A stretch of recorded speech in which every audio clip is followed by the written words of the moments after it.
Hello, it's time for Pathologic 3 again. And I've seen this multiple times on the menu, but it never actually registered in my mind of the wish listing their next game. And I was like, oh, Darkwood. I was like, is that a different title from that one game where you're running through the forest and stuff, and it's like a top-down thing? And then I was like, oh wait, I was like, this is Darkwood 2. I was like, hold on. I was like, so it is that Darkwood. And I was like, did Ice Pick Lodge develop the first game? But they didn't?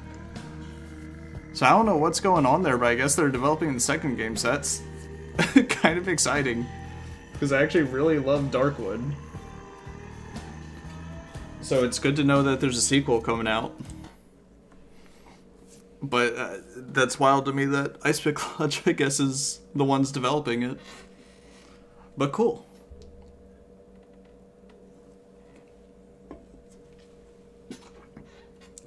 It would be kind of fun to play Darkwood again. But I did everything there is to do in that game, so I don't know if I would get as much out of it.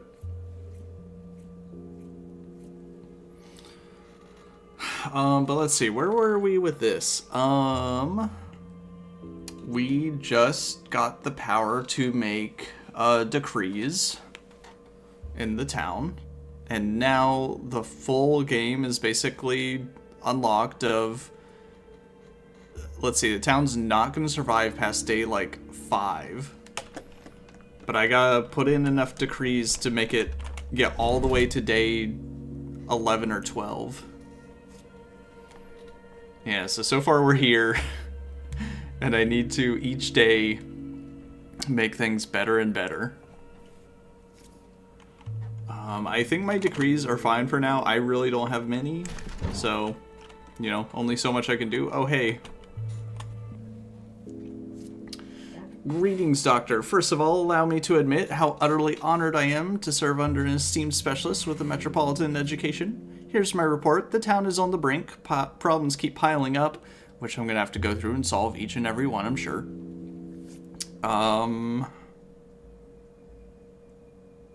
I only just took command yesterday and the town's on the brink already? Isn't that too fast? I'm not accusing you of anything, it's just that you're in charge now, and your power is not just about shuffling decrees around like a deck of cards. There's a whole list of overdue issues that require your immediate and full attention. Like what? Like the water supply. I'll have you know that tonight, vandals destroyed the town's plumbing system. Great. All the water pumps are broken. Man, why'd someone mess with the water? Everyone needs that. Yeah, why would anyone destroy the plumbing? Ah, you're new in town and not used to our ways yet. The seat folk have some superstitions, so to speak, about digging up the ground. Okay, well, I guess that makes sense. Vlad the Younger built the plumbing to provide the town with fresh water, but not everyone approved of his kindness.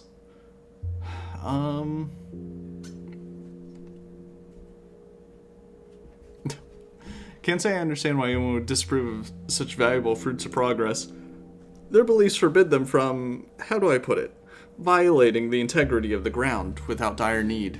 The pipes run underground, ergo, the pipes are the root of all evil. Naive logic, but indisputable in its undisputable in its own way.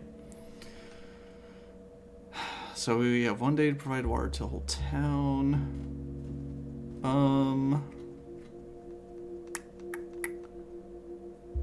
Aaron, maybe you have some idea where we could get some water?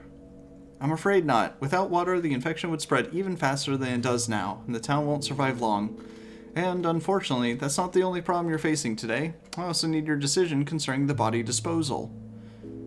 As usual, you want to challenge death, but what you have to do is tidy up after her triumph.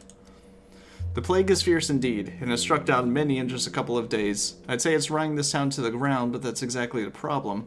Burial is slow, expensive, and hard. There's the obvious alternative of burning the bodies.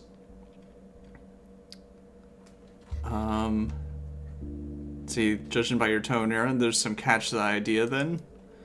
The measure won't be popular. In the capital, they opened a new crematorium recently, or so they say. But even for the metropolitan masses, the idea of burning bodies is scandalous. What would you expect from us, then? Making such a decision would make you extremely unpopular among the masses and anger the townsfolk. Reasonable argument. There's also the matter of the smell, smoke, ashes, soot. How do we handle all that? We don't have a newfangled crematorium like that.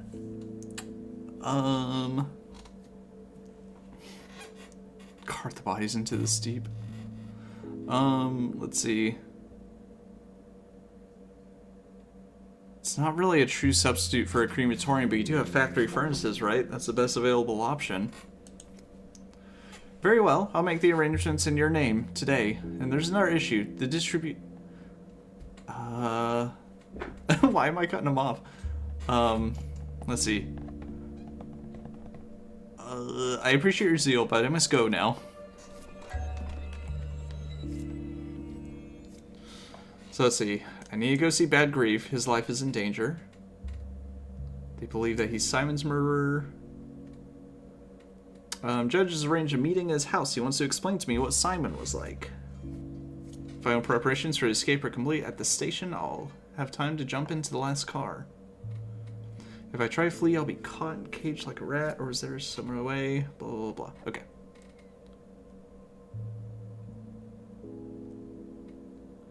Let's see. Plague has exposed the town's problems. Superstitious savages destroy the water supply. Water is scarce, and they expect me to find a solution. Yesterday, young Brock and I struck a deal. I'm waiting for his assistance at the hospital. So I need to hit the hospital, hit up the warehouses again.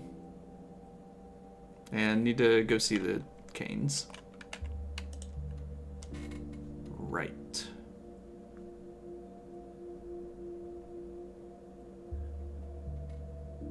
Oh, that's right. And I had to find Pierce, but he was all over the fucking town, man. So it's just gonna be something I have to go back for at some point. Oh, wait, hold on. Here we go. Do I have anything in here? Nope. Okay.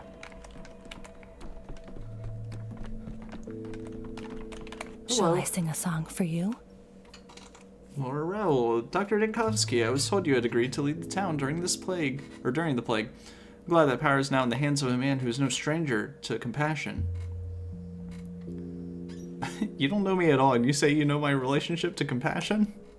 Your eyes betray you. It is a tragedy to have rancorous people in power. You, however, are free of bitter hate. It gives me hope. Please, spare me a minute. Sure. My house has long been a shelter for anyone who needs a roof over their head. Now that the whole town is in peril, I need to play my part more than ever. I shelter those who have lost something. Their home, their loved ones, their job, their reason to live on.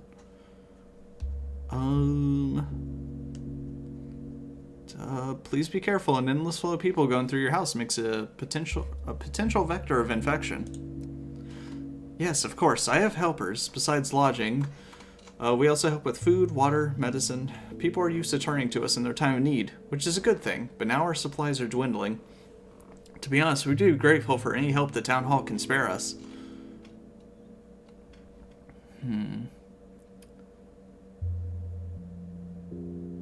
Let's see, you distribute water. This morning I was told the plumbing system had been destroyed. Where do you get your water? It has, but we still have water carriers in this part. They go to the springs in the steep and carry barrelfuls of water from there. I've already arranged the deliveries. They're very compassionate people.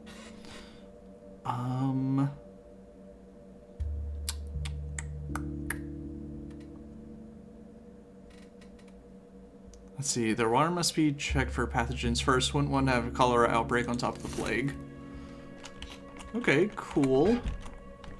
So we got water. What's happening here? They claim it's healthy, but the taste is unbearable. I hear it. I hear the voice from below the earth. If only I could leave this place. Whose Go voice? far away. A man was shoved into a coffin and buried alive. He's screaming, crying for help. What a nightmare. What are we standing around for? We have to hurry and rescue him. I don't know why they buried him. I just hear him underground. I sense him. How does it work? You hear the voice in your head, but you can't talk back?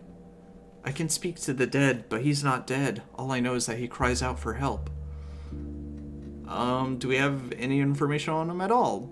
Does he know where we should look for him? No, he just screams. That's all. I'll start search at the cemetery. Oh, my manias. Going wild. Why is everyone here? Hey.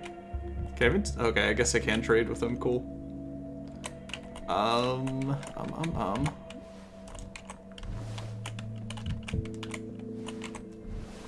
I don't remember if I have anything that can be used. I forget. Wasn't there a little chest or something where I can grab everything? Here? That's enough for this.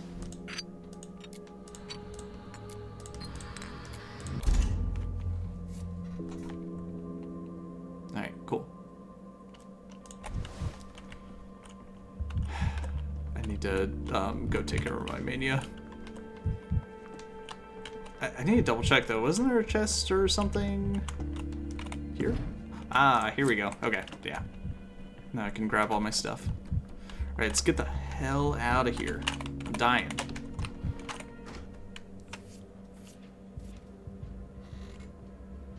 I can't help it. I can't help but choose options that give me more mania.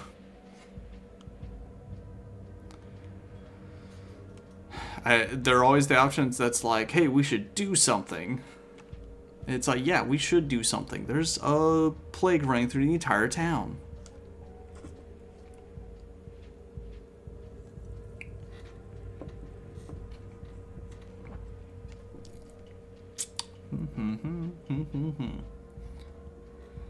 But while I'm here, go see the Canes. See what they want. I'm guessing some of these tasks are just basically all day long affairs. So if you don't have certain things, like you will have to redo days. Because it's like... Oh, I can use that.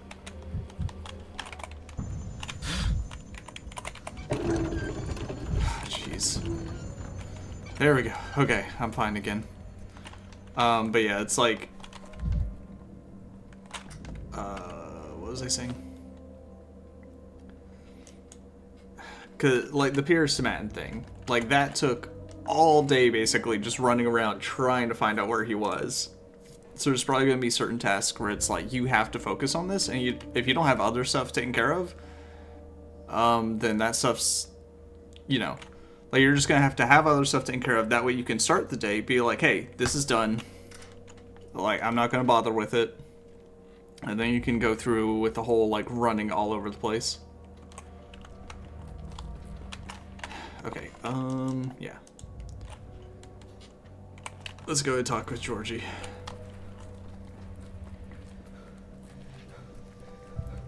Half my health already. Awesome. I will say the like town traveling is kind of interesting in this game. I wonder why the relative fast travel rather than letting you walk around.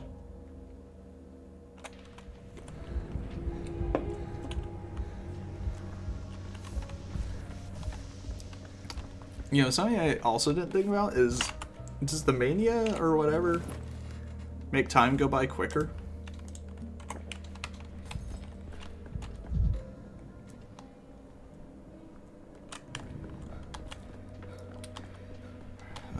Let's see. Is it worth talking to them? Let's see what we got for trade. Did I use up all my matches? Oh, I guess I did. Or at least I'll have him. Hey. Oh, look, here he comes again. So, you found the genie yet? What do you mean again? Oh, the old man's definitely not getting any younger. Got the memory of a giant ancient goldfish. You were asking about the genie just yesterday. I talked to you? When? What did we talk about? 3 days after Simon died. Think we got nothing better to do than tell you the same thing over and over again every day? Third day, you say. Got it. Pretty sure I knew I talked to them, though.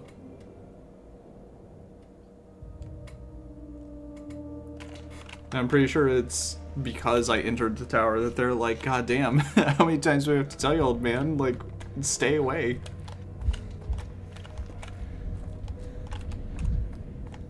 So I think this is right place, not the right door.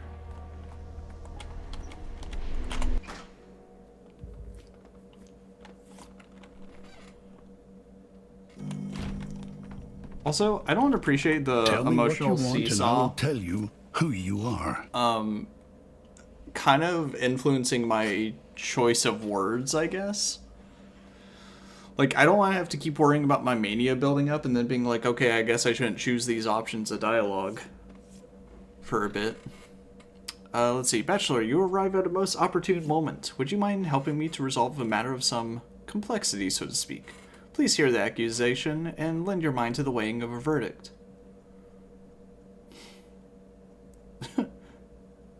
I'm not sure that's reasonable. I have no experience with legal matters.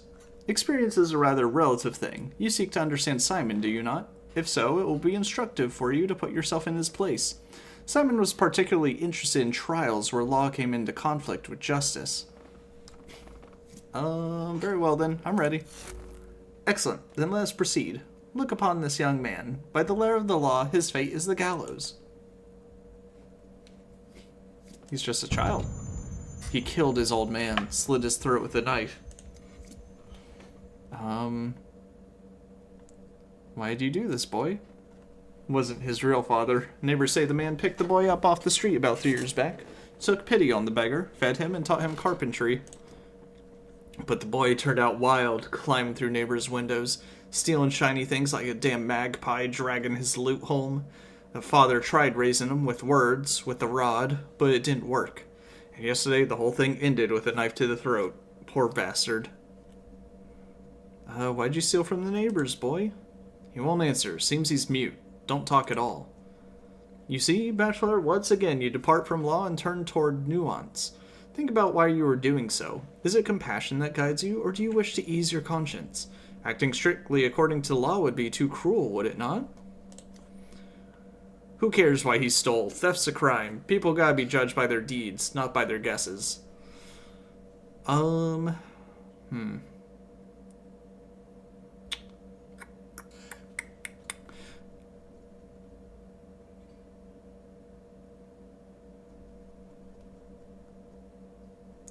I kind of agree with this, but I don't agree with the, like, just being like, theft's a crime, like, gotta, whatever. Let's see, that is true. To pass judgment, one needs to see the whole picture. What? You feel sorry for the little savage? What about the man? Don't you feel sorry for him? You let this one go, and tomorrow he'll climb through another window and slit someone else's throat. It'll be on you. You! Why are you so certain that he is a murderer? The whole damn street heard it. They heard the screams. The man was yelling, saying how dare he speak to him like that. Then there was a crash. The whole flat was turned upside down. Are you certain those were the father's exact words before death? You said he's mute. Of course I am. I questioned all the neighbors. So according to you, the father said, how dare you speak to me like that to a boy who by your own account does not speak? Then why was he trying to run if he's innocent? Would an innocent man run? Probably. Think, Bachelor, but about yourself, not the case. You probed the accusation for weakness, but why? I want you to look at yourself from the outside and answer this question. What is driving you now? A thirst for justice or compassion? There can be no justice without compassion. Simon said that compassion is a double-edged sword. Compassion leads to doubt, and doubt may lead to error. I've never heard compassion described as a sword. That was his gift. He could see beyond dilemmas and paradoxes, reconciling compassion with law. When faced with 2 resolutions, he was able to choose both. He believed that if you weigh another's fate, you can only use the scales of your own conscience. Hey, hold on. You mean to let the little imp go? What kind of conscience is that? Letting a crime go without punishment?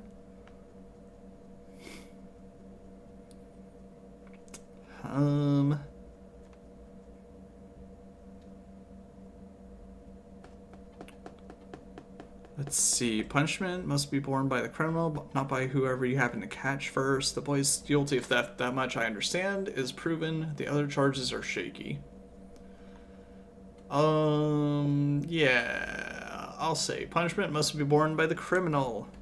Oh, so you know who the criminal is, do you? Since you've been covering for the boy this whole time.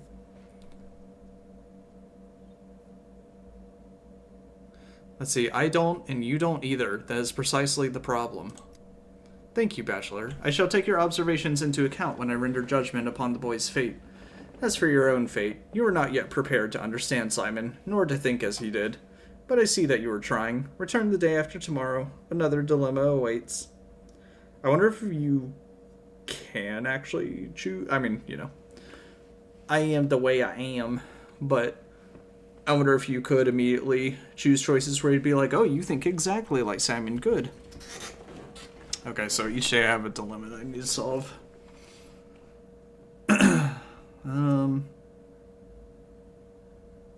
So Simon concerned himself with the fates of ordinary townsfolk, which is more than mere judicial routine. Well, boy, if they put you to death or whatever, sorry about that.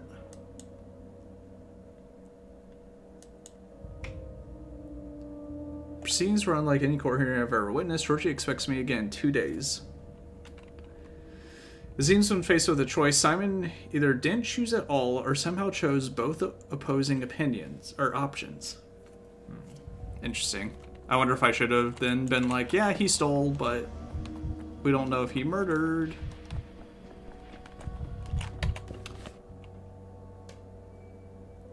Okay, patients waiting me to make a vaccine for a day. I have to diagnose each patient correctly. Okay, so I need to make diagnoses. These seem rather urgent. So you know what? Let's go meet Grief. Go save him.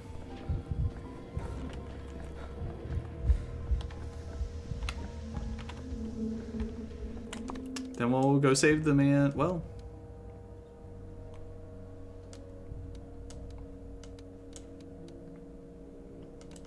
Yeah. At least with all this, I can kind of avoid disease-ridden areas for now. Actually, today's pretty easy because they're all on the outside. I don't have to go through any districts like multiple times.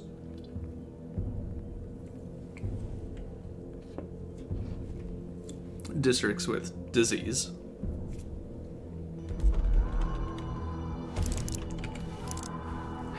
Alright, got 3 bullets.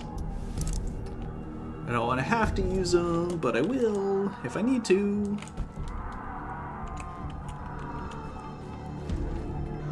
Let's go this way first. For a second, I was like Resident Evil brain down, like, ooh, red herb. But no, I'm not just gonna find things on the ground.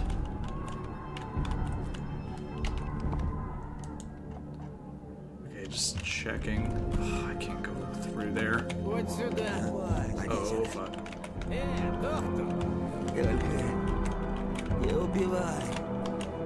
Gotta get around these guys.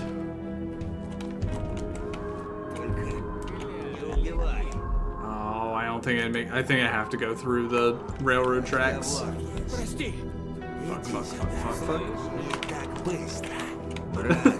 I hate that they turn my camera around when they try to punch me. That sucks so much. Also, that tiny little... He popped me a little. Get me over here.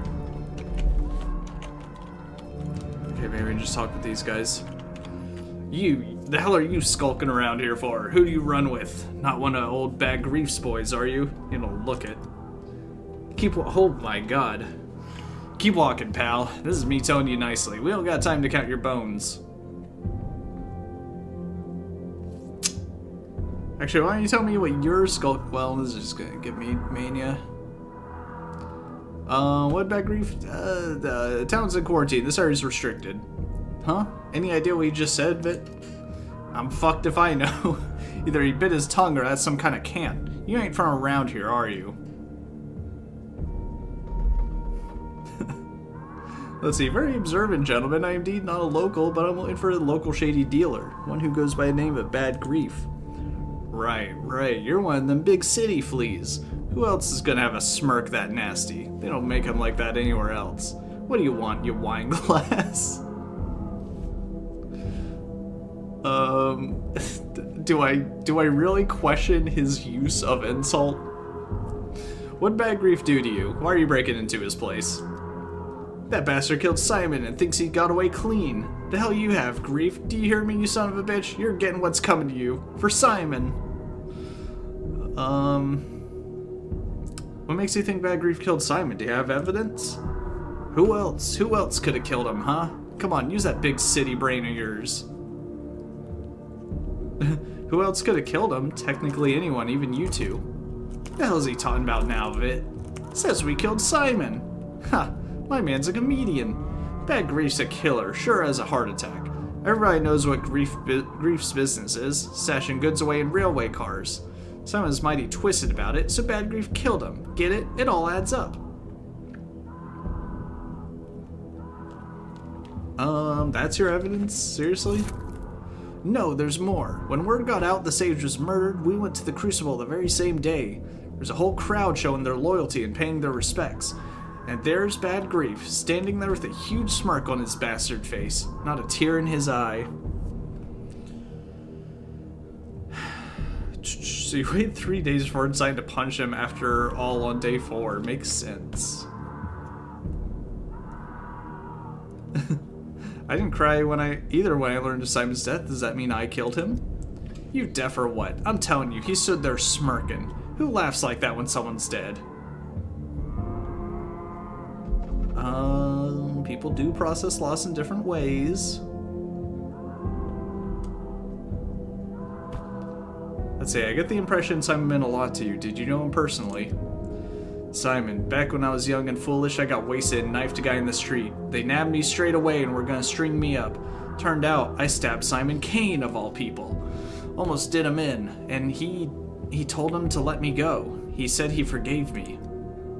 He got me off the hook with the whole town watching. Then he had the gallows taken apart and distributed the bits for firewood. It was winter. And then he invited me to the Crucible and sat me down at the table with his whole family. Can you imagine? I sure couldn't. Before Simon, everybody treated me like a dog. Then he took one look at me, and right then I knew I was a person and not a dog at all. I'll remember it forever. Simon set an example of how to treat criminals, and now what are you doing? So what's your plan? Let him go? Let him murder or loosen the town?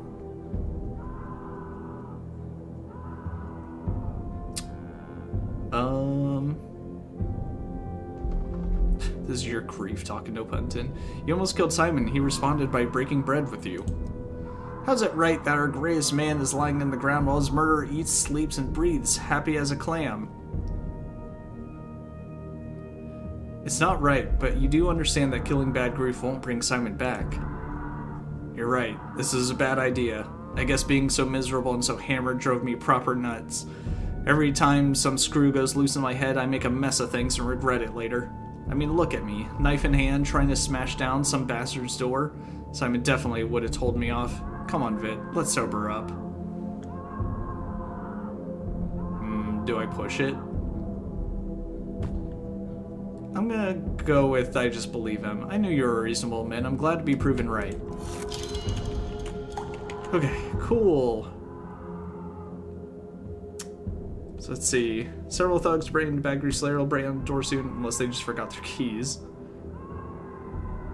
The danger to Bad Grief is eliminated. Now all I need from him is the truth.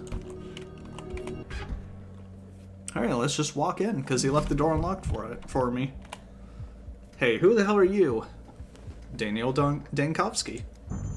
You say that as if I should know you. Sorry, pal. First time I heard that name. It's alright, pal. Who are you people, by the way? Us, we work with Bad Grief. So he's not alone out there, then. Why are you trembling in the corner like field mice? There are 2 of you and 2 of them. What's the problem? We're not fighters, we're just businessmen. We don't have nothing to fight with, neither. No weapons.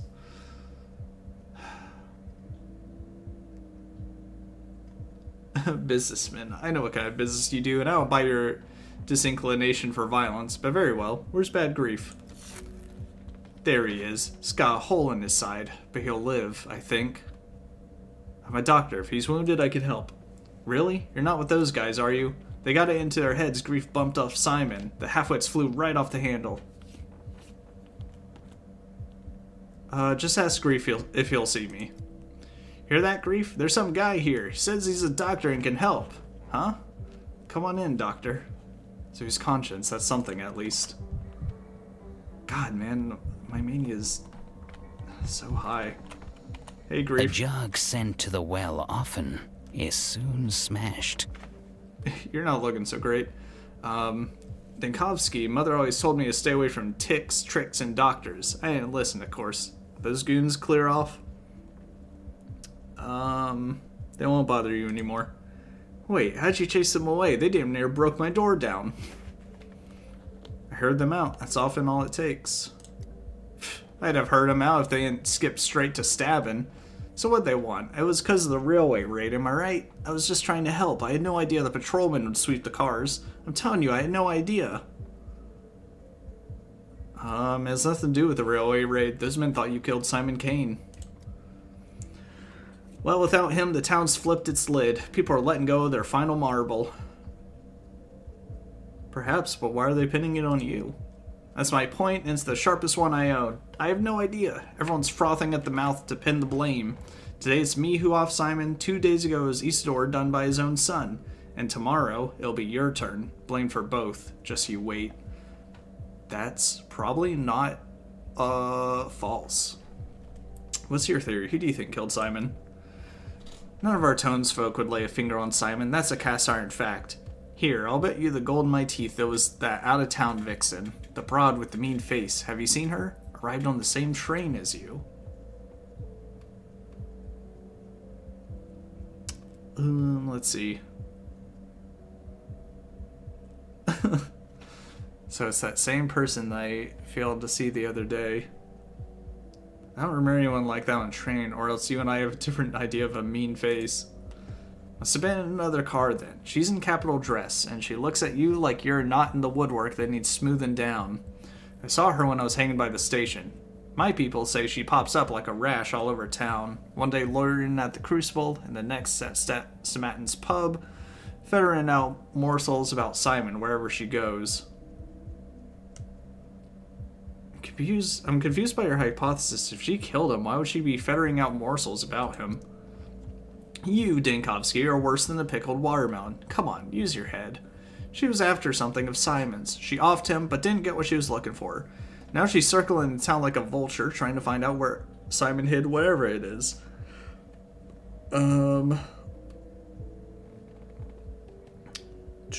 What is this mysterious item Simon was killed for? Do you know anything about it? You know what they say, if I could see the cards, I'd have a house by the sea. I got no clue what it is, but I'll tell you one for free. Simon was the only thing holding this town together. He was our pillar, and when the pillar fell, the plague crashed down on us. You think that's a coincidence? You might as well say snow and winter's a coincidence. Either way, an out-of-town woman asking about Simon's interesting. I suppose I'll have to track her down. Did I, actually need to treat him at all? Locals are frightened by a lady from the capital. She's investigating the town's oddities and may know more about Simon. She was seen at the pub.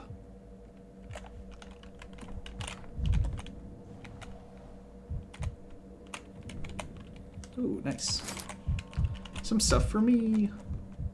Hee hee hee. Okay. Alright, let's work our way out of here. I guess pub first, then cemetery? Okay, I need to run through here and then turn left.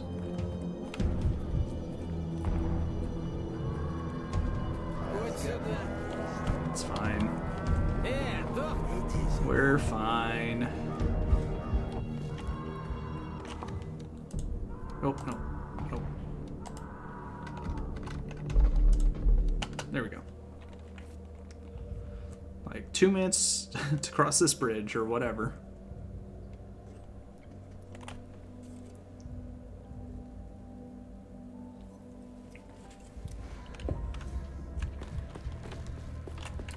Okay.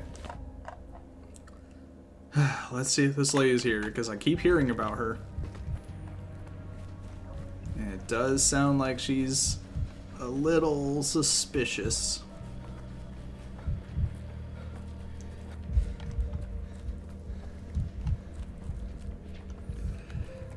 I guess I'll see whatever this thing is about a man in the ground screaming.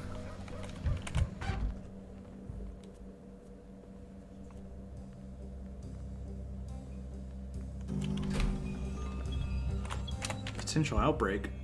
You say a plague nearly got inside the pub. I decided to make sure everything's fine now.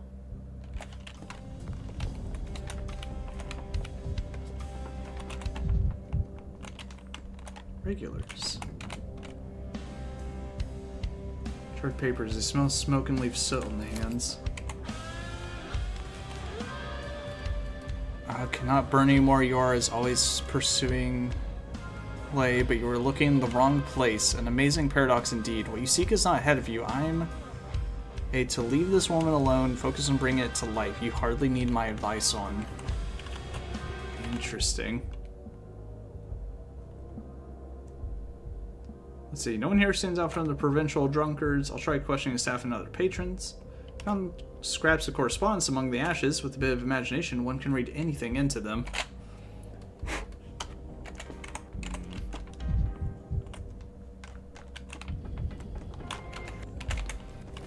I need to keep collecting health things, because I'm just going to keep losing health.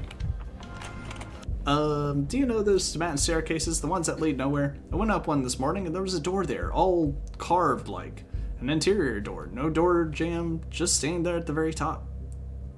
You didn't open it. I did. It wasn't no easy feat neither. And you didn't go through. I did. I totally did, I tell you. So where did you end up?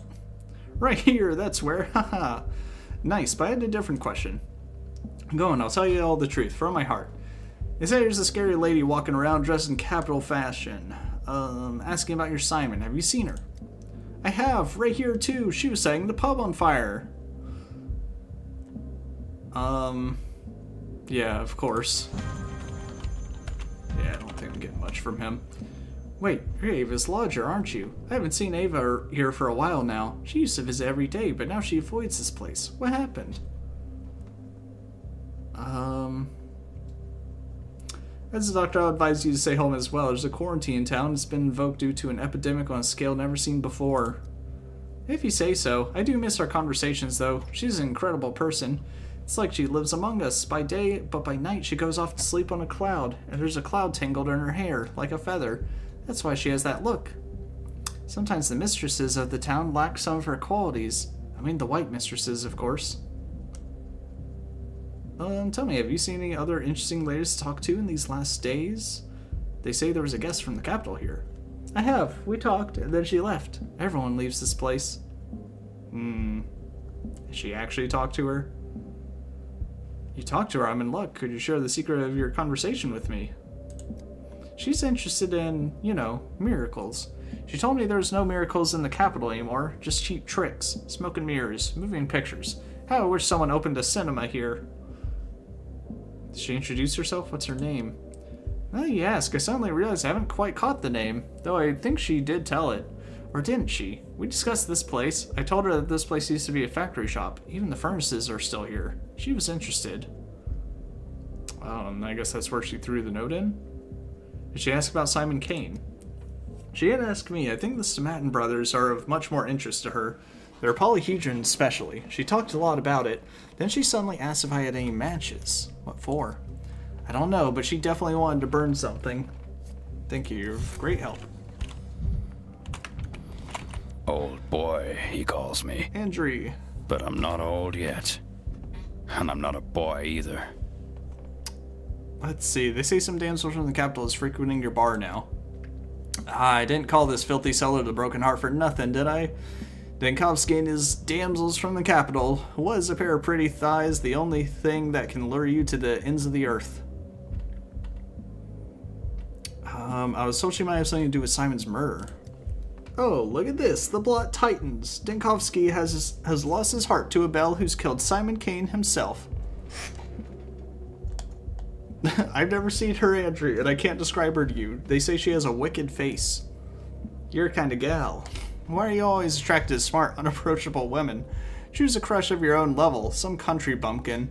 You'll produce a litter of brats and live in a house overlooking a herd of sheep. Quiet, happy life. Just tell me, have you seen her or not? I remember someone from the capital. If she was here, then I must have missed her. It's not like I stuck here all day. I'm a busy man. Ask the bartender. I will, thank you. Andrew thinks the guest is avoiding him. Perhaps she avoids anyone who lived in the capital and might recognize her?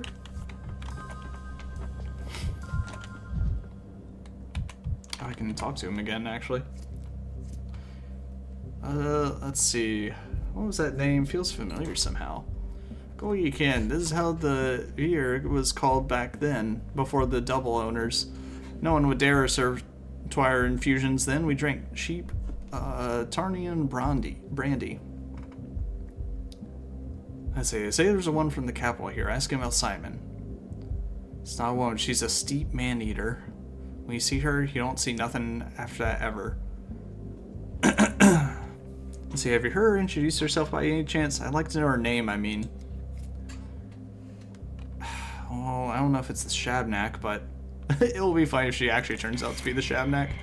God, mania. Let's see, you sick? This isn't yesterday's dancer, not Kulan. Okay. Everyone gets a drink on the house today. What's the reason for this sudden generosity? As if you couldn't guess, your deeds are legend these parts. You've saved Andrew, saved our pub. You get two. Didn't save Kulan. Kulan. Oh, the other dancer. Kulan will help others. Her blood will become part of the vaccine that saves the town. Or it doesn't, and that no one will survive, probably. Poor Kulan. I'm interested in one of your customers. She wears clothes in the capital fashion. She asked about Simon. Oh, I remember her. She played chess at that table over there with one of the locals. I noticed her at once because, you know, she looks like every step is captured en passant. Does she have a limp or what? No, I was meaning to say she's evidently very intelligent. I fixed a complimentary arrow for her, on the house so to say, and I got the wrong drink. She pushed it to the edge of the table like I served her bull bile. What's a complimentary arrow? So what we call shots here. Do you want one?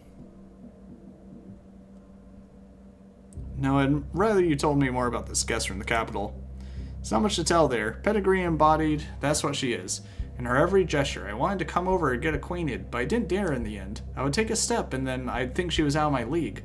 But I'll be certain to come over next time. Doesn't hurt to try, does it? Maybe you've heard her name. Alas, no. It was noisy and she was sitting pretty far. I've heard her voice, a little hoarse-like, but I didn't get the words. Are you sure we're talking about the same woman? I am. There's never been another like her in this den. She makes my skin crawl. Some people believe she was the one who killed Simon Kane. Ridiculous. I'm listening to versions for the 4th day now, each one sillier than the next. Why would she question people about Simon if she's killed him? I think it's the other way around. She's looking for the murderer. Well then, thank you anyway. Let's see, Capital does visit the pub at night, but she arrived in town only after Simon's death. Unlikely she's the killer. Did she come here on her own, or was she sent by someone? Is she after Simon or me? I can't track her down yet, but I'll keep my eyes open.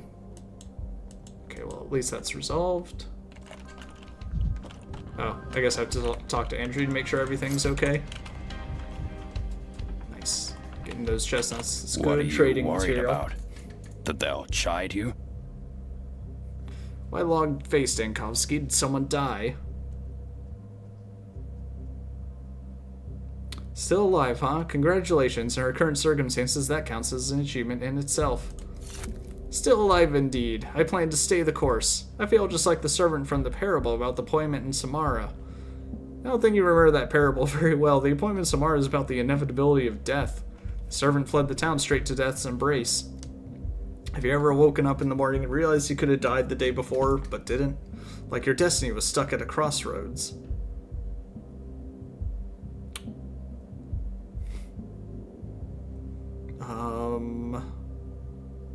Andrew, as a doctor, I'm telling you, you definitely could have died if you'd agreed to dubious medical experiments. Last night, after you talked me out of taking that steep slop, in my dreams I was dead, standing right there, talking to you and accusing you of failing to save me. But you did save me. Thank you, Dankovsky.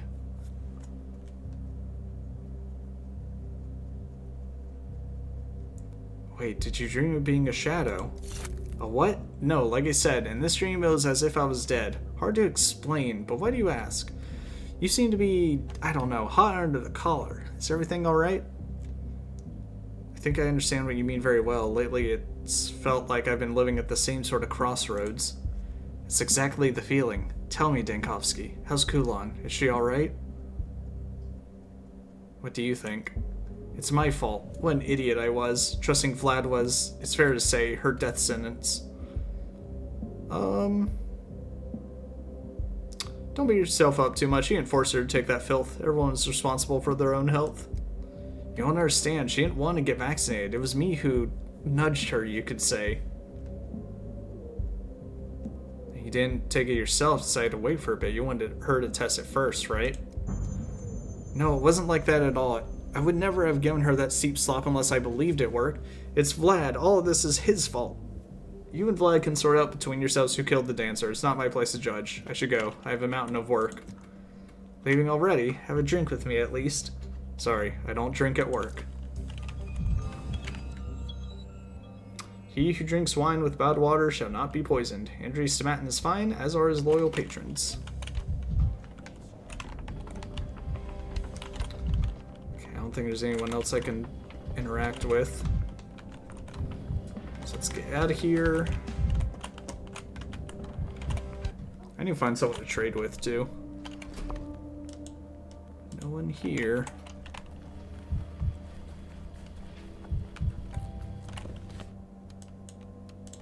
Alright, to the cemetery, because a man may be buried alive.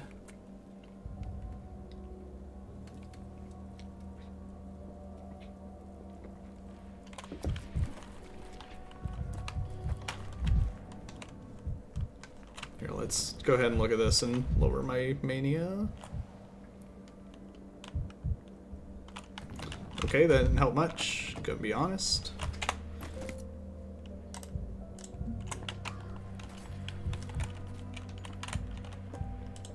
Nice.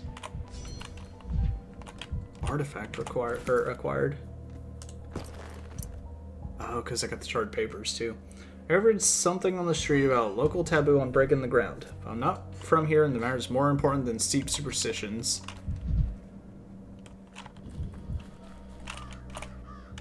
Move aside, pal. You're blocking the sky. Let's see. Isn't it cold lying on the ground? Time's staying still, so there's no need to hurry anywhere. Care to lie down? I don't mind the company. Let's see. Last time cannot... should I keep talking to him? I'm glad for you. It seems you need a little rest. Okay. My little instincts are leading me... I guess right there. Gotta be something, though. Eastor has found peace. Ringo, hello!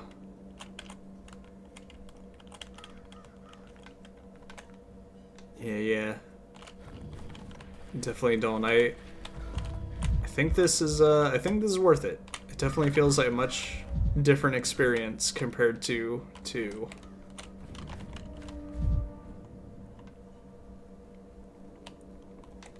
yeah, how's Slay the Spire been? I hear a lot of people are enjoying it a lot. Okay, am I supposed to do anything, or am I just supposed to...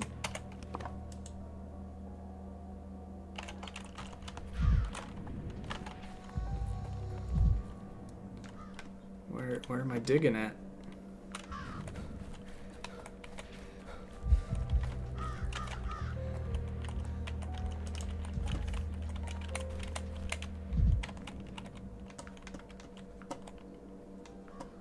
Do I just need to listen and see if anyone's screaming?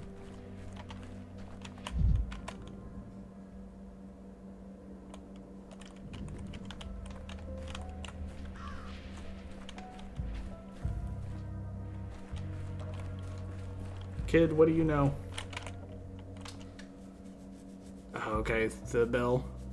It stopped. It was ringing just now from this very grave, and then it stopped. I didn't imagine it.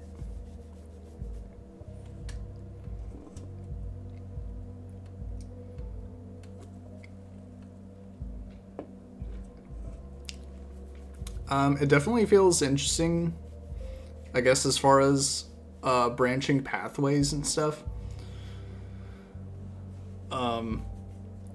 But it does feel different enough from 2 to where I'm kind of like, I do kind of want to replay 2. And I guess there's kind of less of a worry about time because, you know, of course, time travel, you can just go back and fix something if you didn't get it right away.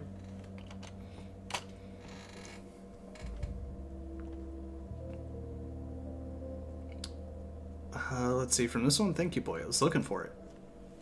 Why didn't he come? I did everything right. What did you do? Look at you, so old, and you don't even know anything. Everyone knows this. You say the magic words into the cloth, cut your finger, soak the cloth with blood, and then bury it. Then he'll come, drawn by the scent of blood. Kongtoy Uxin, the dead man with the bell. I summoned him, but he only rang once and went silent. We used to do that as kids too, conjuring the dead just for a thrill.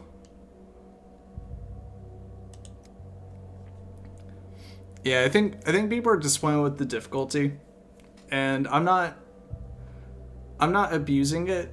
But people have said like you can just keep redoing the same day without wasting amalgam and time, and that way you can basically like make all the right choices.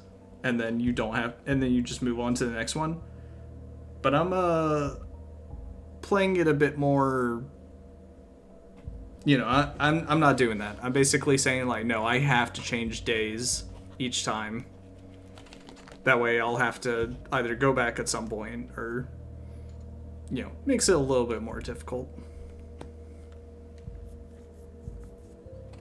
Yeah, it doesn't feel like the Void. Also, that's what it's called. I was trying to remember the name of the Void recently. I'd say, I don't want a thrill. I want him to help me. Why are you so sullen? Is someone hurting you? Treating you badly? Not for long. Ask him and he'll kill them. You know, you don't have to summon the dead to get protection. You can turn to grown-ups. A grown-up is the one hurting me, beating me. I wish there were no grown-ups at all. Cinder to Ava.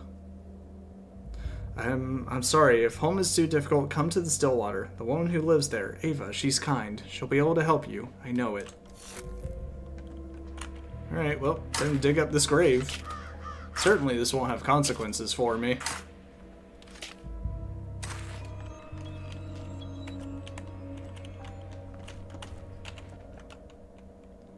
Reuben suffocated on the ground. Now we know where he was buried, and next time I'll manage to save him. So maybe I was supposed to... Damn. Okay, well, great. Great. Guess I'll go back and fix that at some point. Hey, Grace, I found him. Why don't they bring anyone here? It's so quiet.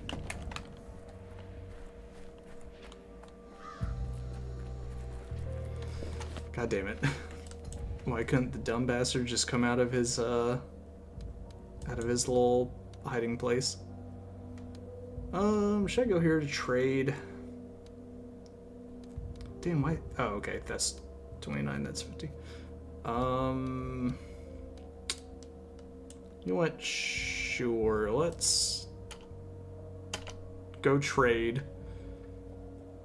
And then I'll rush to some other stuff.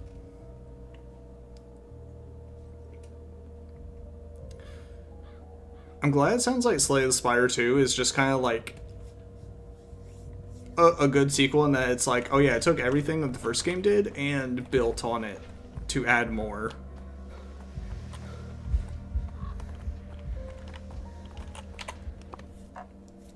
Like, it definitely just sounds like a huge upgrade. Hey, what's happening here?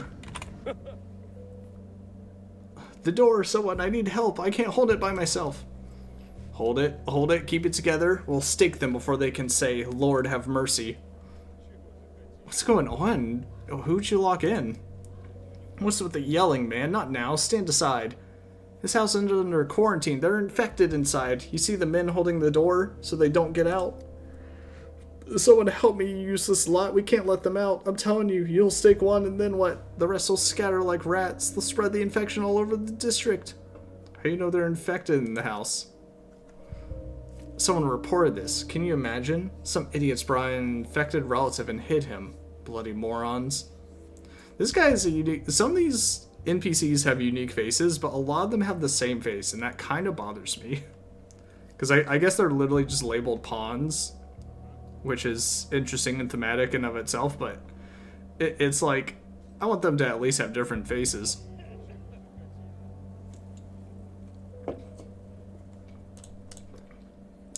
Hey, do something already. They're not going to stay in there forever. Burn the house. Burn the infection out. All of it.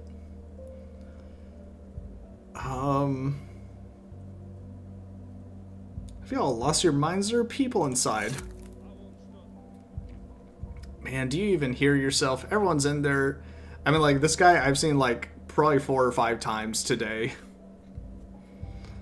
Let's see, you even hear yourself? Everyone's in there been infected 100 times over. They're walking corpses, not people. He's right. It's nothing but corpses and idiots in there. What's there to pity? We're alive and healthy, for now, so long as we keep them quarantined, away from us. That was definitely someone coughing. Perhaps we're all already infected. The symptoms just haven't manifested yet. Don't jinx it. Shut your filthy trap or I'll count your teeth with this club here. Did you hear that? Someone smashed a window. Over here, they're getting outside. I don't know if that's supposed to be someone behind the door. Like, when it cuts to whoever's model is supposed to be there. Bloody idiots, hold them. Don't let them get away. Check the window. I'm so tired of fighting the sheer force of public stupidity. Okay, well, great. Let's see. Can I actually check? Oh, hold on. Free stuff. And health. And time. One Stankovsky. Now, 1,000 fragments of Dankovsky. So many Dankovskys. Okay, so is this just nothing I can, like, do here? Maybe it was cut into the guy holding the door or something. Okay, well, I wasn't going to waste my time with this, but now that I've come across this thing without actually being prompted, I feel like I gotta figure it out, but I can't get to the window, so...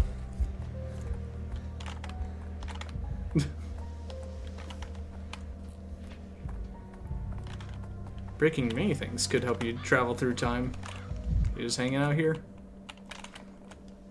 Okay, well, I can't see anything I can actually interact with. I will say it's got the little fungi all over. Alright, well, whatever that was about. We'll just leave that, I guess. Oh, true. Oh, wait, hold on, let me pick a dumpster so I can feel better. Cracking, screeching, living. I'm sure some people worry about that more. Of things like that, of like, oh, what if these things did exist, but just they've all left now, or like we're in the dimension where none of them stuck around. Should be fun plots to write about. Okay, let me go all the way up here so I can trade with the child. Ooh, give me that.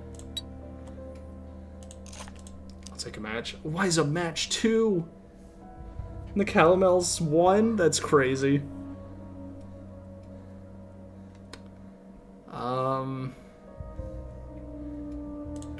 Just in case we'll take this. I'll take a bullet too.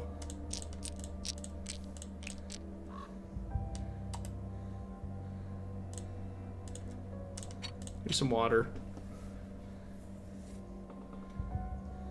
Oh, but I can only do 4 things at a time.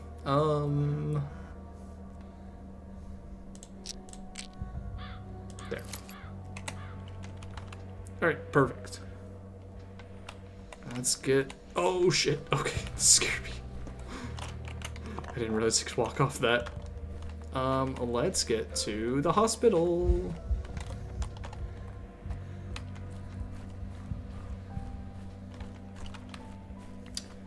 Yeah, and the trading is with the kids again. But they've kind of even pushed the point of like, hey, you don't... Like, the kids aren't really your problem. You know, like they were with Artemy. But I guess there's less looting because I don't think you can just like go into any random house now. I think there's only like a few places you can go into.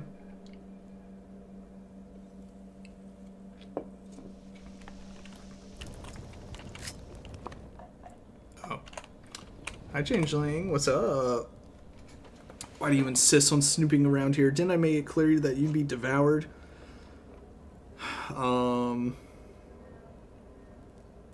Wait, is this not the same dialogue talking about the Shabnak again? Let's see. Not like you can just run right through the plague, but in that case you need to learn the anatomy of an infected district. There's usually an epicenter. Oh, it is teaching me about it again. What the hell? Focal point of infection. Yep. How am I supposed to understand the nature if I don't study it?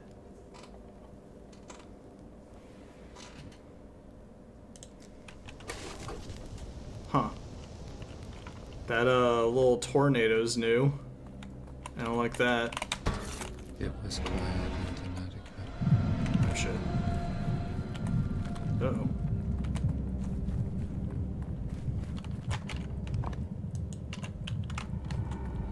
Ooh. Getting closer. Wait, press. Oh. Oh, that went up a lot.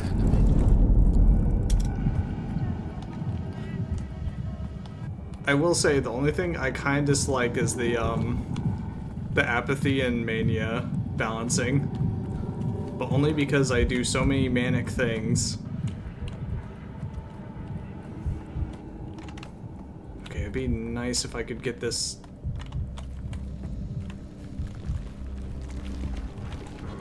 Uh-oh.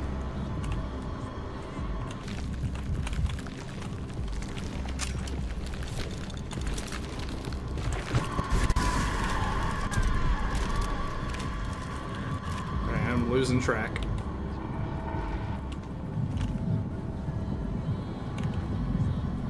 It's definitely that way.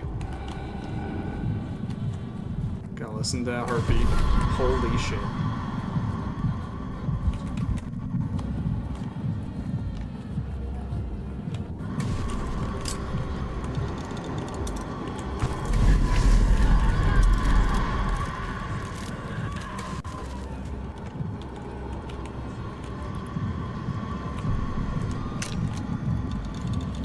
Here.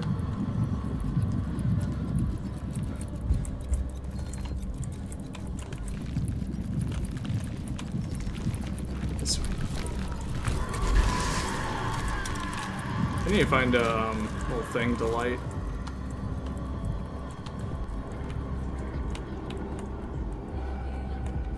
Oh, here we go. This'll work. Well, I don't have my matches equipped. Oh god.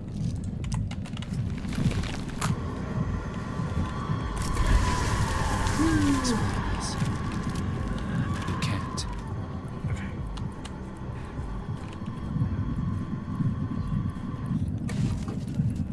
This way. There it is. Alright, I gotta actually pull this off at one point.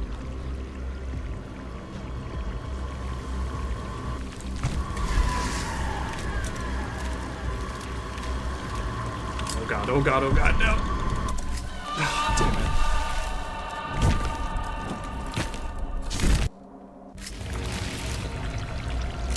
it. I forget that she doesn't actually go away when you knock her here.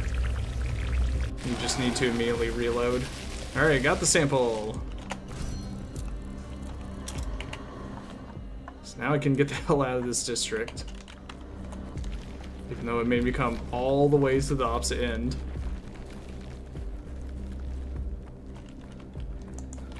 And then we run back through it.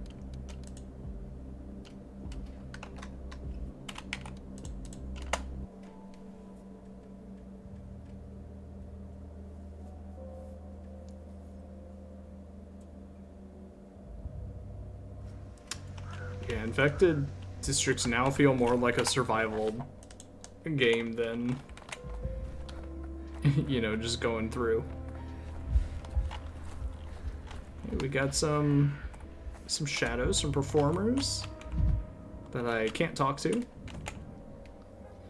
Strange visitor awaits me at the hospital entrance. Oh, yeah. I won't touch you, so don't touch me. They told me the theater's a hospital now with a doctor for a director. So here I am looking into your eyes, and how are you a doctor?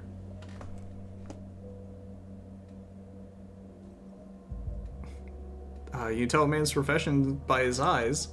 Yes, eyes give away many things. They're like keyholes.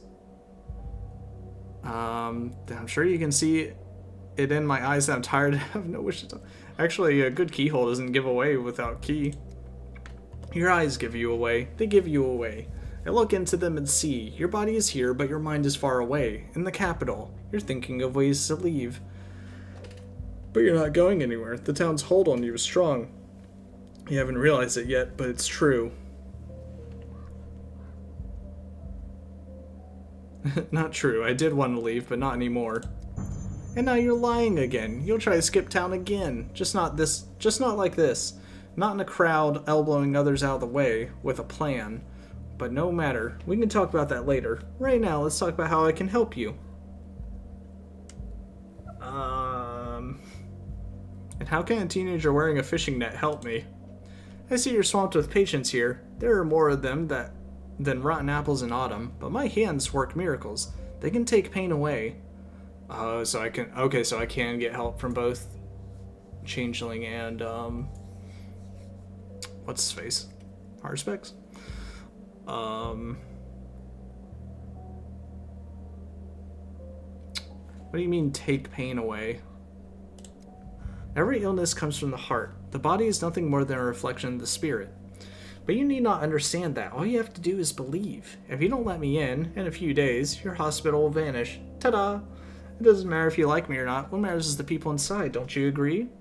What are you going to do exactly? Save those you write off as doomed. I don't think it will hamper you. You can't even begin to comprehend the parts of the body I work with.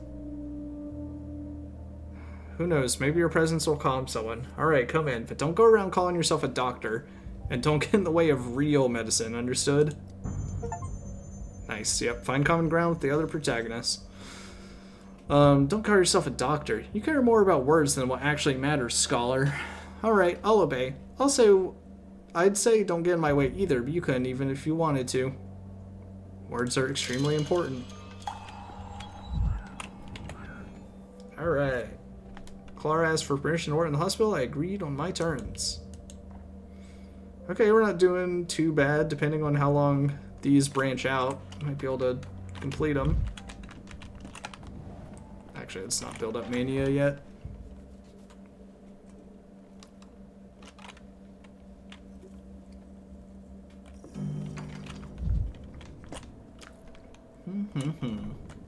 Hey, Army. I sense something out of place.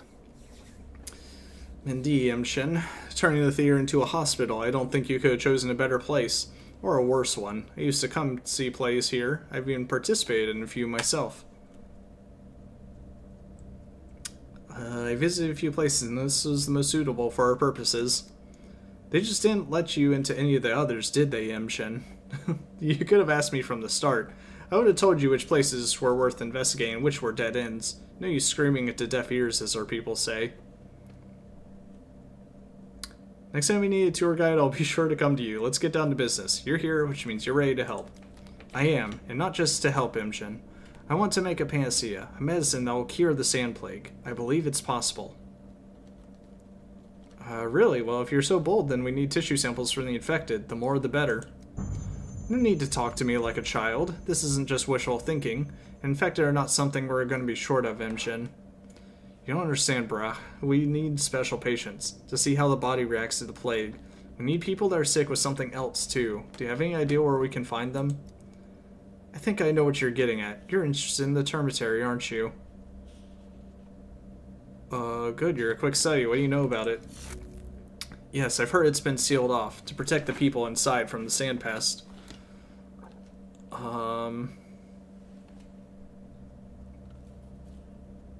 Come on, bro. You got a good nose, don't you? What does that excuse smell like? Lies.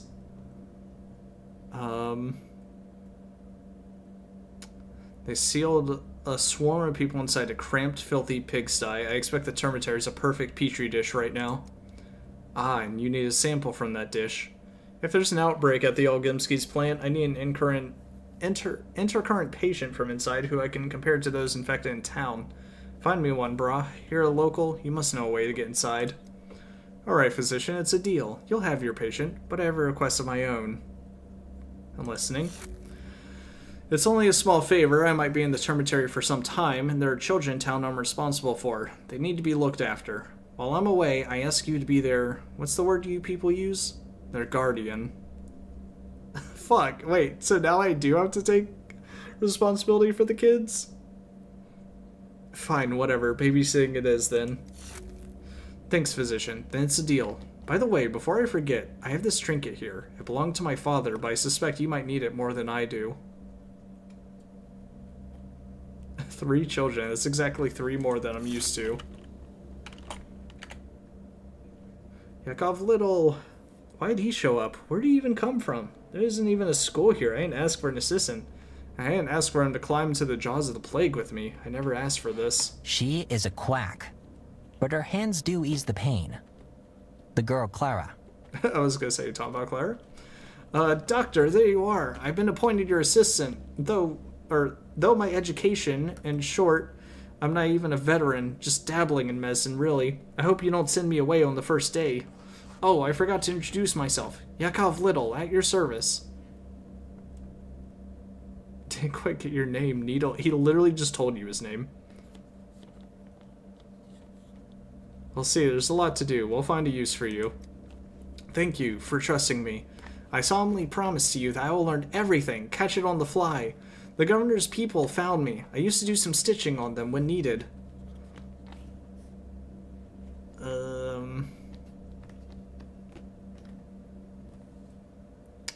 If they saw you out, that means they survived your mending. That's something, at least.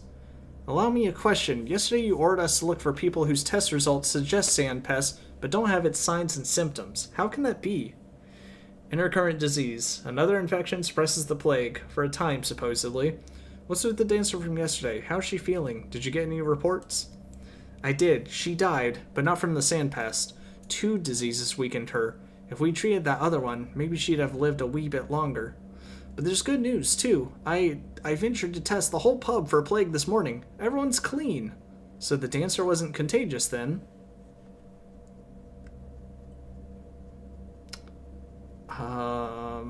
That's what I'd hoped for, that intercurrent patients are not just immune, but also safe around the uninfected.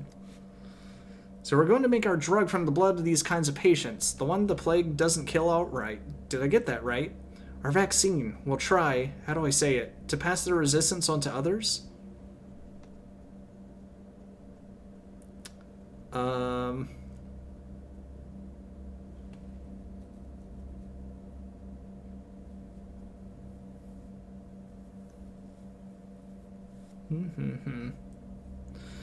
We won't get a universal treatment right away, but if our serum works, at least in some cases, it will still be a victory. That's how it'll be, huh? We'll find patients and carry them straight to the centrifuge. To make a vaccine out of them? Doesn't sound humane.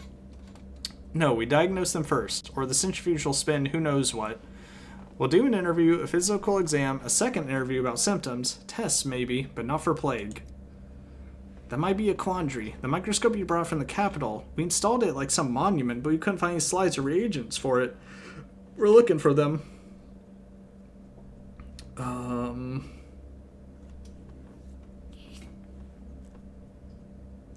bother. First those little pilfers, now this. Get me the microscope supplies by tomorrow. I don't care how. We'll find everything. It's my first day working. Please don't be too harsh. Please don't be mean to me. Please don't be mean to me. I'm new at this. Please don't be mean to me. It's bedlam over here. I've only just discouraged the orderlies from plundering the other costumes, besides the bird ones. Alright, here. I put together a list of diseases we might encounter in patients who resist the plague, but it's easier to show that in action, or live specimens, so to speak. Live specimens coming up. We found 3 patients for you. Luda, a shopkeeper, Finch, a dyer, and... Wait a minute, at least let me have a look around first. See if the theater is any good at playing the hospital in our play. Hey, and there's Clara. Oh, Artemis still has something to say. Each step of yours splits the town apart even further. How about staying home? What else do you want, Imshin? Don't hold me up if you want me to bring you a patient today. I just wanted to clarify one thing. You said you intend to make a panacea. Are you serious? Yes. You're using that name to refer to a cure for the sand pest. I didn't choose the word lightly. The kin hold a belief that the sand plague brings together all diseases at once. It's the primordial original disease. Before you dismiss that as just a fairy tale, keep in mind, my father shared that belief, and you acknowledge his credibility. Your father survived the previous outbreak and kept the town from perishing then. That's why his opinion carries weight with me. Imshin, we don't have time for debates. Here's your answer. Yes. I hope to find a cure for the plague, to save those who are already sick. You hope to make an effective vaccine to prevent the plague, to stop it from spreading. Have you made any progress on the cure already?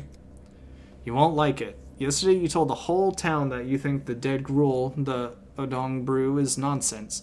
But I think they're looking in the right direction. Herbs and blood are needed, but not the ones they had.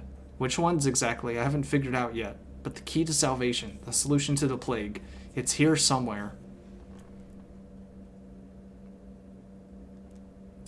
I hope you at least have the sense not to poison people with who knows what and hope for a miracle.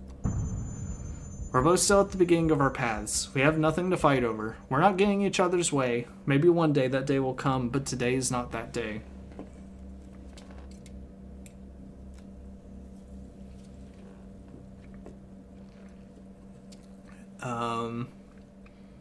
You're right, and I'll be glad if you succeed, if you really do find a way to cure the sick.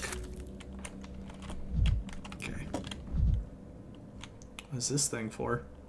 More trouble than it's worth a dubious construction. What it was worth is a try. I guess just lifting people to the next floor. There is a life behind any diagnosis. Arithmetics doesn't govern them. So, Doctor, have you had a look around? Is everything to your liking? Is it all set up properly? It'll do. You can't do better in a day anyway. We did our best. Didn't sleep all night. Please tell us if something's not right. Where are the patients I'm supposed to examine personally? Don't tell me they're up there on the stage. What a place you found for them. Where else would they be? It's for clarity, to separate them from the patients who wouldn't dare distract you with. Besides, the theater seems to dictate its own rules. Even now that it's a hospital, the moment you walk in, your eyes are drawn to the stage. That's where the most interesting things happen.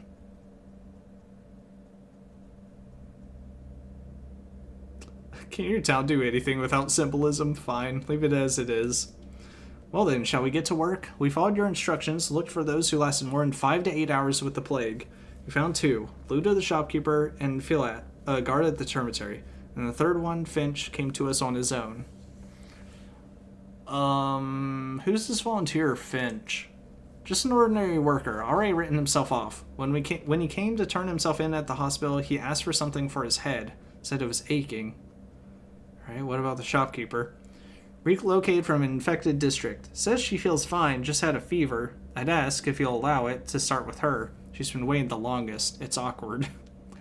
And Philat, you say guards that very dormitory for the Bull Enterprise workers that Big Vlad quarantined? That's right. Must have caught it there while he was on watch. You won't get much in the way of complaints from Philat. Probably best to leave his case for last. If it's not too bold of me to be giving advice to a luminary like you. Very well, let's begin. Who'd you ask me to start with? Luda? Alright, have it your way. If you correctly diagnose all patients on any given day, you'll receive a vaccination decree. If you misdiagnose even one patient, you won't receive a vaccination decree. You'll need to restart the day and correct your mistake. Ay, ay, ay. Ay, ay, ay.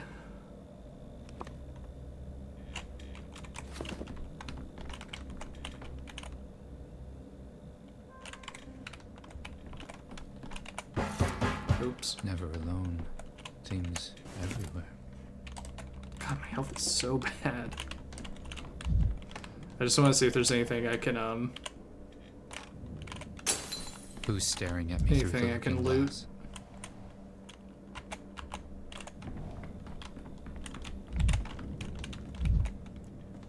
this?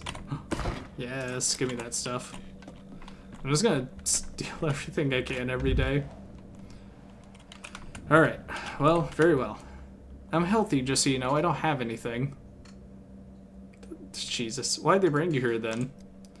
I had fever for no reason. Her eyes are red/yellow. Let's say that's why, but it stopped already. But I'm better now. And I had no scratchies on my skin. No yellowing, no sandpaper scratchies, no drought with the mouth.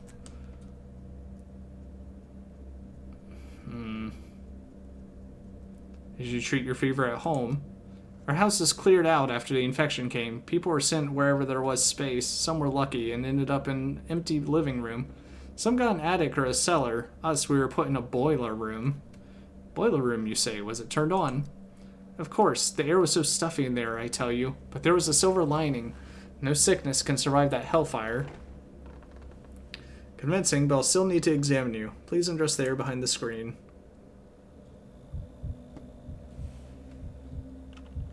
Nothing on the chest. Back. Ooh. Hematoma. Maybe she bumped into something. Maybe it's a symptom. I should ask where the bruise came from. I hate that I have to, like, enter inspection mode. Yep, nothing on the legs. Nothing on the back either, so just a bruise and a fever.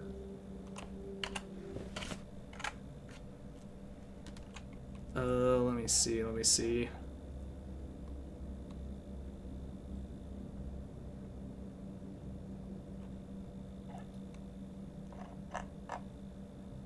is there just fever here or anything?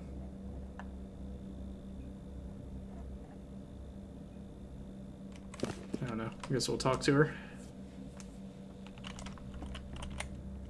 You done with the exam, doctor? Can I go now? Absolutely not. An examination with no questions asked can only happen at a morgue. I told you everything the last time, but if you say so, you're the doctor.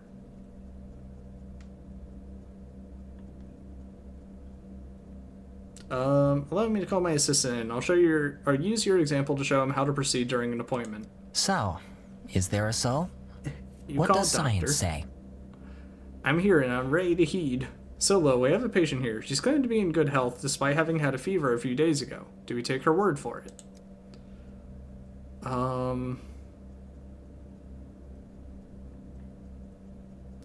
Let's see, well, she's had fever. There must be a reason for it, and we have to find it. Remember this, a patient's self-evaluation may be incorrect. That's why you must ask specific questions about the symptoms, about what's come up during the exam, and about the patient's circumstances in daily life.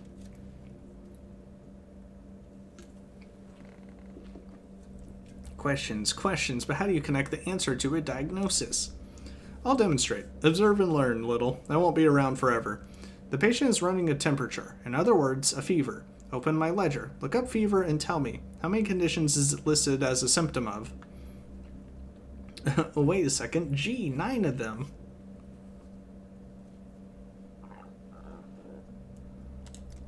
Nine diagnoses fit the bill. It's a frequent symptom, which means that you have to find others and narrow down the search. Then do it again and again until you're left with just one verdict. This, little, is what's known as a differential diagnosis. The name is self-explanatory. We differentiate between similar things to find the only correct solution to our problem. I can't wait to give the method a try. Let's get down to it then. You look pale, ma'am. Has your skin been like this since birth, or is this pallor recent? It's not like I get to look in the mirror a lot, living in a boiler room at all, but I don't think I've ever been pale. Rich do-nothings are pale. Me, I'm a commoner. So pallor isn't typical for you. Let me see if I can look at this real quick. So where is fever at?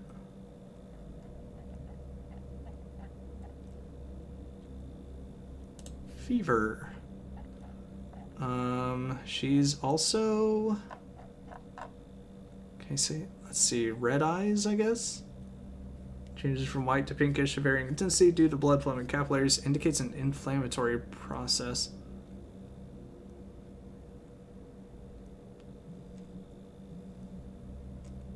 I guess red eyes. So either measles or anemic vasculopathy. So So pallor isn't typical for you. We're marking that as a symptom. Add pallor to the fever in the record. What do we get? Let's see. Pallor. I think I saw it. There's severe pallor. Looks like anemic vasculopathy. A mere 2 conditions, down from 9. It's like magic. A single symptom, pallor, eliminated 7 out of our 9 candidates. We're left with just a choice of just 2. Where did this hematoma come from, my good lady? I mean the bruise over here next to your wrist. Did you bump into something, or is there someone who batters you? Don't worry, there's nothing to be embarrassed of when seeing a doctor. I'm not embarrassed. A bruise? Well, that's news to me. I've never seen it before. I can't remember anything like what you're talking about. I certainly wasn't beaten up. I must have bumped into something myself and forgotten about it with all the fuss. The boiler room is dark and cramped. That's probably where the bruise is from. Let's see. Dr. Yankovsky, I'm seeing this hematoma, this fancy bruise on your list. Are you with us, Little? Pay attention. She doesn't remember how she got the bruise. She can only guess. The manual provides a more detailed description of the illness for a situation like this. What causes it, who's susceptible, etc. It can give useful clues. Got it. When in doubt, read about the condition in detail. Practicing medicine takes more than checking symptoms against a list with a schoolboy's diligence. You have to bring your reasoning into it. Here's one way to do it. Tell me, my good lady, do you garden? Do you grow anything? Anything at all, from roses to cucumbers? Cucumbers? Roses? I'm not following you at all now, Doctor. No, I've never liked digging and shoveling earth and all that. There, earth. Does the boiler room you've been relocated to have an earthen floor by any chance? That's right, it does have an earthen floor. The boiler room isn't really suited for living in, but in these times, I'd be ungrateful to complain. How'd you guess, Doctor, about the earthen floor?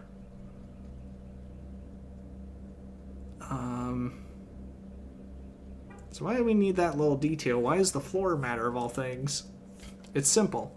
All kinds of things can be found in your local soils, including microorganisms capable of disrupting circulation, hence the pallor.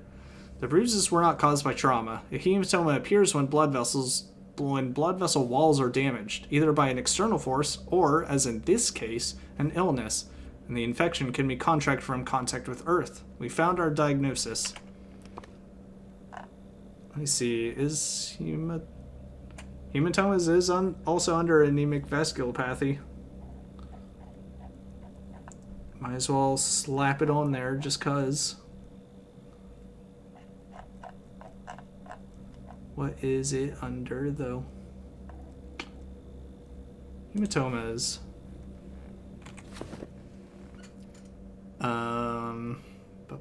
You're a genius, Dr. Dinkovsky. We're lucky to have a simple and clear case on our hands. I can foresee it's going to get a lot worse from here. Bravo to you, anyway. You're a true master of medicine. So the patient has a sand pest alongside... What's the other diagnosis? Let's see, I'm going to fill in the patient's record now, and then you can read my verdict. What about me, Doctor? Where am I to go now? What happens next? You'll remain here under observation. Your blood will be used for the vaccine. There's hope that everyone can benefit from this. Time to make a diagnosis. Anemic vasculopathy. Share will lock in the diagnosis. The investigation will cease for today. In the evening, you'll be notified whether a diagnosis was correct at the Stillwater. Yep.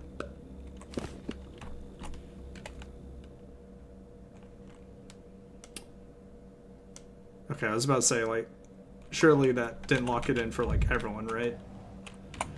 Right, next. Are you gonna burn me? Where'd you get that idea? It's not exactly a secret. The whole thing is like putting out a wildfire. If someone's house is under suspicion, it's torched. If someone sneezes, the entire town district's sealed off. Sick and healthy folks alike. Then those who do have the sand path are marched off and burned. That's not true. We do nothing of the sort. Like hell you don't. Nothing of the sort. Sheesh. You ought to peek outside your study more often, Professor. See, I'm just a bachelor. Don't overpraise me. Mr. Tiny here told me I could be of use to you, before I die, that is. Said you can find something inside me that slows the pests down. So go ahead, find it. What do you need? Do you want to draw some blood for me? Alright then, where did they bring you in from? I walked here, from home, caught it from my neighbors, knew as soon as the skin on my chest started peeling away. So I waited a night, the neighbors' screams stopped in the middle of the night. I went to check on them in the morning, they were all dead. Me though, I was still alive, and walking. Now I'm here. What do you need to know? Why do you need to know that, doctor? So let's see, drinks in moderation. So his skin was peeling?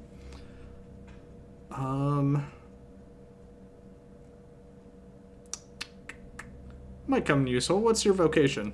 I'm a dyer. Been breathing in poisons for 5 years now. One day it's red, the next it's blue, then yellow. Could that be why this fever of yours doesn't do anything to me? Let's see, toxic pigments. It's a possibility.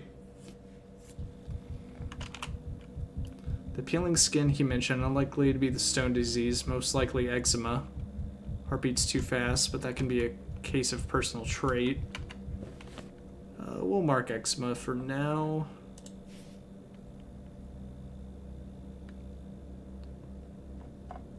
I'm wondering if it's better to just mark everything and then take stuff off, or what? We'll say rapid pulse for now. So right now it looks like burning fever. Let's see, maybe we have something else that doesn't fit it.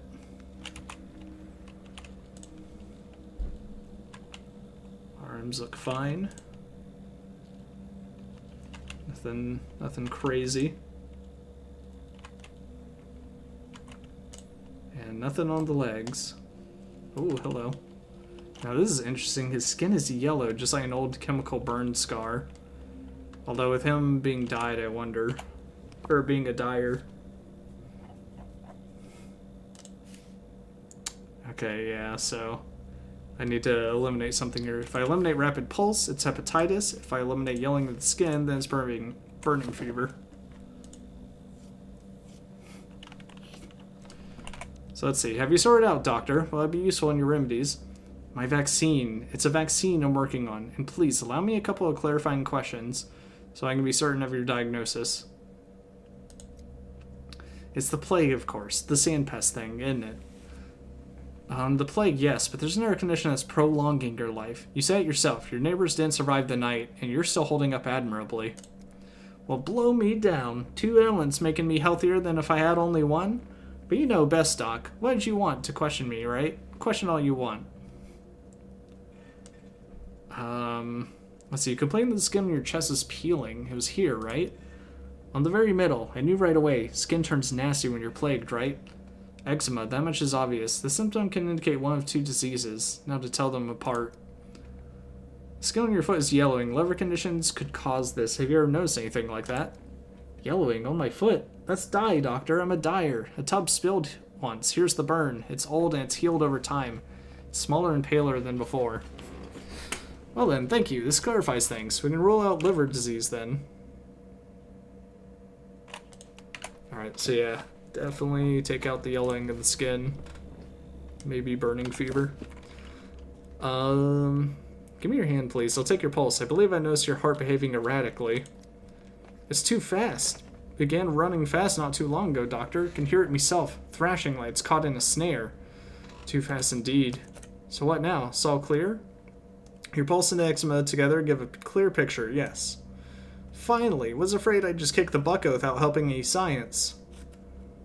I can pinpoint the diagnosis now. These 2 symptoms make it certain.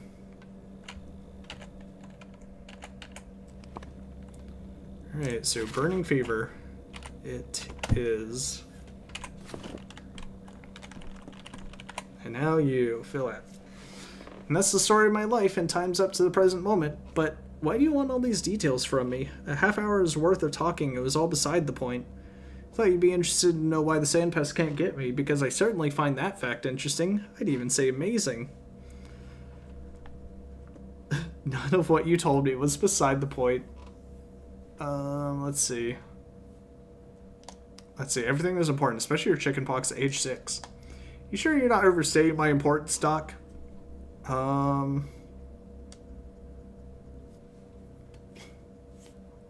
Alright, let me ask, let's see, right. Olgimsky corked the termitary shut, and you've been guarding for, is it 6 days? Since Tuesday. This is the third time you're asking me. May I ask why you distrust me so?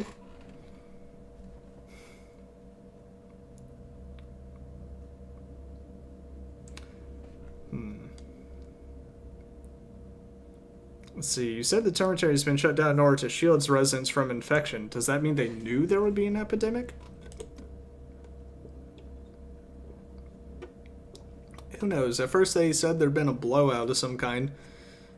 Sweet soot settled on the walls later. Looked like mold. Well, the kin was worried. They're like bees in how they respond to things. As soon as one makes a noise, the rest are unquiet as well. There's a mighty buzz in the hive, perhaps on account of the poisonous soot. Conditions are tough at the cannery, you know. What's going on there now? They're shouting, lots of clamor, and a nasty kind of clamor, too. It's what you'd expect. They're not having a great time stuck in there like pickles in a jar. No regular meals, not enough drink to go round either. The place is, after all, a poorhouse. Our fat man treats his people like cattle. Getting through the day is a struggle. Small wonder they're slamming into walls. If it was up to me... If it were up to you, then what? You can't lock up a living creature against its will. It's how you turn people into proper beasts. But try so much as hinting at that to our Olgimsky yes-men. They're dead drunk on power. It used to be alright working with them, but now I can't stand those guardsmen. Okay, let's talk about your diagnosis though, bud. Alcoholic suspected.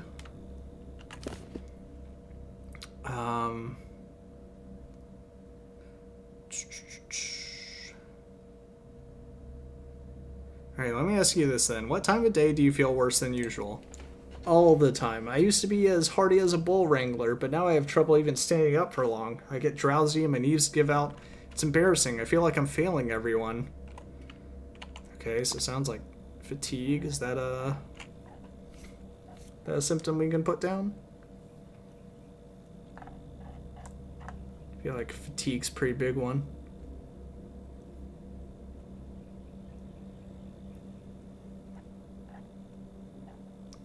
Redness around the nose, hearing impairment. I don't see it. Alright, we'll ignore it for now. Let's see, this condition of yours progressing. I don't take a great interest in my own person, doctor. Got enough people to spend my attention on as it is. But I have trouble doing my job. Because of this, it's a rugged man's job. Disrobe, down to your undergarments, my good guardsman. I'm going to examine you. And since you're so preoccupied with my work as a security guard, here's my advice to you, Doctor. You're being too heavy-handed. This lockdown of yours is making people seethe, and a cauldron can only seethe for so long before the lid flies off, even if you screw it down.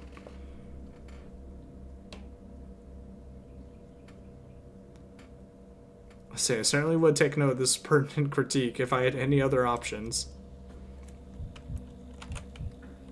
Looks exhausted and he's trembling. Could he be using Twyrine? Strange redness, rash, bites, something else. There are red spots on his face too. Let's see, rash. See multiple small swellings in the skin, resembling speckles. Besides red, can be black and green. Different types indicate different diseases. So there's rash and skin redness.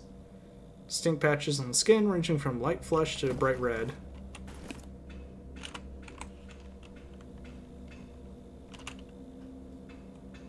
I'll just say rash for now.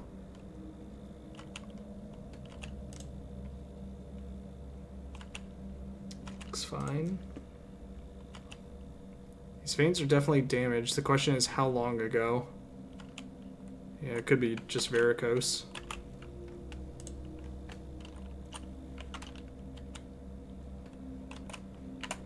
Okay, but let's put it down just to keep track of it. Vein damage. So that would be fruit typhoid. Okay.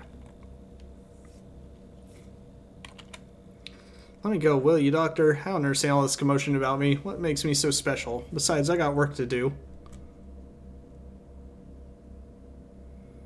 God, so far I don't think I've had to, but I don't want to have to do these, go to their home things, but some of them I might have to later on.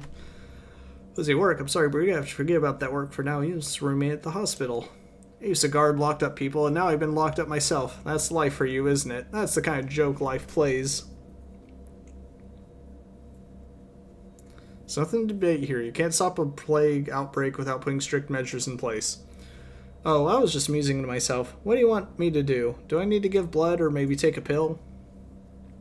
Let's see. Before we get to the blood and the pills, there will be more questions. Are you ready to answer a few? I told you my entire life story, Doctor, and you still want more? Ask away then. How long have you had those red spots on your skin? Never had clear skin, me. It's not a clear skin life over here. Although, let me think. Actually, yeah, the spots you're pointing at are brand new. So I'm keeping the reddening as a symptom on your record. This narrows it down to 4 possible diagnoses. Let's double check real quick. If I take out vein damage... Okay, so it's skin redness. Skin redness and what was the other thing? Vein damage? That would be Twine syndrome. Okay, yeah. Skin redness is 4, rash does 3, so skin redness. I wonder how much the game's gonna kind of just like lay it out for you as well. Okay. What's that you're muttering, Doctor? Can you recollect having any other ailments besides what you already mentioned? Just the fatigue? I don't have time for ailments, do I, Doctor? Between one whole day of work and the next, I'm lucky if I get enough sleep and have time to throw a lunch together. On top of that, lately for what? Oh, cats are fighting again. Nothing, Doctor. I'm losing my train of thought here. Not used to chatting away for a whole hour, like you and I have been doing.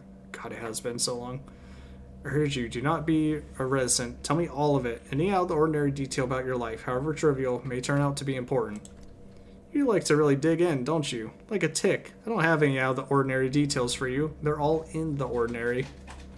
Alright, wait here. I'll be back soon. Let's see if I can ask him about, Fuck, I maybe have to go to his house. Let's inspect your home. I can't diagnose you before I do that. Kindly wait here. Oh, great. Oh, good. Every creak, like a gunshot. First thing you feel the symptoms are found in the casebook, then ask the patient about them.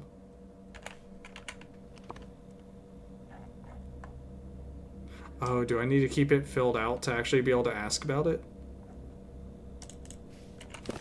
Let's see. So I was gonna say, weird that I can't ask him about it. Allow me to examine you again. Exit.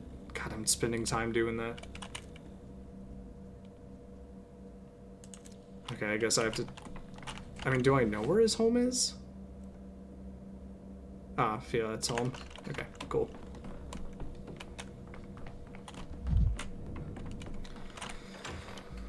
Well, doing all the diagnoses is kind of really fucking important. I think I'm gonna have to... Oh, God.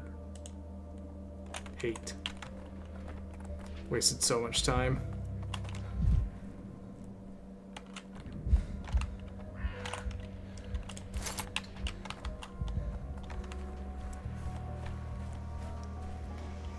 Alright, let's see if I can get these diagnoses at least done, because then I can get a decree that I can make.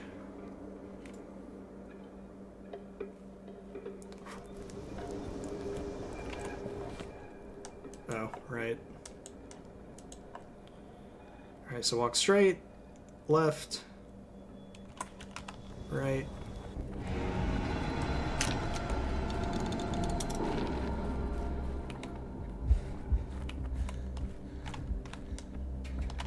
Wait, I might... Well, I think I can enter somewhere else.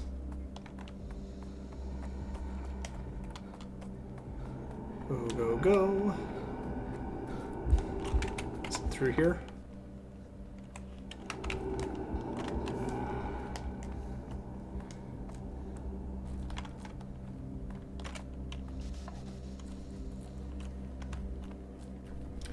See, what sucks is I kind of have to keep the prototype loaded. I can't just, you know, it doesn't really feel like I can go without doing that.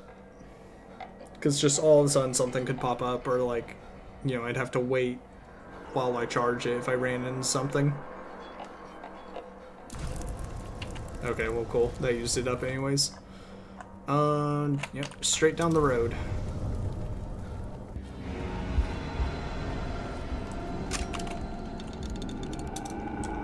At least I've been doing pretty okay this time with charging the, or using the prototype. This the house? Yep, okay.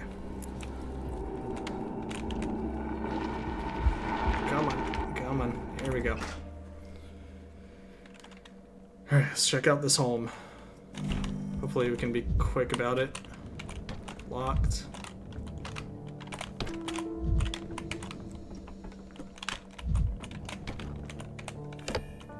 I don't want to hear this. Just let that go for a little bit. Okay. Hi. That's neighbor. I just mopped that floor and now you're walking all over it. It took forever to scrub clean, you know. Look at that devastation. Impressive. How did it even happen? Stop with that clowning, will you? First he's turning the bathroom upside down, but it's our only one for all these apartments. People wash their kids here and take their own baths on Tuesday and Thursdays. They keep it clean. Now there's you with your remarks. Bet you're a pal of Philat's, aren't you? Philat's in the hospital now. He's under observation. I'm here to find out how he got sick. So Philat's in the hospital. Perhaps that's for the best. Have you been living in the same house for long? Do you know him well? We've known each other since we were kids. He was like a brother to my husband. I helped him out his whole life, with cleaning and cooking and whatnot. He was a loner with no one to take care of him, and it wasn't too much trouble for me. We were neighbors after all, and friends. Doesn't that sound idyllic? We drifted apart a little as time went on, but he used to always thank me. Then one day it was like, bam, he forgot everything. Never said a word anymore. Scurried past me to his apartment, eyes down, no hello, no goodbye. But he sure showed this bathroom who's boss. So the sort of frenzied rage isn't typical of Philat. He never trashed anything before and was well behaved. What kind of person this is typical of is an easy guess. You often get this with drunks. While normally he sits there quietly and then he's delirious all of a sudden. With all this ruckus and mess, at least he didn't punch anyone out.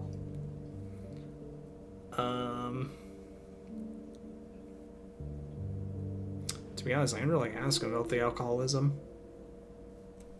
Let's see, has he been drunk for long? I think this is just like the demo case.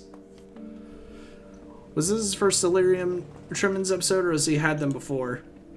He didn't drink before, but go ahead and look out that window. The town's falling to pieces. It's enough to make a saint start drinking. It's like people have gone crazy. Some grabbed a bottle, some grabbed a knife. It's hard to stay human. Everyone's inner beast is looking to break out. So you know for certain that Philat trashed the place in a drunken haze, or is that just what you're assuming?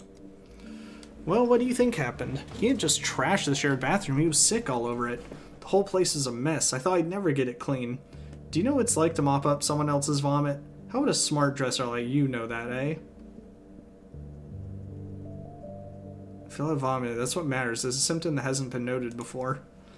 If you figured out everything you needed, I'd like to finish with the cleaning here. The kids from downstairs will be here soon to wash their hands before eating.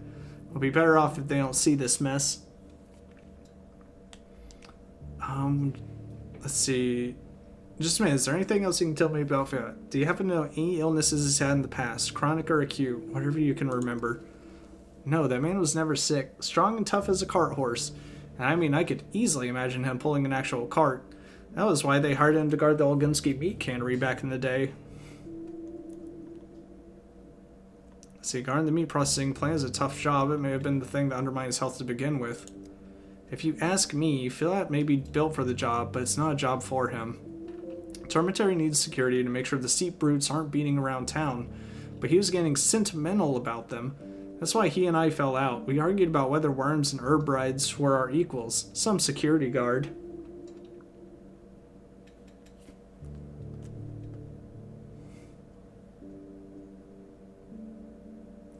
Let's see, brutes, you say. Have you ever considered that someone from the capital might see everybody in a small town like this one as a brute, no matter if it's you or a worm? You argued with me, too, about whether it's right to keep people locked up in the face of a looming epidemic, about whether people should ever be isolated for their own good. What a thing to say. Stop trying to confuse me. I don't have time to pick your philosophizing apart anyway. Got a bathroom to finish cleaning. Feel like got into philosophizing too, and it both destroyed our friendship and made him an alcoholic. There's no good in that. Let's see. Can we go back to his drinking once more? Your delirium hypothesis is logical, but it's still only a conjecture. In fact, his denial of a drinking habit sounded very sincere to me. Who wants to confess to something shameful like that? The thing is, lifelong sots are proud of it, and it's the new-made ones who are ashamed. I hope he's ashamed. It's anyone's darn guess if he is. It's like he's become a completely different man. For all I know, he's lost all sense of himself at this point. Gone completely off his rocker. Off his rocker is something new again. Are you just talking about the bathroom incident, or is there any other evidence that he's off his rocker? He has episodes, you know. Before he trashed the bathroom, I'd hear his muttering coming from behind his door every night, and he lives alone, no family, and no one visits him. My husband and I used to be his only friends. He started talking to himself, and that's a sure sign. Let's see, maybe right after all, hallucinations do point towards delirium. Well, are we done now? I have my limits too, you know. Mopping floors is hard enough, but bad-mouthing a former friend is harder. I'm sorry for the poor dummy. Where's Philip's room? I'd like to take a look before I go, after all. It's further down the hallway. Here's the key. I've got work to do, been breaking my back for half a day here. Whose fault is it? A fool who's also a drunk now. Poor soul. Let's see, if we look at the vein issues again, in case Philip was wrong, there's only one diagnosis left, but I still must check his room. Or why did I come all this way?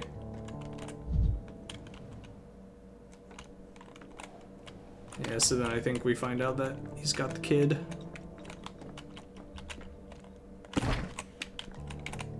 Oh god, I'm about to run out of time. I need to do this fast.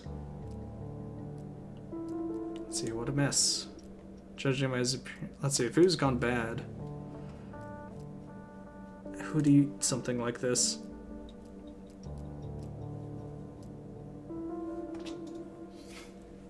Down now alcoholic, a pauper barely making ends meet. Feel as a guard at the termitary. I feel like I can't have such a salary. He doesn't even have enough for food. Let's see. No, it doesn't add up. There's something else here.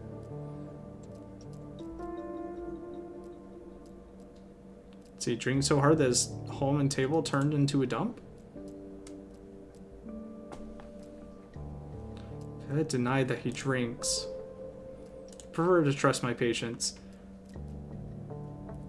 How can anyone eat such rotten food?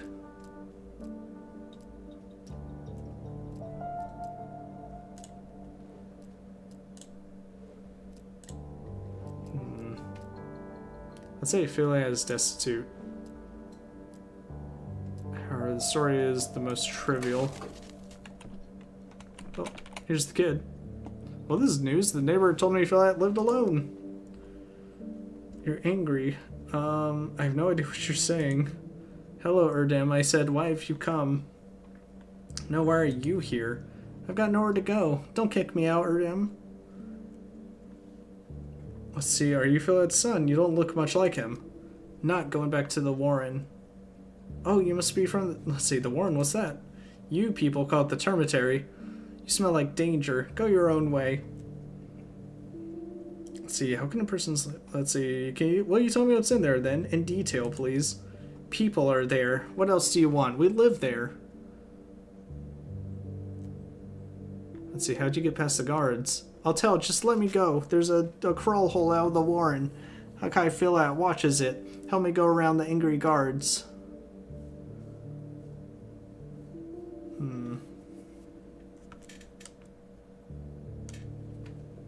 Let's see, why don't you just stay there? Let me guess, love struck, or did you break your code of laws? Have you people even got one? So Philip took you in. The hallucination of his was you? It was you who saw into in the night, not voices in his head? Took in, hid, sheltered so no one sees. No one returns me to the warren. Talk quietly so no one hears.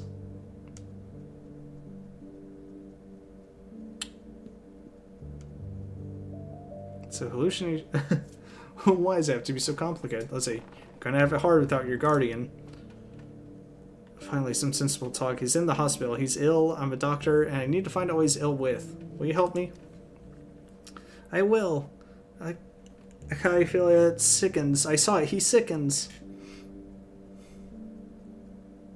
So he's eating rotten food, and that's why he threw up.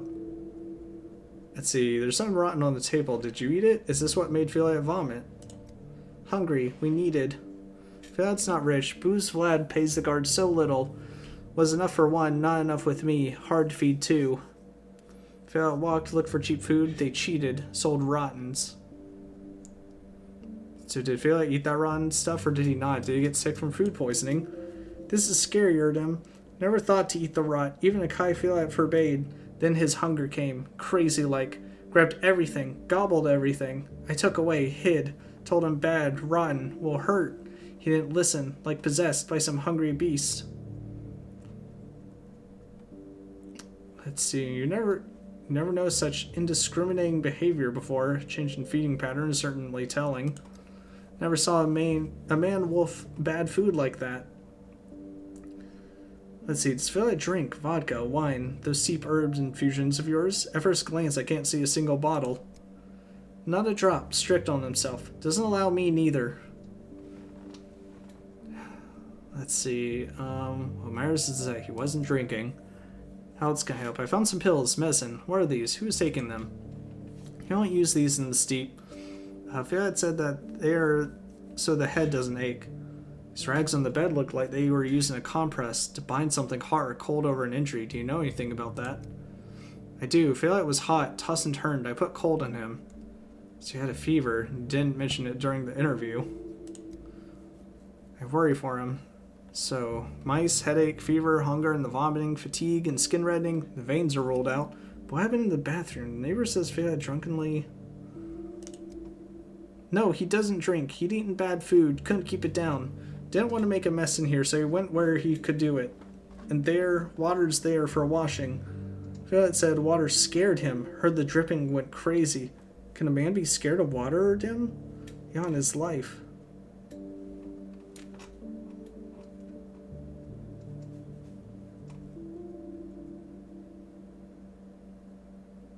Let's see, thank you, young man. We'll say hello to Fiat for you.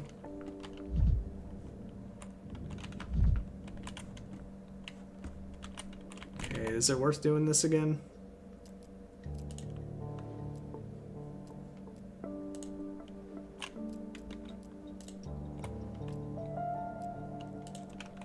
Okay.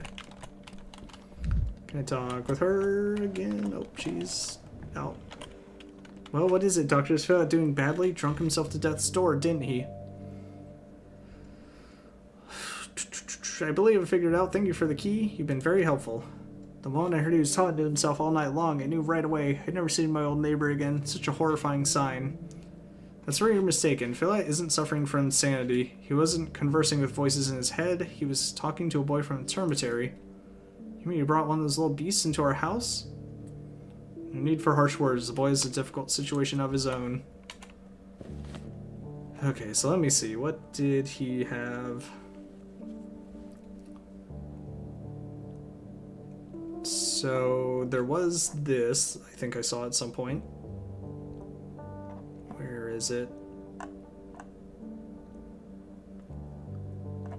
Oh, here we go. Some hydrophobia.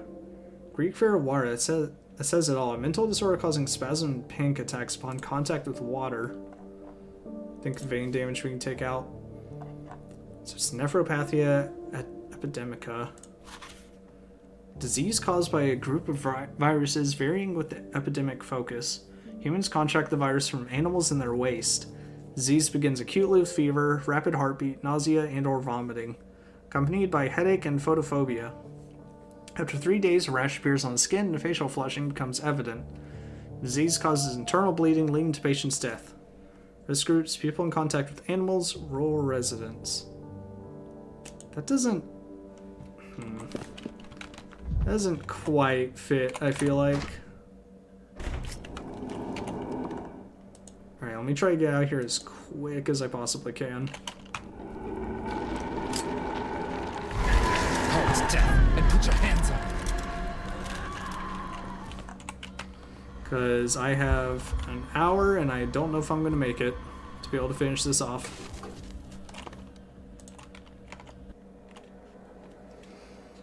I didn't say how long this trip's going to take.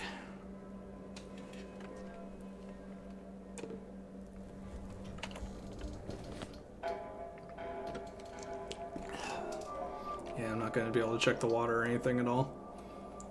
And then I need to get to the still water to get the results. I'll blink, and you'll be gone. I was gonna say, I can probably go ahead and use all this up, since I'm not really...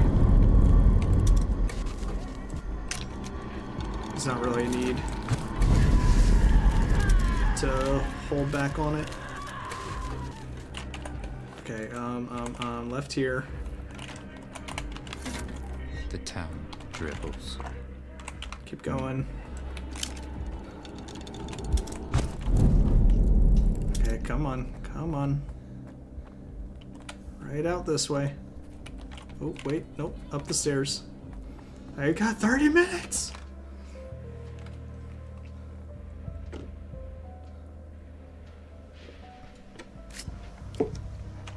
Okay, perfect. Let's get this diagnosis down.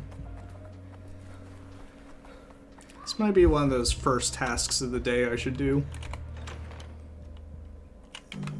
Probably also doesn't help that I take forever reading conversations.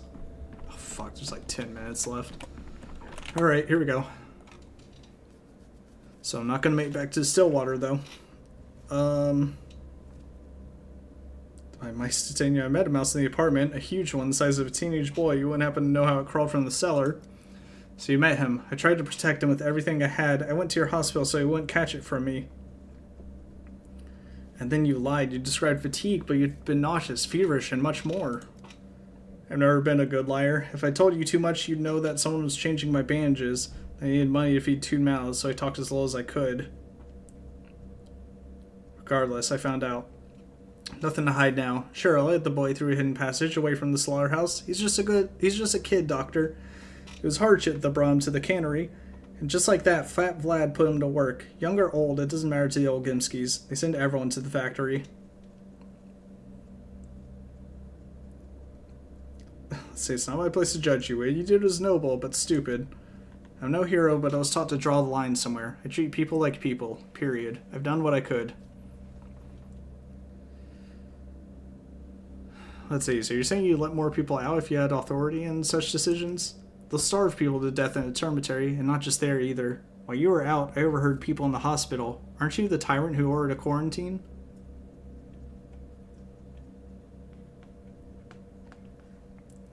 Let's see, my task is to save as many lives as possible. Yes, it does require some restrictions and discipline. There's dangerous games you play, Doctor. I'm not the only one who doesn't like restrictions. Today, people endure. Tomorrow, too. But in the days that follow, they'll erupt. I told you, you can't humiliate a living being without suffering consequences. And this imprisonment humiliates the town a second time. So you try to shame me as if the quarantine were some whim I had, if only we had another way. This won't end well, I tell you. Neither of us can tell the future, and Phil, I came to talk about your diagnosis. Drink this glass of water, please, before we continue. Oh, take that away. I can't stand hearing this sloshing. Get it away, Doctor. Let's see, I put it away. It's gone now. Okay, so... Hydrophobia puts everything in place. Return to hospital, talk to Phil again, or make the diagnosis now. I need to postpone the diagnosis. Okay. So I guess it is this. Alright, done. All today's diagnoses are set. The results will be delivered directly to Stillwater after 6 in the evening. Well, it's 2 in the morning. I'm about to run out of time.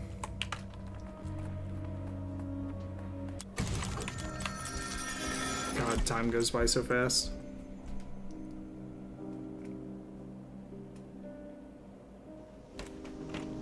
I don't even know if I can look at the diagnoses now.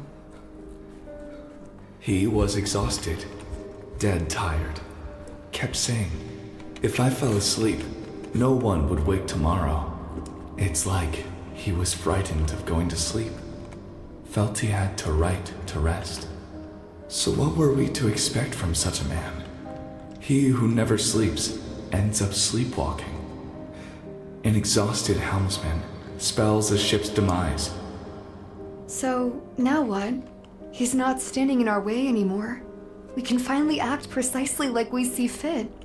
In our way? Who's we? I have my own approach to the sand pest. So do you. Be on your way. What matters is that he would be on his way back to the capital of his.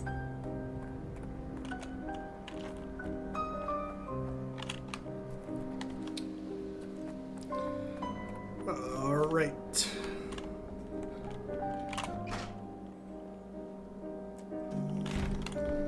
Well, shame that I couldn't get the potential diagnoses. Or, let's see, day's drawing to an end. I need to get to Soar to Ava.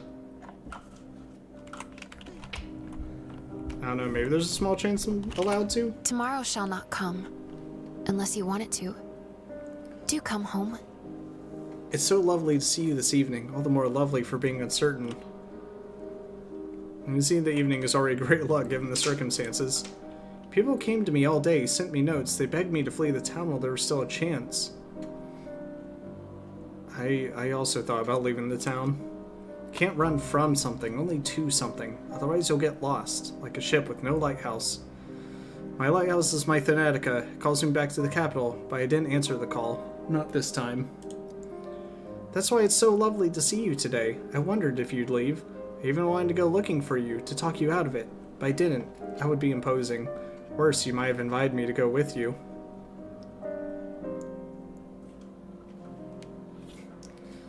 Let's see, thank you for not whispering in my ear. I had to make the decision to stay myself. I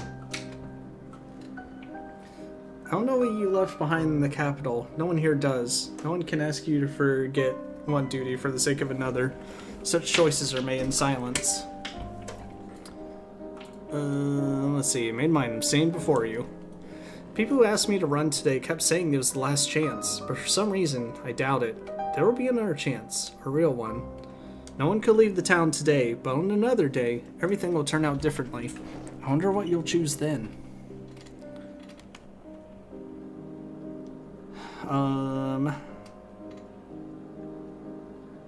One day I'll leave, obviously, but not before the plague is defeated. I'm so sleepy. While I waited to see if you'd return, not sleep wouldn't come at all. I was afraid of seeing you in a dream, and then waking to reality where you were gone, and now I'm exhausted. Good night then, rest well.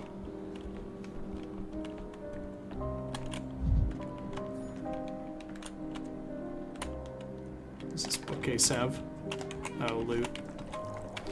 But I can't do that at the end of the day. I think same with this. Yep, not available at the end of the day. Damn it. I just need more time.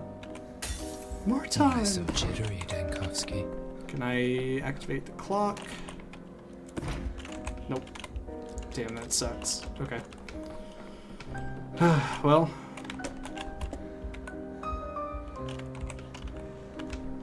Guess we'll move on. Let's go ahead. Let's hit the 5th day up, huh?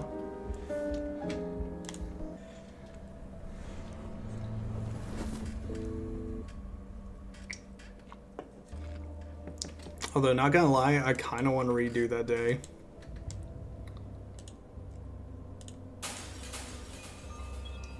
Store's dad killed in the very... Wait. Day 5.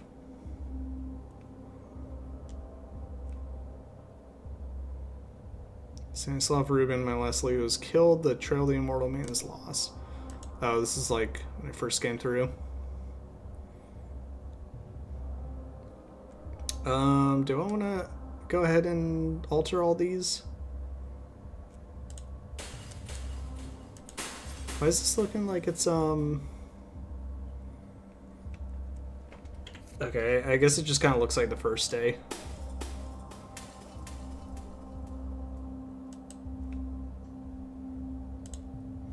Start date, progress, select events will reset. Yeah. Even though I'm pretty sure Ruben was buried, so it doesn't super matter anyways.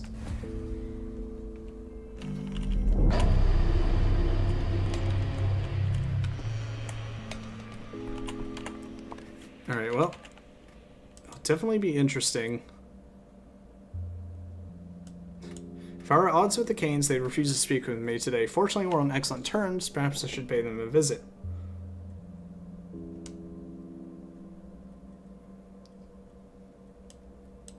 Pursuing the man who allegedly stole Simon's body, rumors of his murder the day before yesterday weren't confirmed. I'm sure he's waiting for me. Who was it that was buried?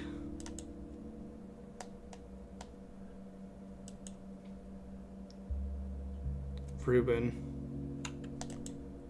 Yeah, okay. So basically, don't worry about the Ruben thing.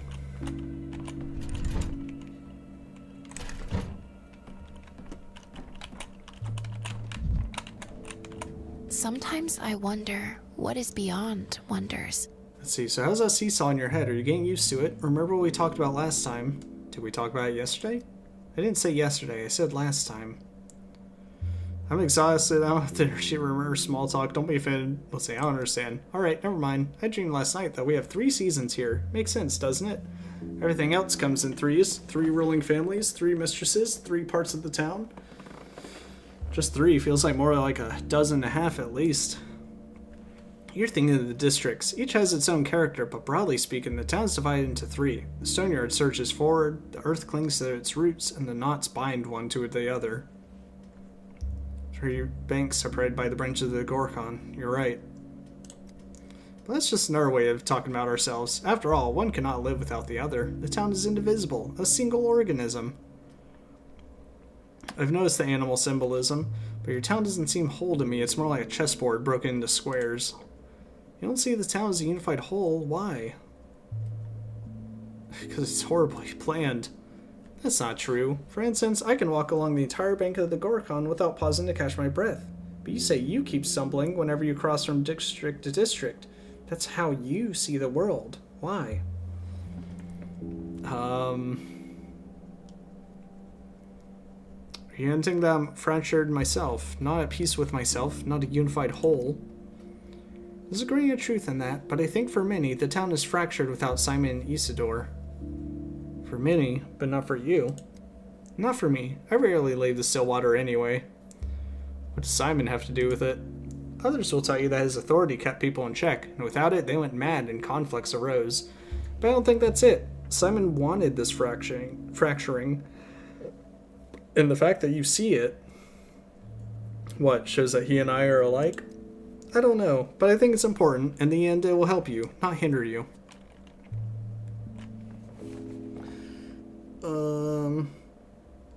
I think it's terrible. I wish I could see your town differently. So I just get amalgam from talking with Ava, huh?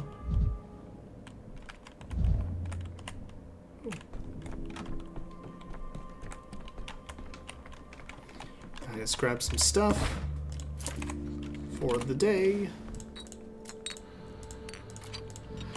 Oh, right, and I had the sample and everything else from yesterday, which I can't use today.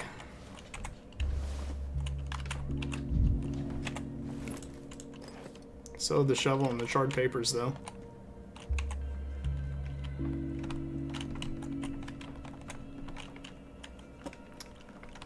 Keep forgetting. Where's my little loot box with all my stuff?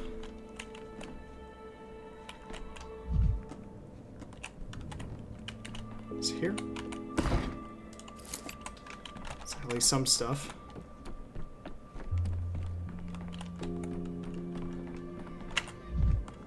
A lot of people here.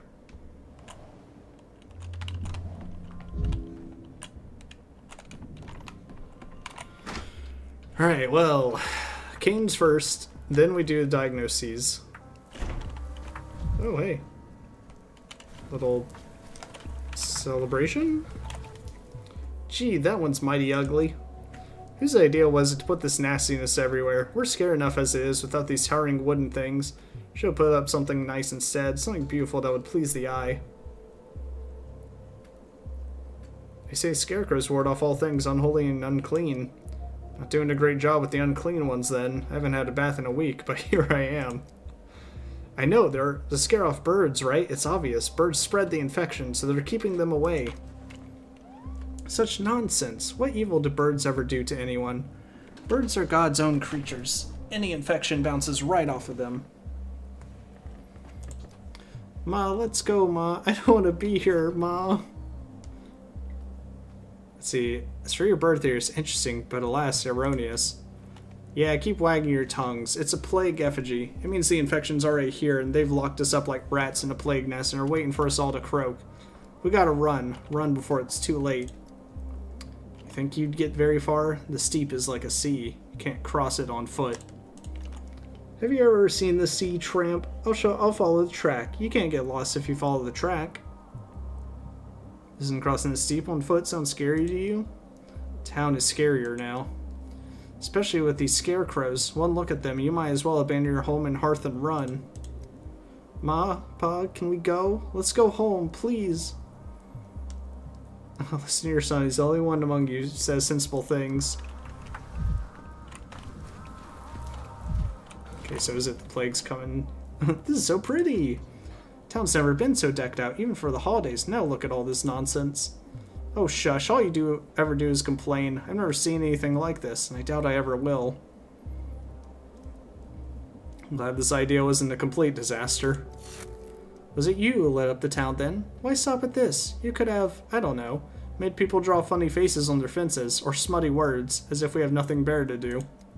Stop it. You ruined the mood for yourself and others. I cannot believe some people. Whatever you do for them, they find fault with it and ruin even the smallest treats. Shame on you. What did I do? I don't take down your lanterns. I don't ruin them. I'm just saying how it is. Let's see, Macy didn't get roughed up yet with a mouth like that.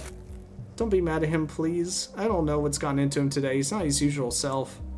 Pff, think what you will. If you don't want to look at things realistically, it's your choice. See, I'm not mad, rather amused that even such a harmless thing as shining a light will make disapproval. Okay, so these are all the lanterns that I set up.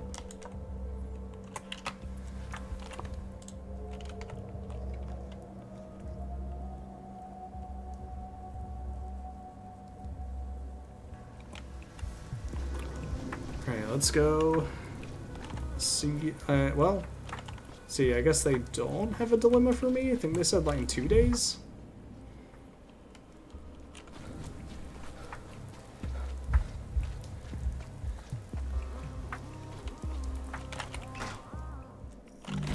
Alright, hi Georgie.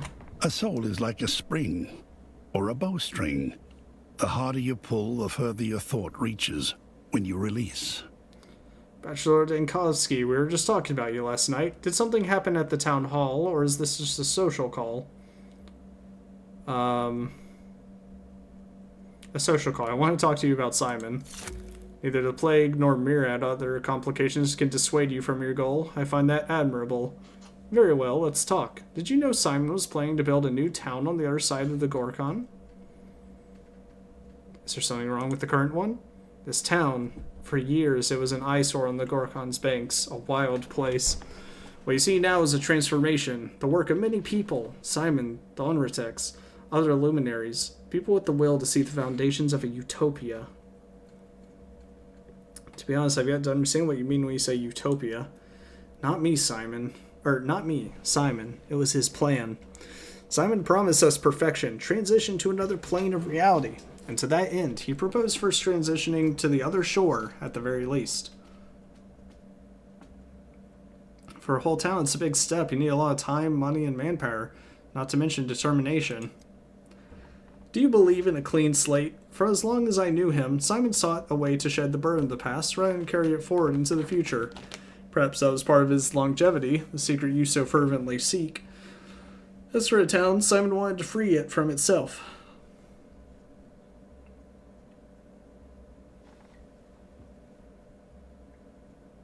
Let's see, one thing troubles me about this approach. How exactly do you wipe the slate clean? Burn everything out? You have excellent intuition, Dr. Dankowski. You're asking all the right questions, but you have to search for the answers on your own, like Simon did. Speaking of riddles, again, I thought we were past that stage. I cannot tell you more than I understand myself, or more than you can understand, for now. Alright, let's leave it alone. You were telling me about the project of a town on the other side of the river. So Simon's disciples, those who channeled his will into architecture, street curves, bridge spans, all work together for a utopia. Their legacy is easiest to see here, in the stone yard. The polyhedron? Among others. And then, well, it's like that rhyme about the chorus. The cat with a fiddle, all tired and torn. The cow and the maiden, all forlorn. Their song was beautiful, before each one began to play their own tune. And then Farhad died. There's always an and then. I see, and then Simon died. And then the plague came, and here we are. There's always an and then. Honorable Georgie's glad for pleasant company. I'm glad to learn more about his mortal brother. Okay, I guess I'll use this mania to my advantage then. How much? I got 3 calamels.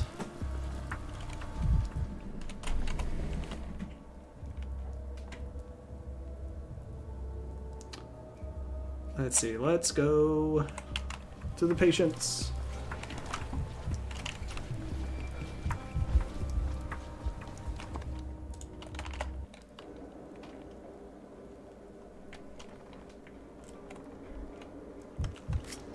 Oh, hello.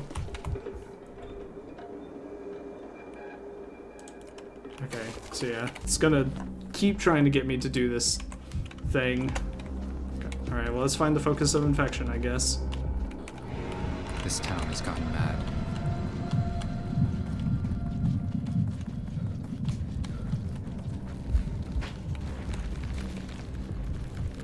Oh god, did I distract myself? Sure did.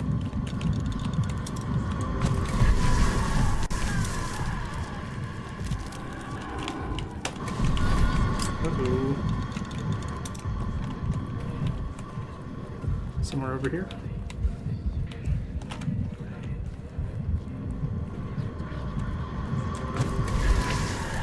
Back this way.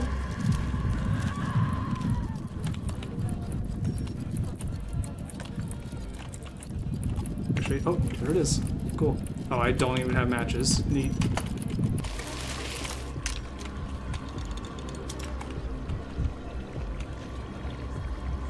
There you are.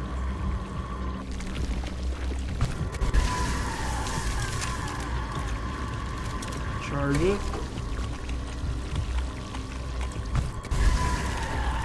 Okay, so that time she went to a different area.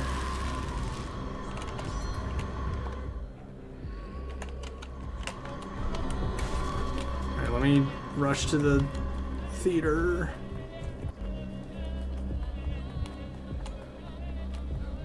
Damn it.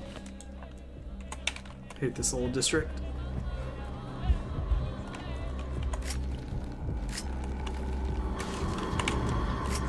Ooh.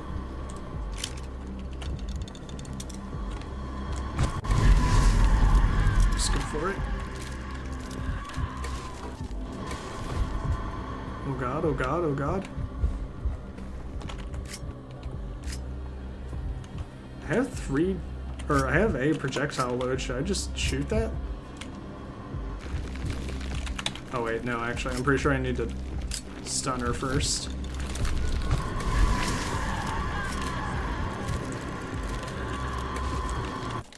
Okay, cool. I still don't quite... Oh, and I fucking died. Great.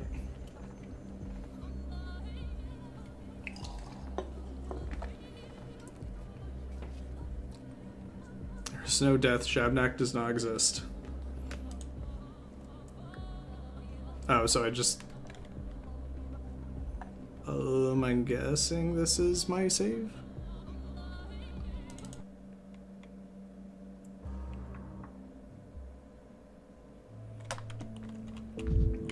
Alright, whatever.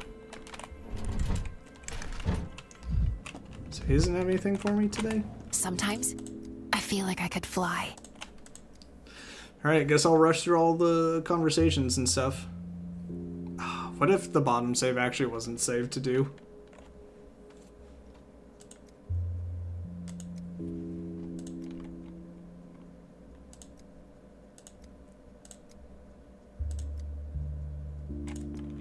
Okay. Here we go. Grab my stuff. See, I'm just trying to figure out the projectile thing. Because I'm like, do I need to charge the prototype? Do I just like let it go? I guess it should have at least stood back.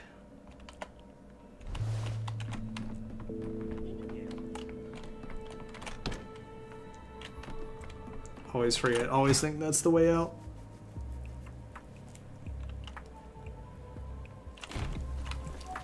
Alright, we'll do a quick talk to everyone about how they hate my idea.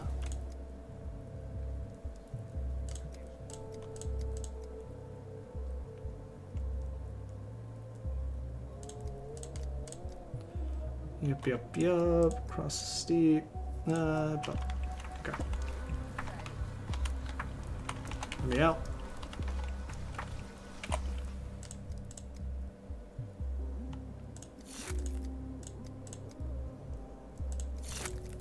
Oh yeah, that's why I built up all that mania.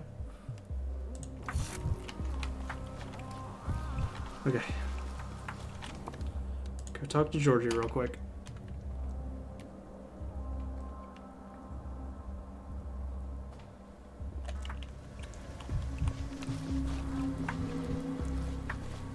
You know what? I'll maybe try the projectile again, but I'll be a bit safer about it, I guess. Clearly I have something loaded up. I might as well take the shot. But it might say something like, oh, that was a previous day's, you know, projectile or whatever. A touch is an attentive look, or a keen word. One can touch with their hands too, but that is a hard skill to learn.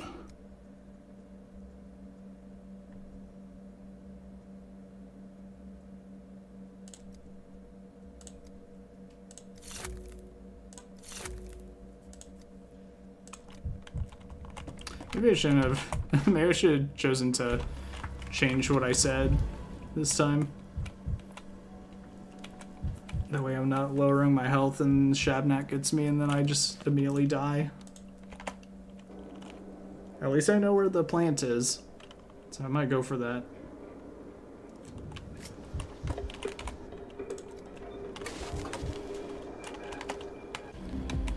Okay, focus of infection. Should be over this way. Shabnak, the golem of steppe legends. Myth. Fiction. So wait, is it steppe or steep? Because I've heard people pronounce it differently.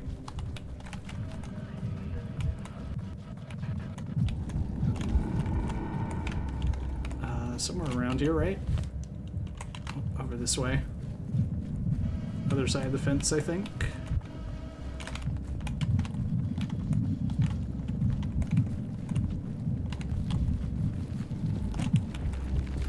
Uh-oh.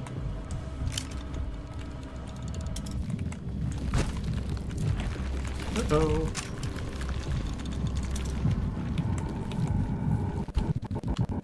Or does it change?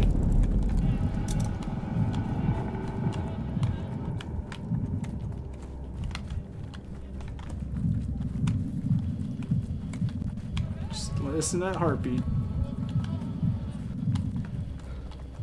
Remember this little dead end?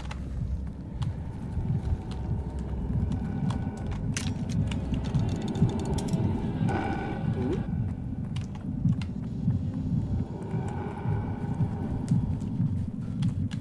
Come on. I just want to make it to this, yes.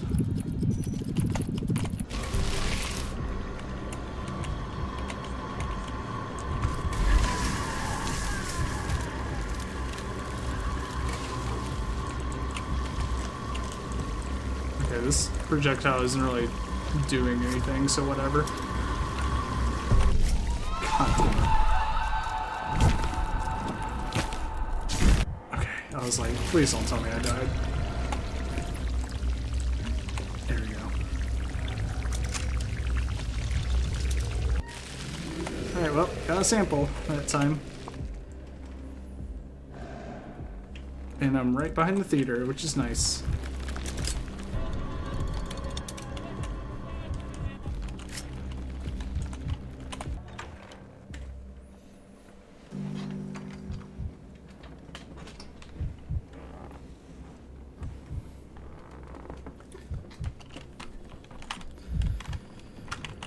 Alright, whatever. Let's go ahead and just heal myself. Let's see, beds, remedies. This is a different house before. It had another purpose. They danced here, not like us, not for the earth, for the town. And the town grew fast watching the Hakian Qatar. Let's see, what brings you to the hospital? Are you sick, all three of you? We're not sick. A kin from Shechem is sick. But he thinks he has no illness. He thinks he was punished. How do you mean? How do you mistake disease symptoms for punishment? Tay thinks the steep punished him. The steep didn't even hear him. Why would she punish him? Quiet he is. He couldn't prove himself. And weak. Fell ill after. We learned you were a healer and let him to you. If only everyone did the same, including some educated townsfolk. We have our own healers, our own herbalists.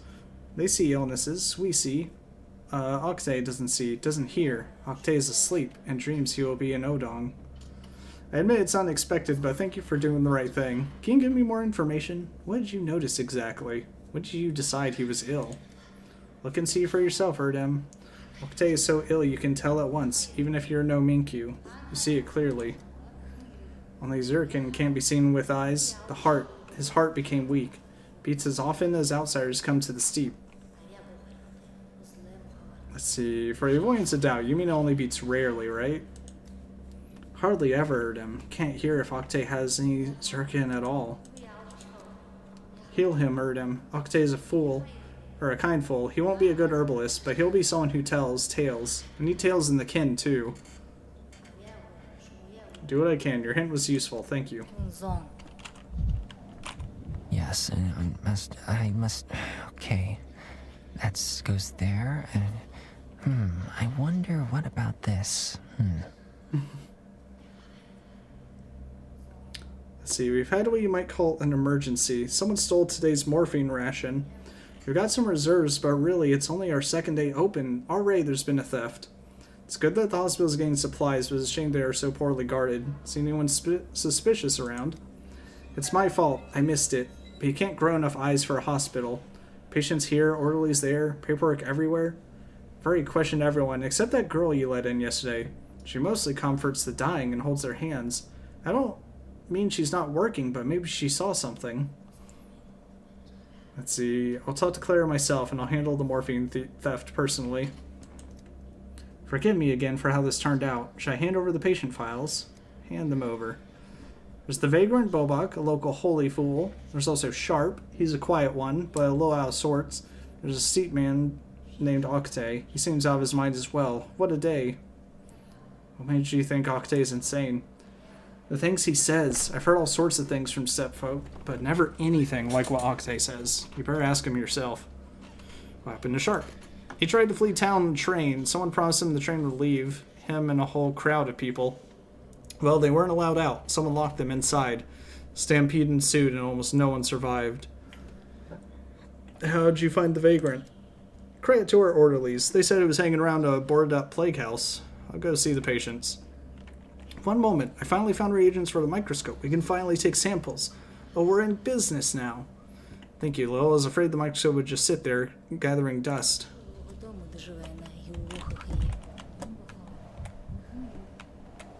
Oh, is that Clara? Clara, do you know anything about this morphine? He's looking after you from above. Protecting, perhaps, what do you or want? Preparing. Someone stole morphine from the hospital stock. Help me find the thief. Get lost, will you? Let's see, you were so eager to help with the hospital, and now this. Do you talk to the patients like that, too? Will you stop bothering me, Doctor Man? Leave me alone. I'm not in the mood for this. Look, I don't want to make a scene. Let's sell this the civilized way. Return the morphine, I'll turn a blind eye to it. Just this once. It's so stifling in here. Stifling and stomach turning. I'm off to the pub. Curious, since when do they allow children in the pub? You're so boring. Hello? Can you even hear me? It's like I'm talking to a wall. Okay, there's my people. Morphine disappear from the hospital. Who's doing is this if not for the changelings?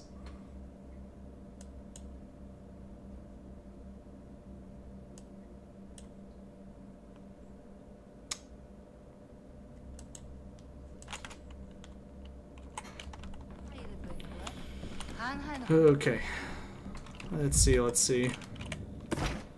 Grab some stuff. Ooh, what is this? What did I just get? Plant-based dye.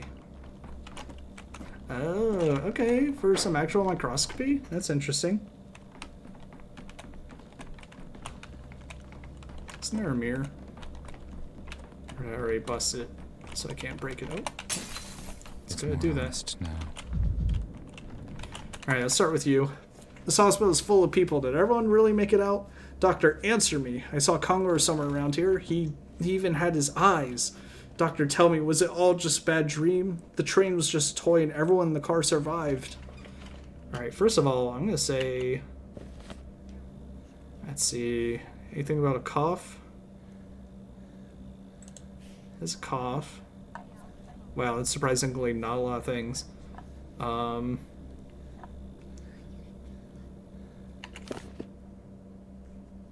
I guess I'll have to observe to see how he describes that.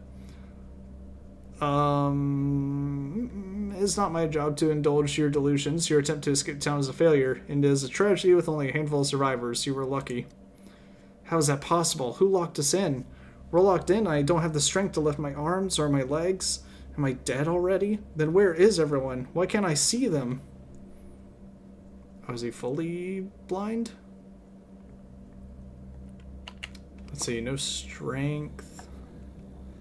What would we label that as? I guess just like weakness?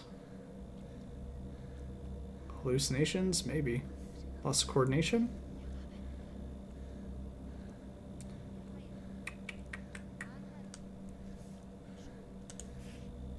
Actually, it does show up under 2 of those. Let's see, got any more complaints? The carriage is all emptied out. Did we arrive already? Why haven't we arrived yet? Why haven't we even started moving? The doors won't open. Open up already. We're here. Let us out. We're here. Easy, easy. Calm down. I'm going to examine you now.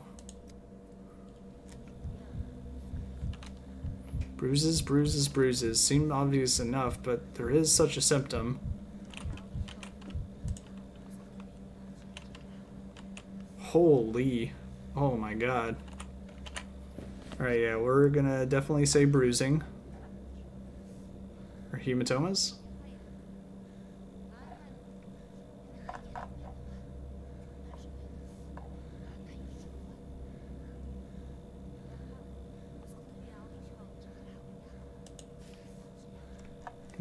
Nothing shows up with that.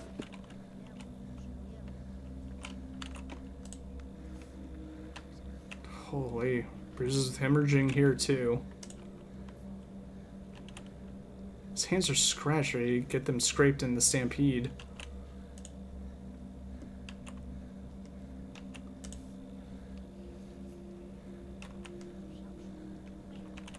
Huh. Okay.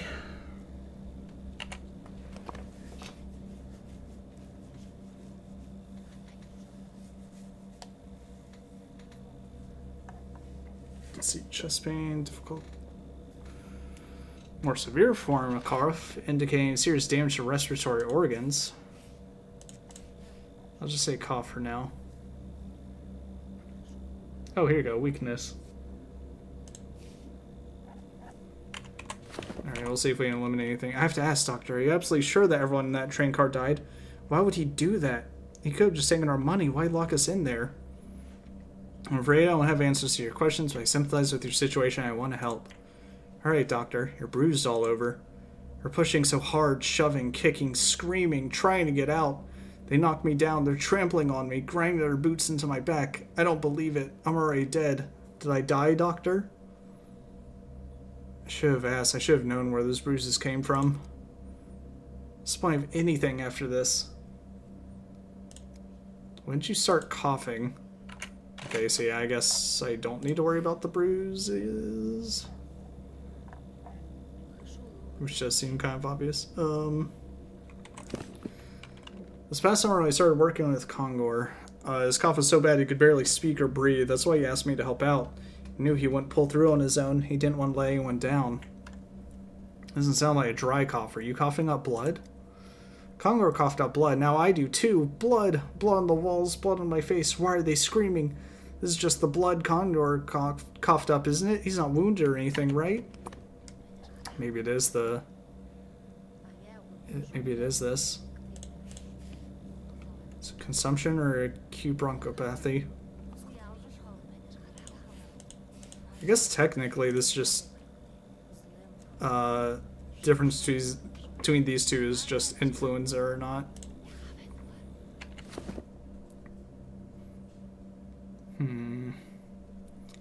Take a tranquilizer with you a little. We shouldn't make a patient suffer so much. Could I please skim through your notes, Doctor? Oh my god.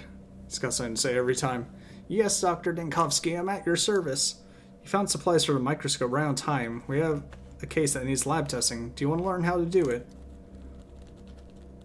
I don't want to mess things up, Dr. Dinkovsky, and when you're watching me, even washing test tubes is stressful enough.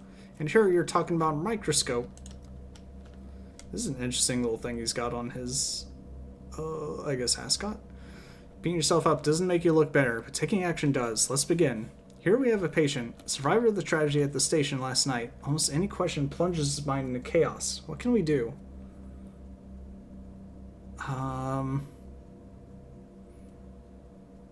Stick to a visual assessment and make conclusions without talking to him. It's good to do both a visual examination and to collect data from third parties, but I want to show you another method, collecting samples. We have to be mindful of our limited resources when we use it, though.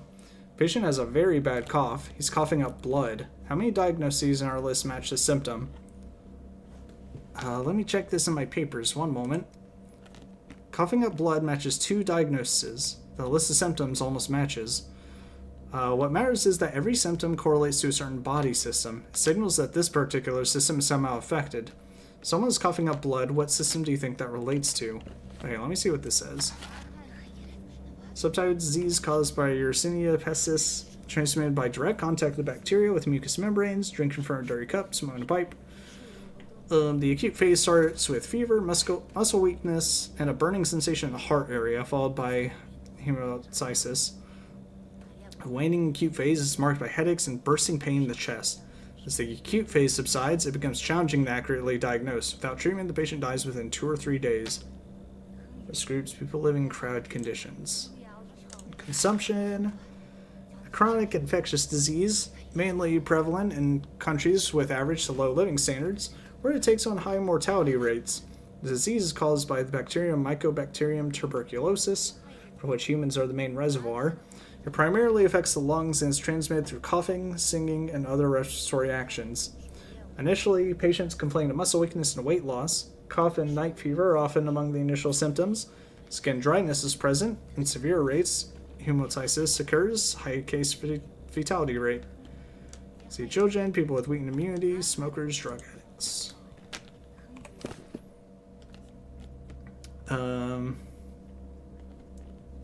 Someone's coughing up blood, I assume. The windpipe. Sorry, I should use the fancy name. The lungs. The patient's lungs are affected. Now find everything that's both similar and different between our 2 possible diagnoses. Check not only symptoms, but also the systems affected. Remember, if the list includes at least 1 lung-related symptom, we'll see something in the sputum sample under the microscope.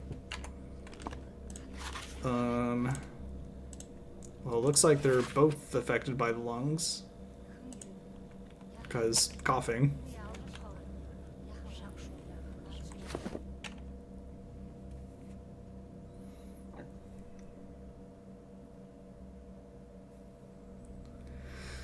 Let's see, even if this symptom hasn't manifested yet. That's correct, it hasn't manifested yet, but it's there. We must use reagents sparingly, so here's a trick. When you have several options, only check for the systems that help you narrow down a diagnosis. First illness does not affect the mucous membrane, but has gastrointestinal symptoms. Oh, is that what he's talking about? See what it, like, what is affected and what is not? Yeah, this one stuff in the mouth, and this one gastrointestinal. Should we take a sample from the mucous membrane and examine it through a microscope to pinpoint the diagnosis? Yes, when 2 diagnoses are possible, check which systems are affected and find the difference. Take samples based on this observation. Finally, use the microscope to look for signs of a particular illness. I get it. I guess. Maybe. At least the general idea. Don't fret, little. You'll get the hang of it. My head is spinning with all this new knowledge. I have to confess, I want to address this fancy equipment as Sir. You two will bond eventually. Just please, don't pat it on the shoulder. The microscope won't be amused. The guy's holding his chest. He is feeling fucked up. Alright. To the microscope. I have 2 reagents.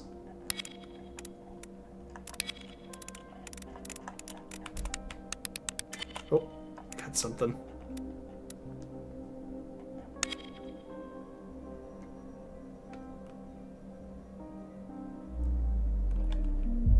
Organ is affected. The pathogen has been found. So it is consumption.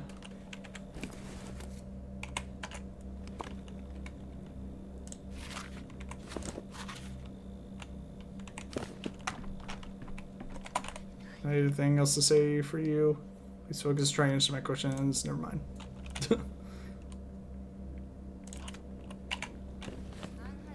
Alright, so yeah, he's got consumption.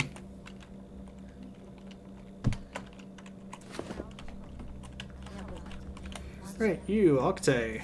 I'll start in Odong soon. How are you going to treat that? You're not. I was told your Odong are born from the earth itself. Mother Bodho decides. He's having trouble with, I guess, the light? Photophobia?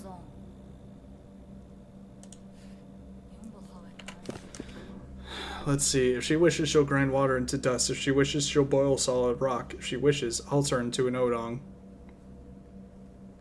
Aren't you afraid the Odong might beat you up if they find out you can become one of them just by getting sick?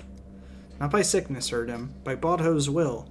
Who among her children will object? Odong are not the Tenga you take them for. Of all of Bodho's children, they are closest to her. So what are the symptoms of Bodho's will? Where does it hurt? It doesn't hurt, it's different. Mother Bodho punishes me and I accept it. Her light burns Suok's darkness from my eyes, flashes for a moment, then Antarna. Flashes again, Erdem, over and over. How can you understand? You won't understand. See, I understand if you stop talking in riddles, so you see flashes of bright light. Yes, the light brings suffering. I must accept it humbly. Alright, time for an examination. Holy, skin is hardened so much, it truly seems inhuman. No wonder thoughts of transformation come to mind. Wakened one morning after troubled dreams the steep man Octay found. Alright, so stone disease? I guess?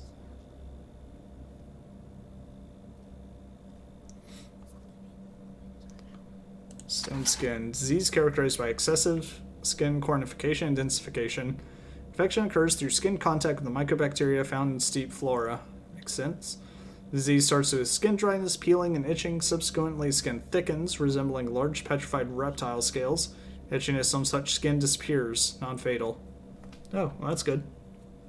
Travelers and inhabitants of the steep. Okay. Yep. Here's peeling, another skin symptom. Does it say peeling exactly?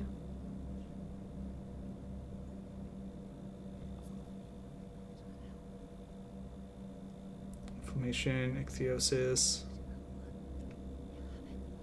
rash, yellowing, skin redness.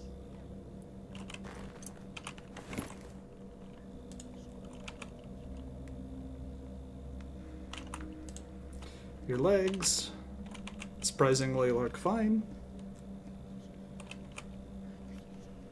Skin's inflamed. Allergy, signs of physical trauma. Say skin redness. Oh, which, depending on if that actually is part of it, then that means it's two different things, potentially. So do you want help? Let's see. If even a Minku can't help, how can some city Erdem help? He can't. So you do want help. Against Badho's will, I have some questions then. All is in Badho's hands, Erdem. If it's not in her will, you can't help. Skin on your legs is inflamed. Is that another stage of your transformation? We did it right. Berke Beak Book. I've endured it. I did it. All the village was glad. Badho herself was not glad. When Zirkin is full of pride, how can she be glad? See, you're right, you say. You won't understand. My legs turn Ulan from the right. Everything else is from Mother Badho. Okay. Let's see. Even the herb brides you brought here believe you're sick, not turning into an Odong. They're kin too. Why don't you believe them?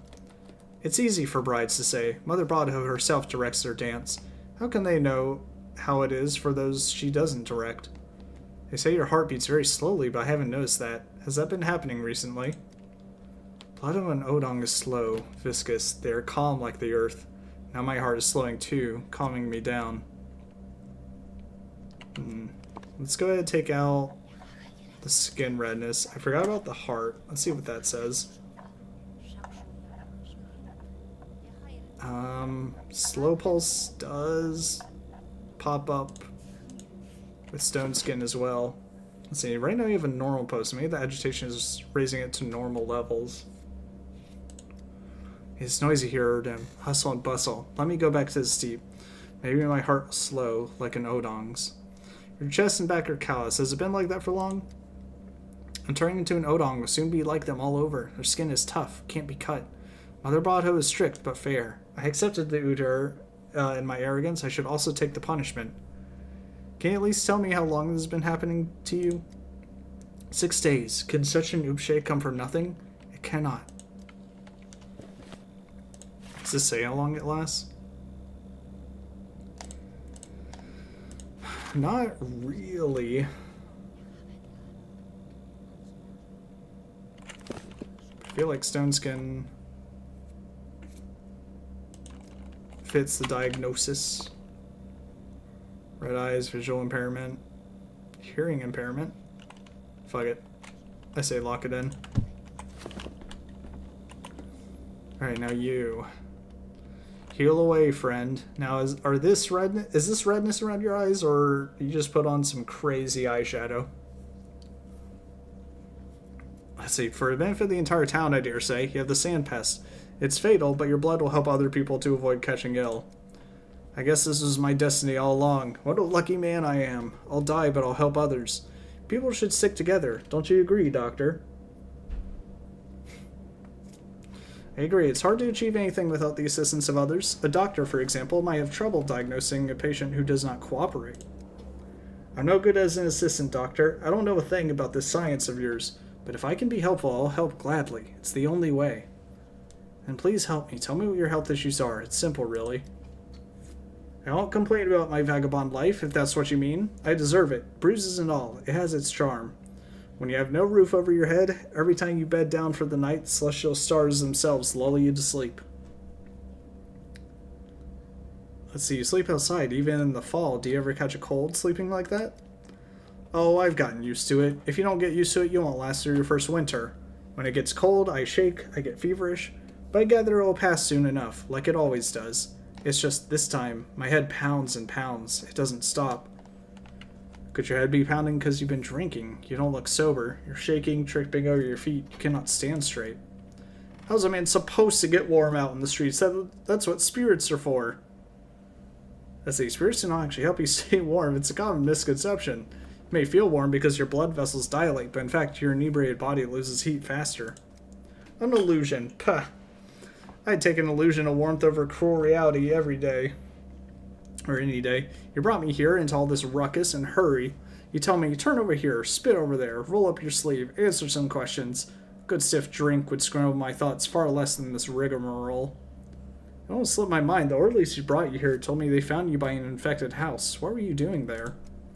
I've done nothing wrong. Nothing at all. I was going to lead the little bull out of that house, but I didn't. Oh, that's no good. I didn't keep my word. My memory is like a sieve. Let's see, what bull? Who keeps cattle inside? I don't know if he's about an actual bull. So did you enter a plague house or did you not? I think if I got inside, I would have let out the little bull, right? For the girl. I would have done my best because I gave her my word. Alright, examination first. Covering bruises. Well, it's what you expect from a vagrant. Extremely pale. Shouldn't vagrants be weathered? Abrasions, result of poor hygiene? Or consequences of infectious disease. The patient is also itching all over. Alright, we'll say... where is it? Okay, we'll say itchy skin. I don't know if bruises are necessarily... Yeah, I don't think bruises are anything to worry about. We'll say pallor, but also immediately contradicts itchy skin.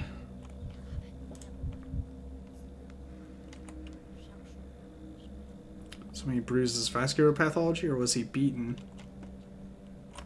You know what, we'll slap it on there just cause.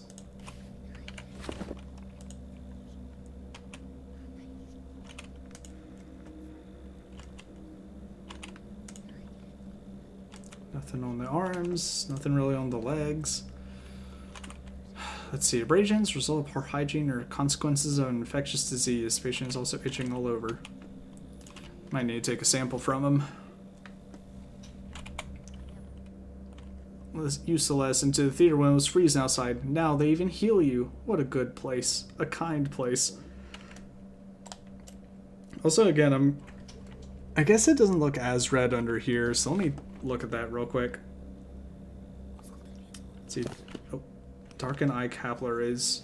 Colored red due to blood and are generally invisible. They're visible, darkening, indicate serious illness.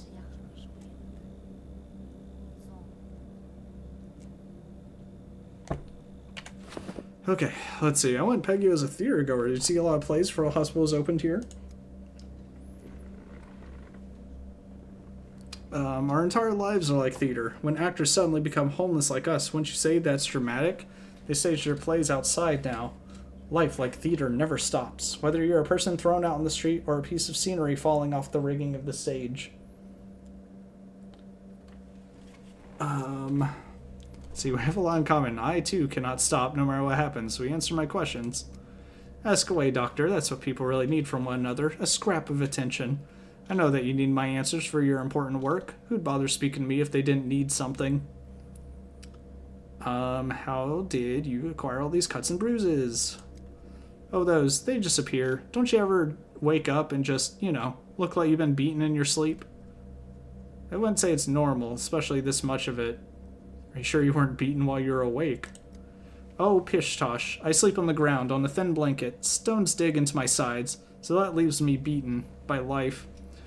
Do you dig your face into those stones as you sleep? Did they give you those black eyes?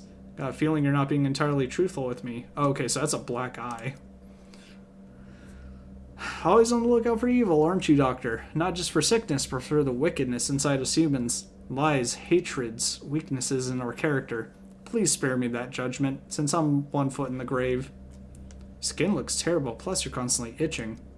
Excuse my lack of hygiene. A fellow becomes quite mangy and itchy when he can't wash or change his clothes. I'm not complaining, though. No use wasting breath in it. I'm just reaping what I've sowed.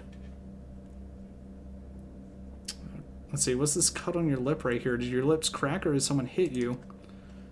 Could be the dry air, or eating preserves from a can. I don't even have a spoon, so I could have cut myself. So I'm not sure, sir. This is how I treat any blemish or cut. If I got it, that means I deserve it. God, man. I have no clue. So he has a cut on his lip, too? Isn't that a specific thing?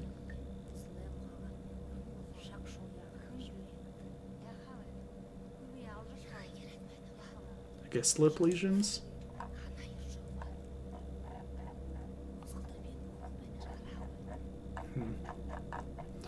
Yeah, I don't know about it. So you seem rather pale. Is this a recent occurrence or your natural color? How am I supposed to get tan, doctor? I can't take off my clothes in the summer unless I want to lose them. poof, and they'll be gone. Got to hang on to them and wear them all the time. It's not like someone would be willing to give me new ones, but that's alright. I can bear with it. But your resignation to fate hinders the diagnostic process. You deserve all the consequences of vagrancy if you say so, but tell me, did your health deteriorate recently or not? Don't get mad at me, Doctor, that's just how I am. Clueless. I've been clueless all my life, and now I'm clueless at death's door. I couldn't save the little bull and couldn't tell you anything about my ailments. What's this little bull you keep talking about? A girl was crying, such a tiny little girl. They took her out of an infected home, but her little bull, they left it behind. I hope this little bull had some value to it. It had the greatest value in the world. It made a child happy. Bobok, yours is quite a case. I can't figure it out, so I'm going to visit your home. I mean the place where you sleep and stash your things. I hope I come back in one piece. Great. Bachelor Dankovsky blogs in a dumpster, what? How else can I make sense of tramp symptoms? Only by seeing how Bobok lives.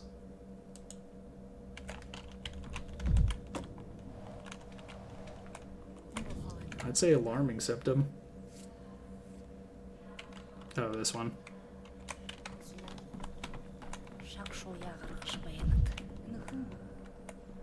Who's at the front here? I feel a current in my veins. This must be the illumination Mother shined with. Capella, it seems your talk with Clara didn't go very well. What are you doing at a hospital? Are you trying to get infected? I come here sometimes. Can't really say why. I feel as though I'm responsible for these people, even though I can't help them. So you know Clara then? Are you acquainted? Nobody knows Clara. She doesn't even know herself. She appeared in town 5 days ago. Where she came from, who she is, it's all a mystery. I believe she's a living mirror. She's different for every person.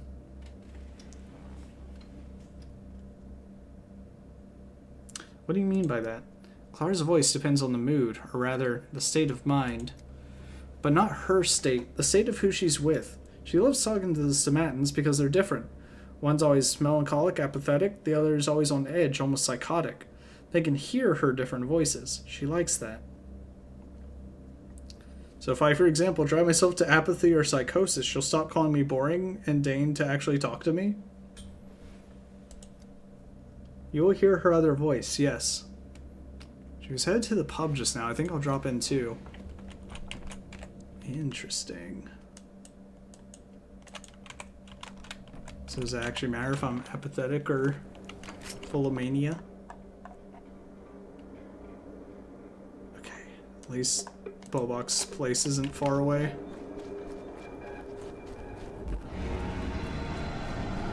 I hate that anytime the Shabnak shows up, it immediately gets rid of all the fires.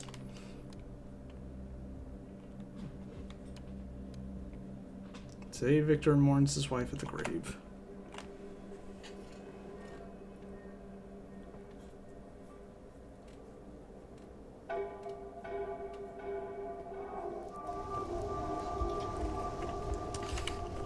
Wait. Oh, I went to an art district. Great. Very cool, very cool. Get me out, get me out.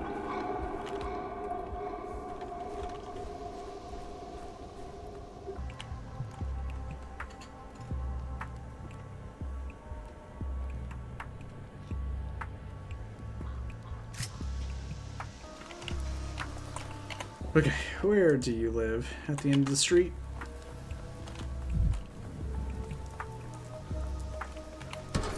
Tired of this noise. You know, I haven't really been to the town hall for a bit.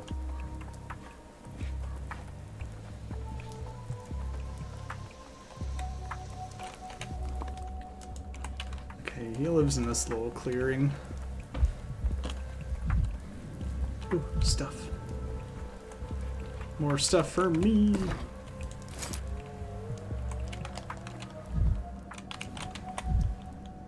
Band production facility crumbling dust to the Kane's tired their latest fantasy. The Logimskis crush their competitors. Let's talk. Look at Great Khan here.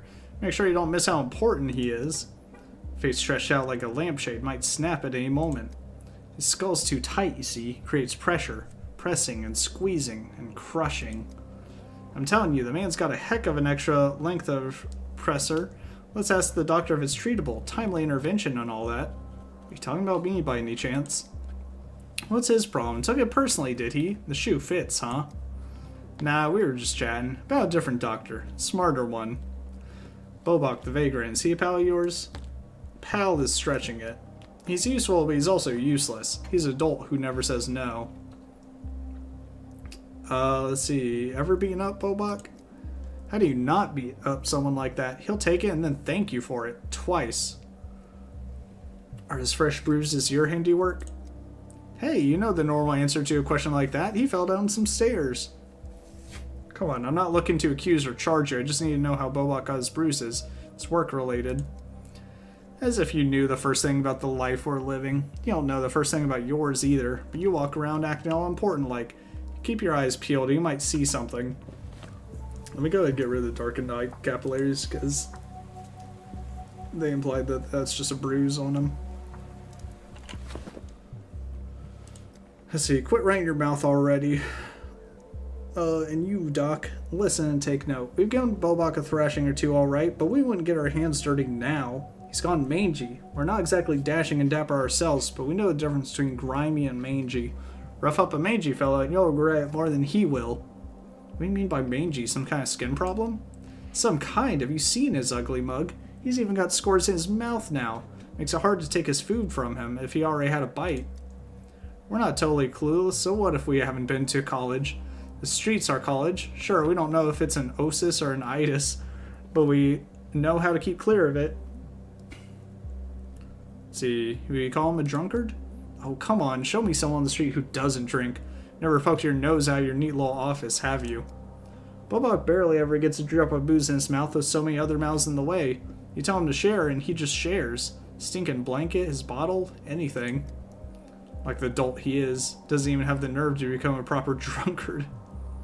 I do have a general sense that none of you here are feeling too well, but I'm going to ask anyway. Has Bobok been sick lately? Have you noticed anything unusual about him? He's been his usual self, really. Running errands, no matter if he's feeling fine or terrible. He wants to help, even when he can barely stand up on his pegs. Well then, is there any chance you could... No chance. Oh, for crying out loud, give me a break. I know you want to blabber on and on and on. You have nothing to do, so it's all you ever do. We gotta feed ourselves somehow, though. Alright, you've helped me enough as it is. We're done with our shift, dearest chief, and we're enjoying a well-deserved rest. Your shift? Are you volunteer orderly? In a manner of speaking, dear boss. Let's just say I can adapt to any task, whatever's needed. Right now, what's desperately needed is rest, so that I can devote myself to your service with renewed vigor tomorrow. Can you do me a favor today? Do you know Bobok? Our Bobok was the kindest and most helpful of men. One could say he was a man incapable of saying no. In his desire to help everyone else, he forgot himself. He really was in a hurry to do a great deal of good. Why are you talking about him in the past tense? He must have fallen ill and perished. He did others' work and suffered for it. People used to pull chestnuts out of the fire and made him the butt of the joke for it. He was a very, very kind and helpful man. What others' work do you mean? Well, this is a bit awkward, dear boss. We're not supposed to air other people's laundry. People trust our kind with various matters because they can pay us in small change, but be sure we won't run our mouths. So I humbly ask your forgiveness, but I won't say anything more. So you're not leaving yet, are you? I might come back to you later.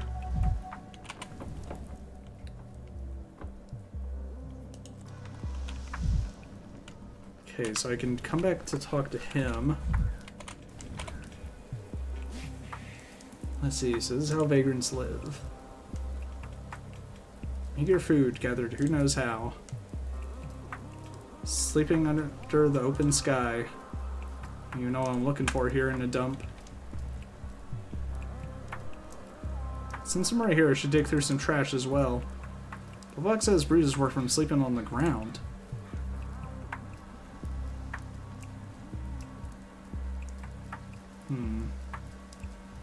See, there really are nothing but stones on our mattress. Could he be telling the truth? Still, I suspect Bobok's bruises from fights and beatings. Other vagrants confirm my suspicions he was beaten. Medicine? That's unexpected. Another one, among this meager collection of belongings. Someone threw it out, expired, sold on to sell later.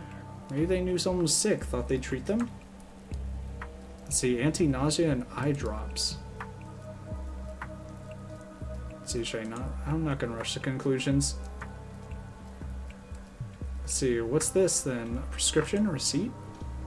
No, I can't make it out. Torn too finely. Horns, magnificent tail. Turn Mitch's wholeness, reward. Illiterate and Odong with a hand and custom around. Who wrote? Let's see, I guess illiterate.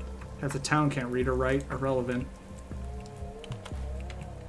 Okay, interesting. Maybe I can ask him about the medical supplies.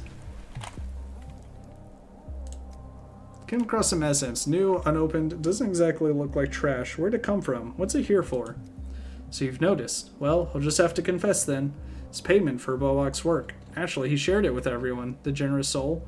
He thought we could either use it ourselves or barter it off. The plague's in town, so everyone needs medicine. What kind of work? What exactly did he do? Well, some orderlies came by earlier looking for someone who would check the plague houses in their place. I guess they were too scared of catching it themselves. I was scared too, so I didn't go. But Bobok agreed. First they paid him with medicine, then a fist to the ribs. But why beat him? Did he do his job poorly? Oh no, he did well. He came out after checking the house and said, "There are dead people in there. Let's go carry the bodies out together."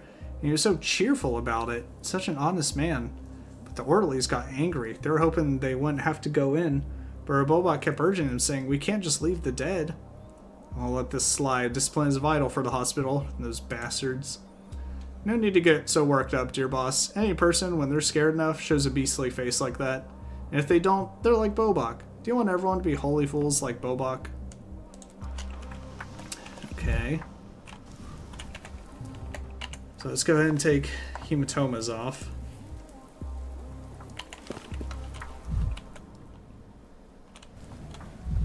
Anything else in this area? Can you find out what... I guess this house is the one he went to?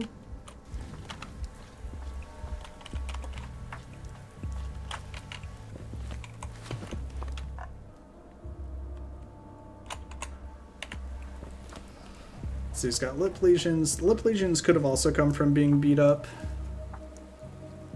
So we'll go ahead and take that off. God, the itchy skin and the severe pallor actually don't match up. I feel like severe pallor could make sense where he's talking about not taking off clothes, but I don't know. And also, they made a good point of like having the clothes on could just give him itchy skin. But even then, if I just do itchy skin or just severe pallor, I don't have a diagnosis really.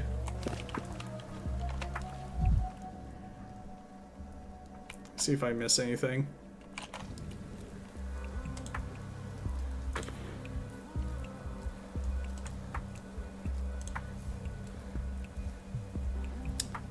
Let's see.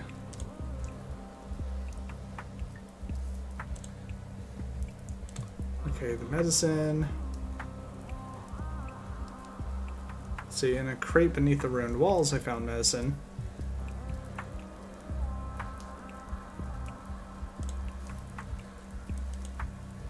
Okay, so it wasn't a coincidence I found medicine in that box.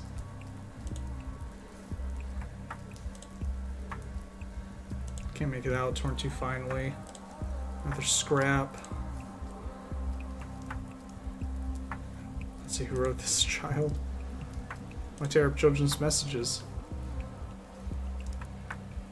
Let's see, someone was tearing up a note as they walked. Tearing and walking. Where to? Ooh, perfect. Hello there, magnificent horns. So he did retrieve it. Am I mistaken, or does Boba say he didn't retrieve some little bull from a plague house? Are your problems or just a coincidence? Maybe ask the friendly vagrant. Actually, didn't even see it. Where is it at? Guess I should have just taken a look myself. Is it like over here? It was like by a rock or something. Okay, whatever. Let's ask him about it.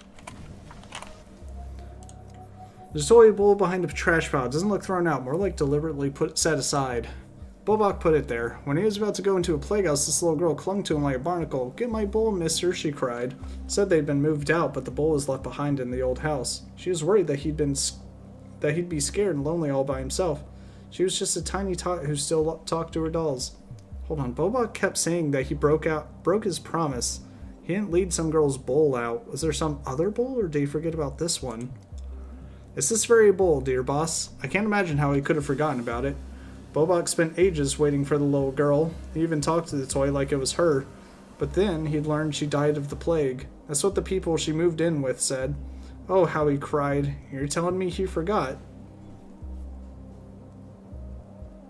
Do you think his forgetfulness could be the result of heavy drinking? No, not in a million years. He always drank less than the rest of us. When the plague hit the town, he stopped completely. So he wanted to meet his fate with a clear head and not hide it from it in a bottle. Strange fellow. One last thing, were the orderlies the one who split Bobak's lip? I kept wondering if it's a symptom or not. Right here? Oh, I shouldn't point it out on my own body. Wouldn't want to catch the same thing. No, that sore on his lip appeared before his run-in with the orderlies or any visit to the plague houses. No, go ahead and point. For one, superstitions don't work. For another, that sore is likely a symptom of the very illness that kept Bobak from dying of the plague right away. Okay, so I guess he did have lip lesions. Still doesn't help me.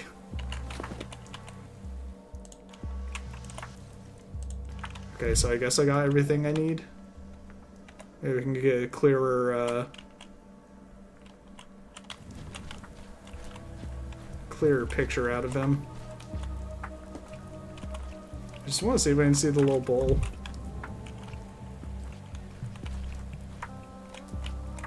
I have no clue where it's at, though. Okay.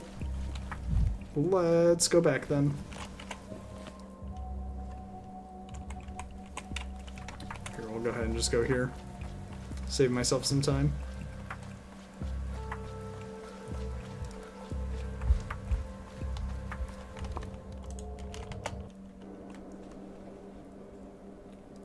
Rather than going through the whole district. Oh, but I have to manually walk through here, I guess. Misophonia, Dankovsky.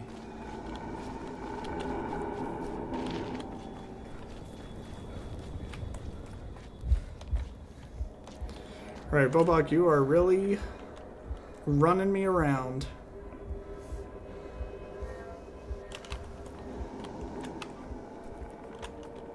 And I need answers to some things.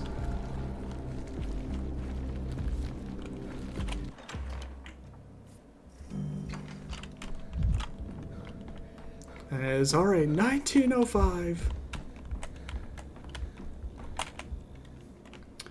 Okay, visit a dump you call home. Quaint, but the conditions are terrible. May I clarify something for the record? Let's see. Differential Diagnostics Act 2. The script says it's time to interview the patient. May I clarify something for the record? So you liked it there. I always say, life and beauty exist wherever the eye is willing to meet them. Orderlies from my hospital sent you into an infected house and then beat you up. Why didn't you tell me right away? Do you remember the names? What did they look like? Oh really? How silly of me. I guess I didn't want to cause these men any grief. How did I explain the bruises then? See, I need you to point out these men. They undermine the hospital's work.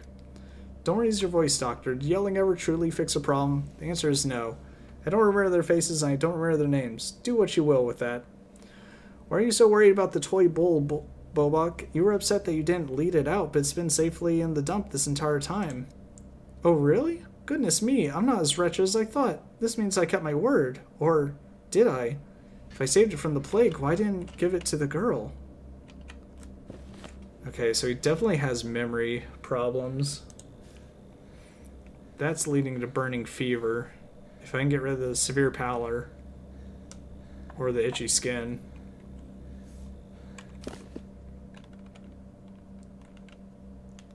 Let's see. Do I tell him or do I just... The girl is dead, Bobak. You knew it, but you forgot. Oh, what a horrible tragedy. She was such a tiny child. Was it the plague that took her? Oh, wretched me. I didn't even bring the little bull to her grave to give her some joy. What kind of monster does that make me? Think I have your diagnosis, Bobok. Stop beating yourself up like this. You're a good person. Perhaps too good. Okay, so let me see.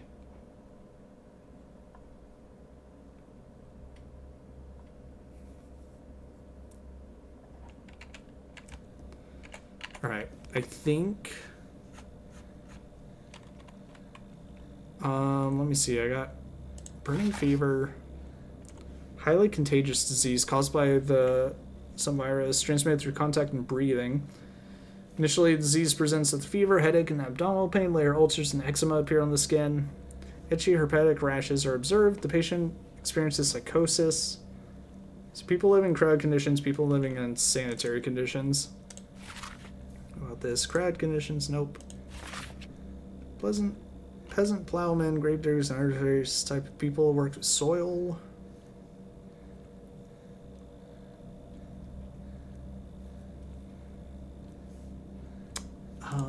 Maybe we can get rid of the pallor and itchy skin.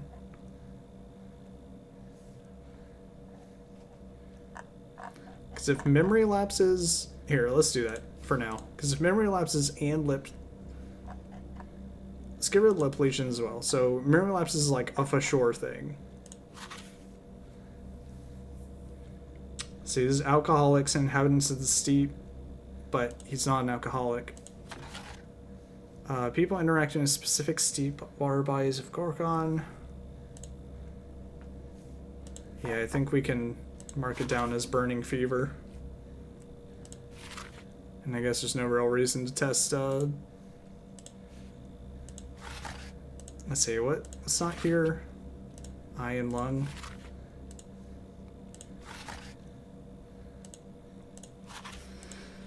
I could test it if I don't see anything in the eye. Then that would definitely make it burning fever. I mean, I might as well go ahead and do that, right?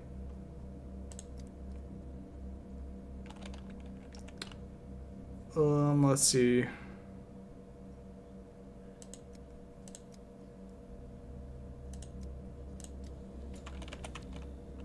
Let me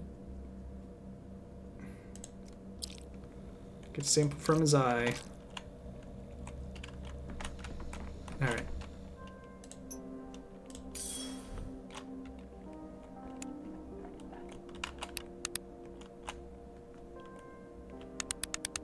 Oh, wait a second, there is something. Maybe. Or maybe it's going to tell me, like, this is not an infected bit. Organ is healthy, no pathogens were detected. Okay. Yep, that confirms it. Definitely burning fever.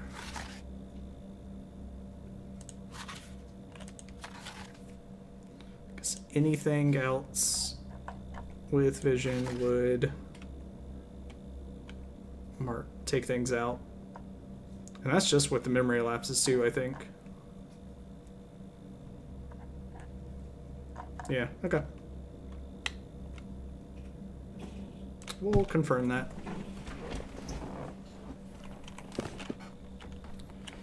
Alright, so if I actually manage to get back in time today, I can see the results of the diagnoses.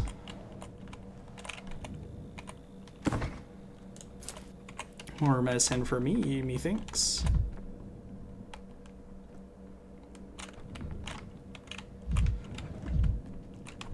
Okay. What was the... Oh, here we go. A meat grinder. Why is it here? Okay, they barely gave me mania. Well, good diagnostics. I could go to Clara, I guess.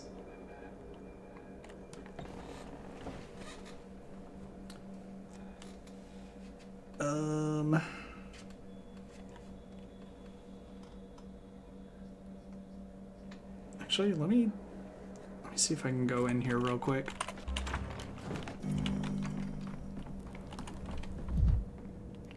Oh, there's a clock here.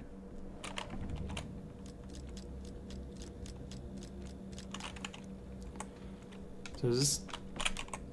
Let's see, I'm guessing the game just auto-saves?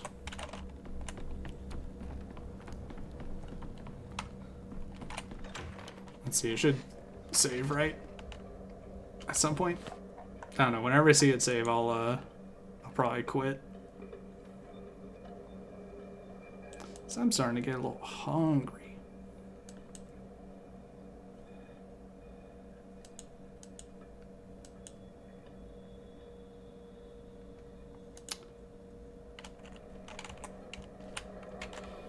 Let's see, is there a reason to talk to what's-his-face when he's going to see his wife?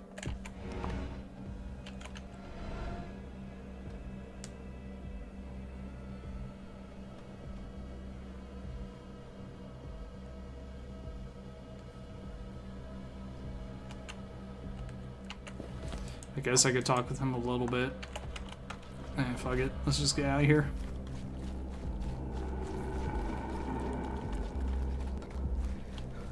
Oh, it's gonna make me go through that other district, isn't it?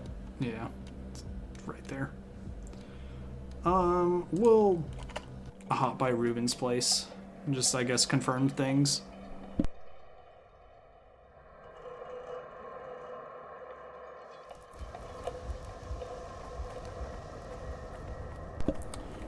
Here we are again in the backbone.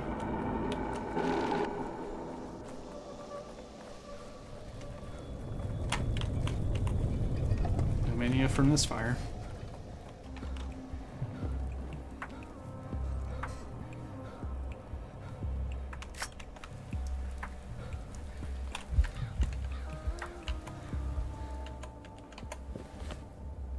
I just want to know if Victor's going to be there all day or not.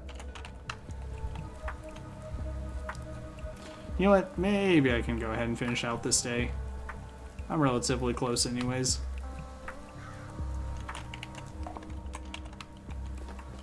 What's all this then?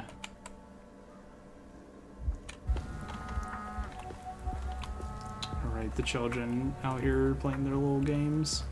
Is that grief? I plagued my damn leg, what am I gonna do? What exactly are you doing, if you don't mind me asking?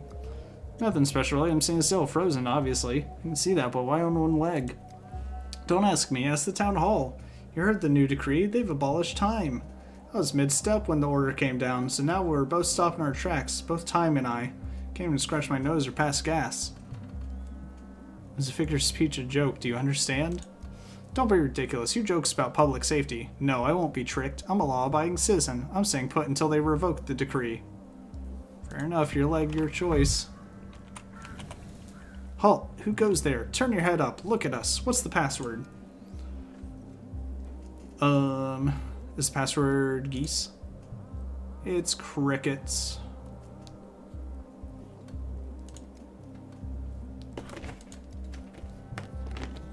Boiler man, boiler house. Right, that's when they'd lead me here.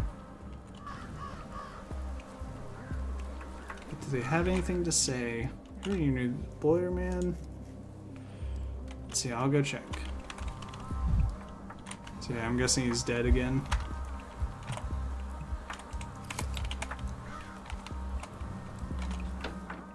Oh, no, well, right. I got in before. Let's see. Bell, I didn't hear a bell. I stepped in a coffin, covered him with earth, placed the cord of a bell in his hand, said the cord would decide whether he lived or died. Another murder, really? Who's the killer this time? Is there anyone in this town who isn't trying to kill Ruben? Ruben sided with Isidore. To the kin, Isidore wasn't a doctor like he was to you in the town. To the kin, he was a Minku, a priest, basically. Who knows what the Minku taught Ruben? Some among the kin thought he taught something he shouldn't have, thought Ruben had stolen knowledge he wasn't worthy of.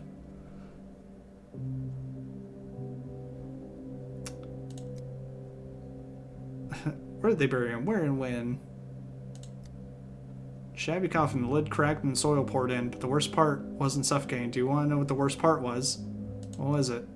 The insects in the soil, crawling under your skin, under your nails, into your nose. You can't catch or kill them. Corpse ants everywhere, picking you apart piece by piece in total darkness. Reuben tugged on the cord until the very end, and even he heard the bell ringing above him through the soil. But no one came to dig him up. No one was at the cemetery. The day after you saved him from the Kane's thugs. Cemetery, 4th day, bell, got it. See, I didn't even hear the bell, really, though.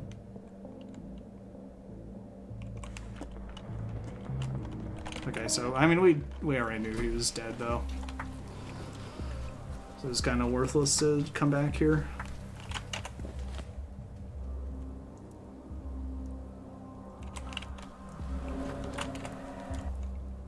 The only thing is figuring out the morphine theft. And changeling. Oh, right. Let's see. I'll try apathy first.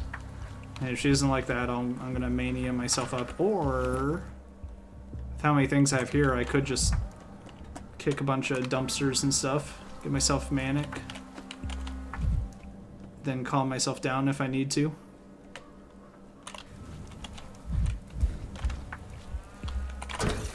You're too high strung. Is that great? Ooh, more things to get.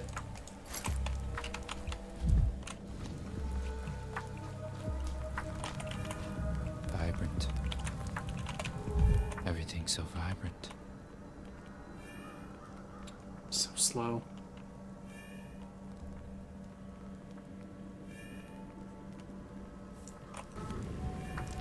I'll just do this till the heart pops up. Okay.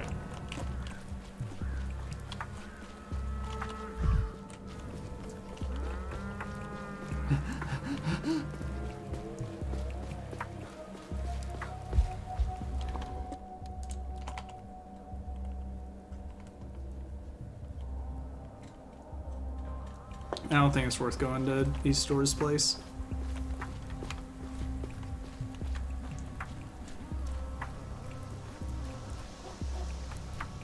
Okay, down we go. To the pub. Although, didn't also say something about being balanced, maybe? So maybe she'll be better now to talk to.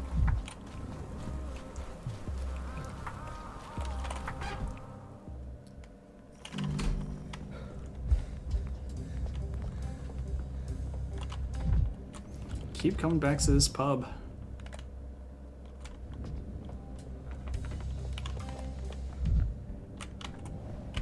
Talk to you later. You know I'm not angry with you. Not at all.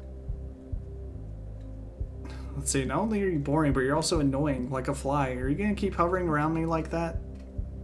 Wait, you don't like it? Not gonna say anything, huh? Okay, does that help? It wasn't me. Don't glare at me like that.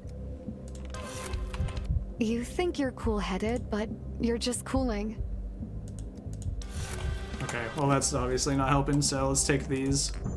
The cinematograph stops.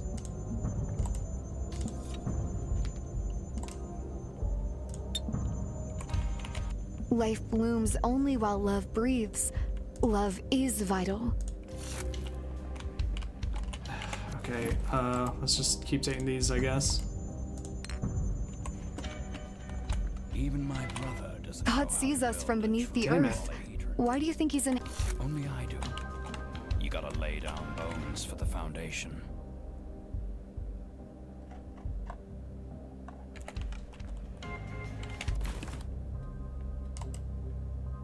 So, I'm kind of confused. Do I just need to be like heavily apathetic? Maybe now she'll talk? Weird that You you're again. still alive. Finally. We have a missing morphine problem, and I need to find the man who stole it, or the woman. No one stole it. I took it. What do you mean? Let's see, you're owning up to it that easily. Why? It wasn't for me, it was for Mama. She was convulsing in pain. Her entire back was arching off the bed. If your mother was in that state, wouldn't you steal for her? I'd do anything for my mother, and so would I. I couldn't refuse her. Wouldn't dare. Don't you have the gift of healing? What, laying on hands didn't do the trick? She's weak. She doesn't believe in me. When she feels good, she does. But as soon as the pain has her in its clutches again, she starts asking for morphine. I had to steal to quell her pain. Let's see. Let's promise each other this is the first and last time. I will not tolerate theft at the hospital. Changeling store morphine at Katerina Subarov's request.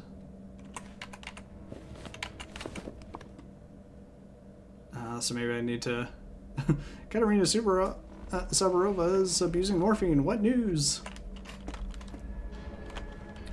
Okay, well now I need my mania up, like, now. Think. Hey, there's Pierce, man. Fucking glad you're alive, I guess. We were briefly acquainted in the capital. Pierre wasn't particularly alert, but he never stared into space like he does now. In this very town, he built the polyhedron and took to drinking, unable to bear the beauty of his own masterpiece, or the thought that he'd never create anything better. Apparently, polyhedron truly is an unparalleled achievement. I can't promise it'll taste good, but it will be. Drink with me. Okay, please don't shout. I have a migraine as it is. That's because you're a slow drinker. Too slow. I'm way ahead of you. Are you out of your mind, Samantha, letting children into your pub? Who's the child? Peter? He only looks like a teenager. In his heart of hearts, he's an old man. He means Clara.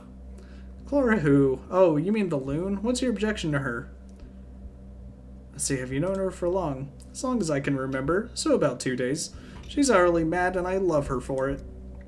I try to speak to her as little as possible. She's depressing. Come, now, why would you say that? We were just having a great time. She was telling her stories. I almost died laughing. Her stories make you want to hang yourself. There's a darkness to everything she says. That's because you have no sense of humor, and you're a slow drinker. Here, let me top you up. What stories did she tell? Well, she was telling me about her mother talking to a giant rat. I was picturing a rat in a hat and a raincoat. What a riot. I see nothing to laugh at. Clara wasn't trying to make you laugh. She was asking if there was a way to cure someone of an addiction. You're just very absent-minded. She was telling us about her mother worshipping a talking rat. She was telling you too about Sabarova. How could it be Sabarova? The Sabarovs have no children. Oh wait, are you telling me Clara's her daughter? Such choice gossip going around town and I'm out of the picture? Unacceptable. I don't think we should pry into the affairs of others. What do you mean we shouldn't? It's what I live for. It's what I opened the pub for. A pub is like a lightning rod for gossip, you know. Sabarova talks to rats now. Imagine that. Why are you lying? Clara didn't say anything about a rat. I don't see why Clara told you about Sabarova. Because it's hilarious. You should have seen her rat impression. She's a real talent. She didn't do a rat impression. She absolutely did. Come now, you were right here. Did you miss it? She held her hands like rats' paws and chittered. It was spot on. Sounds like you're talking about two different people. I think it was the apathy and versus mania. What? No, she's sitting right over there. We just talked to her. I'm still laughing. And I'm still in a daze. Let's see, rumor has it she can heal people by laying hands on them. Do you think it's true? The only thing that heals me are these balls behind the bar, or rather, what's inside them. Her hands don't heal. All they do is let you forget. That's because you drink the wrong way. You go too slow. You have to drink so fast the booze outruns your thoughts. Can you imagine, Ninkovsky? Clara just spun us some yarn about a talking rat. Okay, blah blah. Yeah. I mean, this is basically a conversation I should have had before that. Before talking to her. Different people perceive the changeling differently. It seems conducted to her interlocutor's state.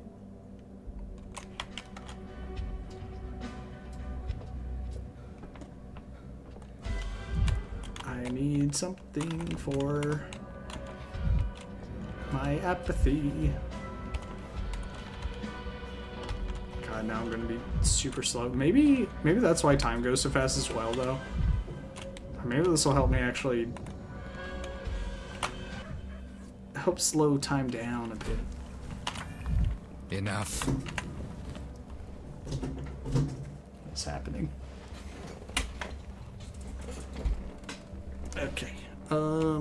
So I guess we'll go see her mother. Why not? I can't just stand by that fire.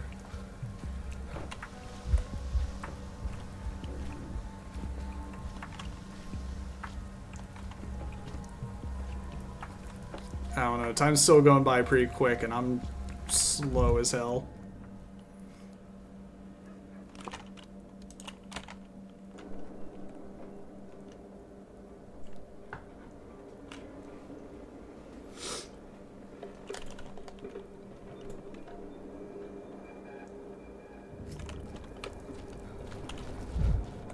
Oh man, that's not gonna help. It's afraid of fire and salt?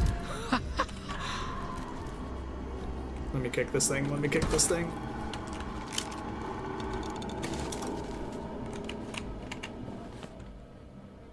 Okay, I just need to go up the street and then head right.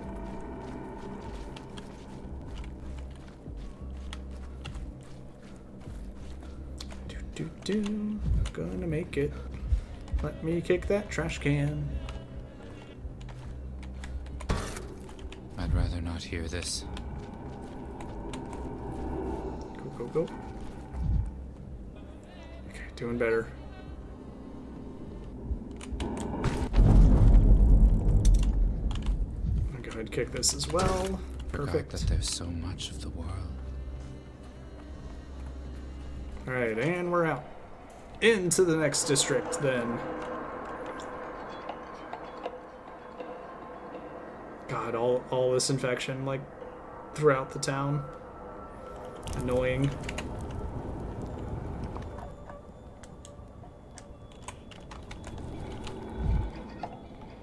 Okay, gotta get to this house.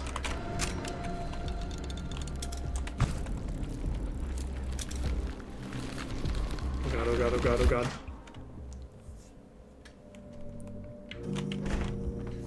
Alright, how to deal with a morphine addiction. Oh, that leads the way out.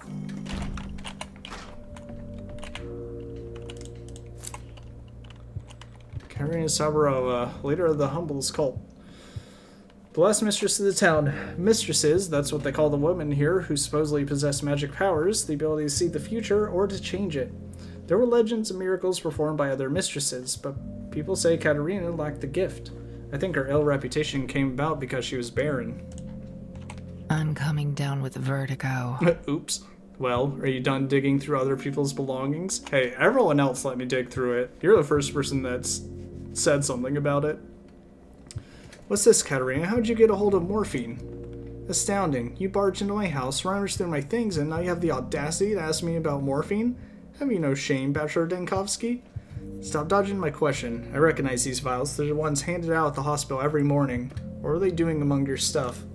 You've planted those vials here, or there, just now. I'll call the guards. Why would I plant morphine in your home and then find it? I'm no patrolman, and I'm not here to throw you in jail. What do you know of pain, Denkovsky? Answer me. What do you know of pain?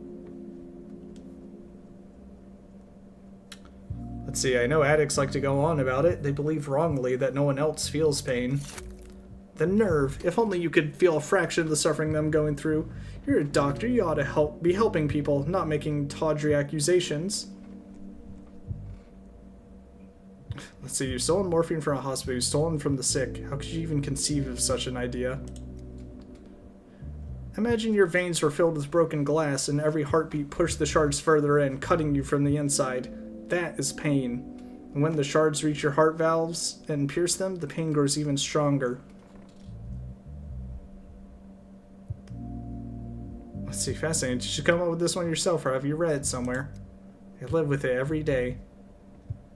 You need treatment. I know some people in the capital. They can help you. Sabarov will certainly offer his support. No, please don't bring him into this. He's suffering enough already. I didn't steal any morphine. I know, you used Clara. That doesn't make it better. Quite the contrary, in fact. No, it's not that. I did not want to steal, but he left me no choice. He made me. Said Clara had access, that she was allowed in the hospital. Said that she wouldn't refuse me. Who is he, your husband? No, I can't tell you. I did have a man in the warehouses who got morphine for me. But a couple of days ago, he stopped doing it. I don't know why. I felt awful, sick, and great pain. Do you know how that feels when you're in pain and have no one to talk to? So I summoned him. The devil? You could say that. I summoned the rat prophet.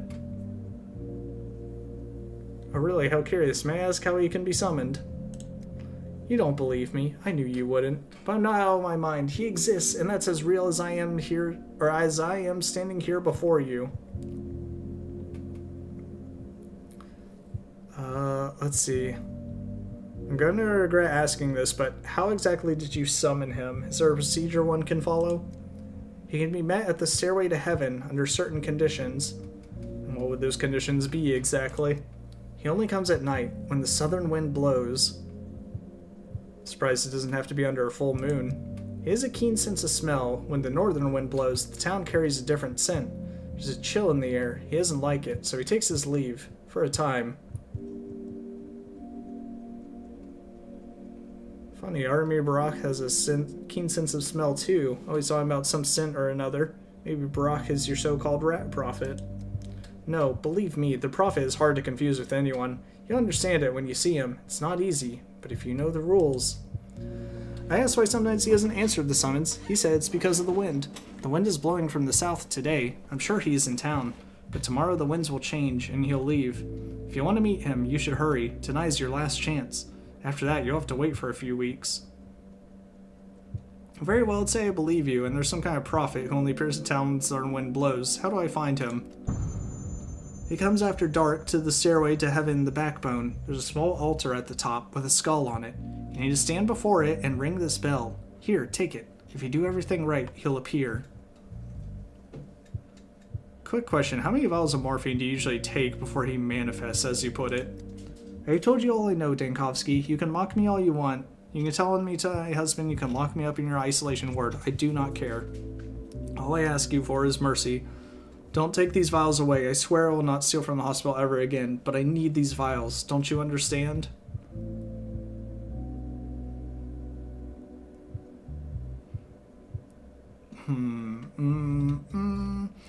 You know what? I'm gonna say no.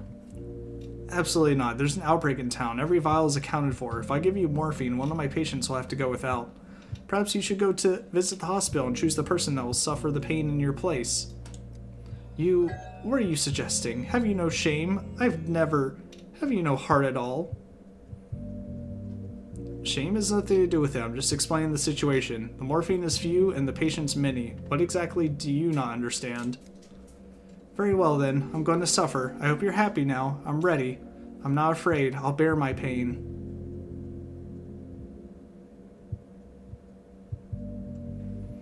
Let's see, I really don't know what you were expecting. I suggest your practice your morphine adult bleeding. Right now, let's see, right there. I wish you all the best. Thanks for a tall tale about the rat prophet. I might even try summoning him. Make no promises, though. Oh boy.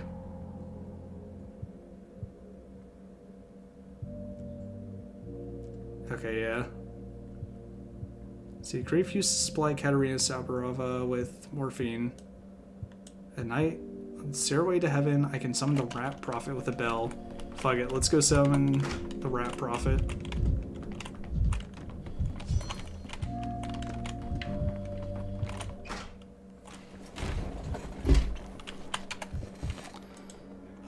Yep, just right over there. So, let's go for it. Oh my god. That's scary. Death.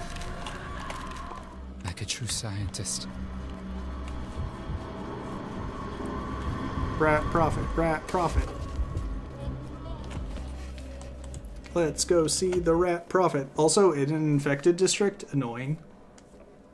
Maybe that's why she never showed up while I was here. Because then I wouldn't be able to see the rat prophet.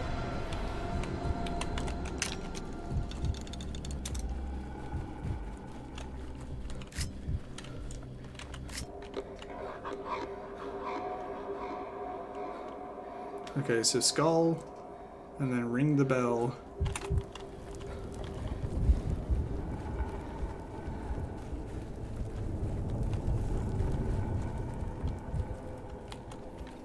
Rat prophet, rat prophet. I'm all for it, baby.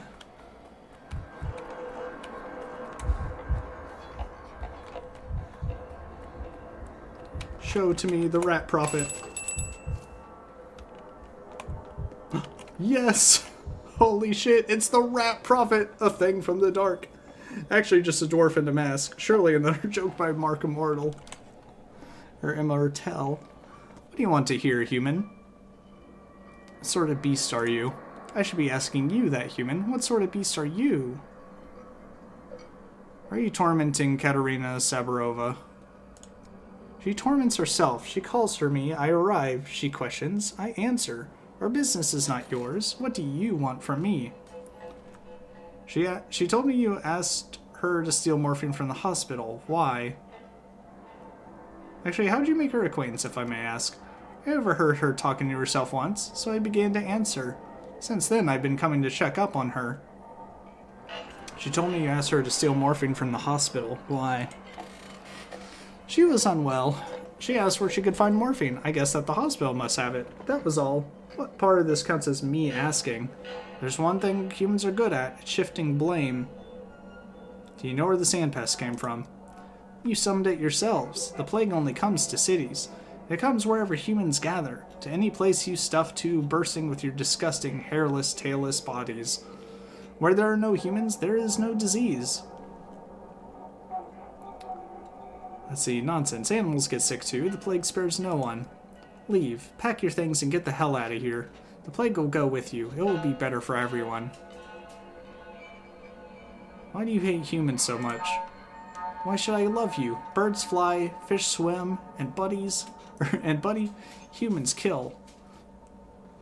I can already see in your eyes. The thought to poison my kind will come to you any day now. Don't do it. Show mercy for my kind, human, and I'll make it worth your while. Curious, first you insult me, now you're bargaining. You humans would never understand. Rats value their kind, their people. The plague is even more catastrophic for us than it is for you. We suffer dying not just at the plague's hands, but at yours too. What do you have to offer? See, human, you're already haggling, greedy. Humans deserve nothing but contempt. But I do have something I can offer you. Leave my kind alone, and I promise you won't regret it. You know what? It's a deal.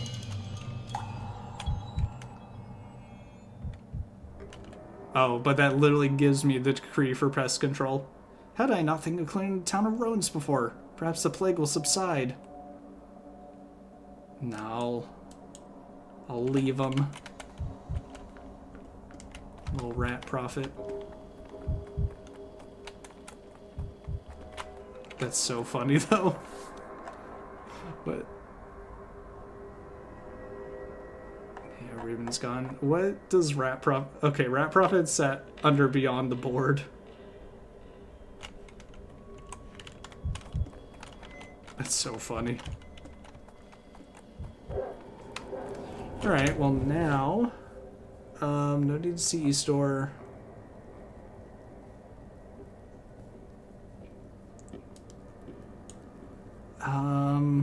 Let's head, yeah, let's just finish up here. I don't know if I need to go. This looks like a separate thing. So we won't bother with bad grief today.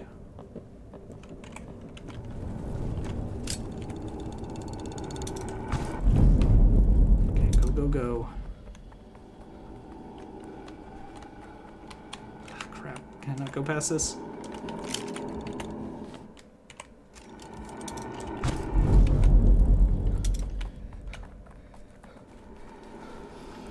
Well, at least I got to see Rat Prophet.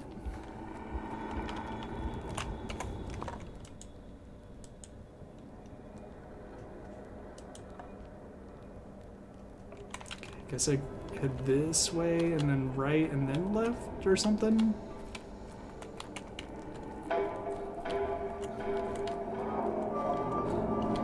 Got all this stuff.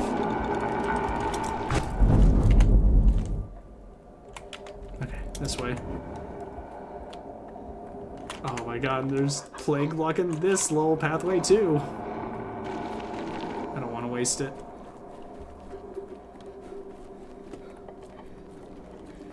Oh no, do I? crap. That's not a way through.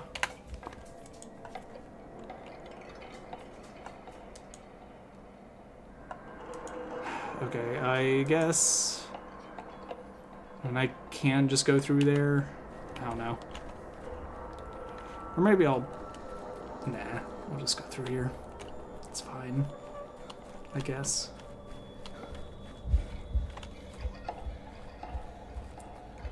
Oh crap, I'm really running out of time though. I really need to get to Stillwater.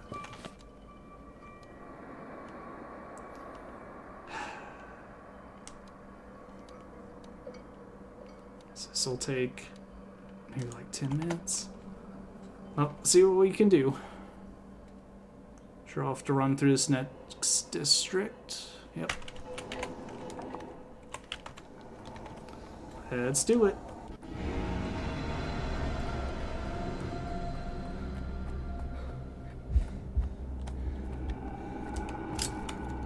Someday I'll actually use the projectile.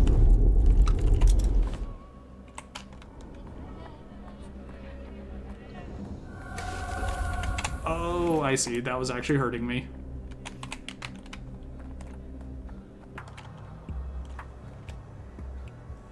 I thought... whatever. I thought I used the projectile, though, to... Or used the prototype to be able to get rid of it.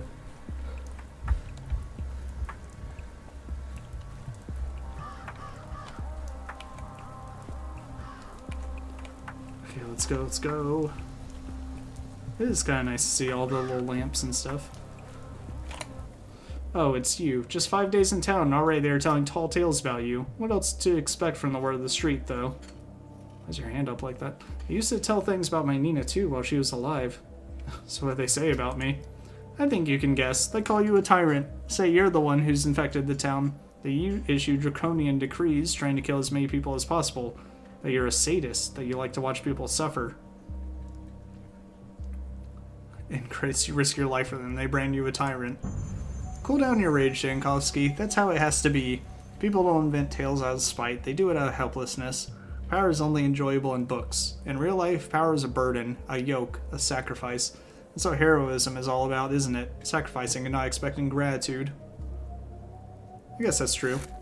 Exactly, you could have dodged taking power in town. You and I both know this. Were it not for your draconian decrees, your efforts, the town would be standing on the brink of extinction by now. Grateful to you for that. Thank you, I need to hear that. This doesn't mean I condone your methods, though. Perhaps I think you're too harsh myself. Knew there was a catch to your gratitude. There is no catch, I'm just being frank with you. Isn't frankness a sign of trust? Then be frank to the end. You know a lot more than me of everything that has to do with the anti-plague measures. I recognize that. I might have been as cruel as you, were I in your place. I might have been even worse. Thankfully, you're the one who has to choose between cruelties, not me.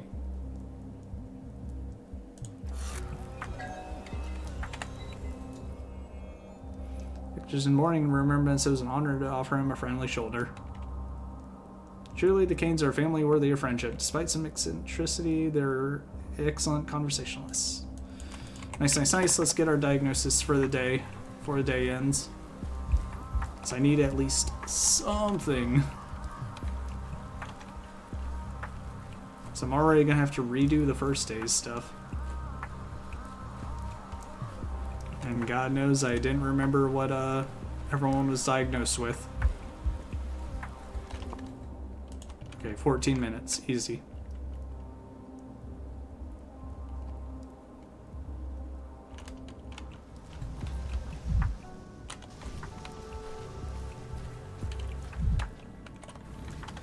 Right.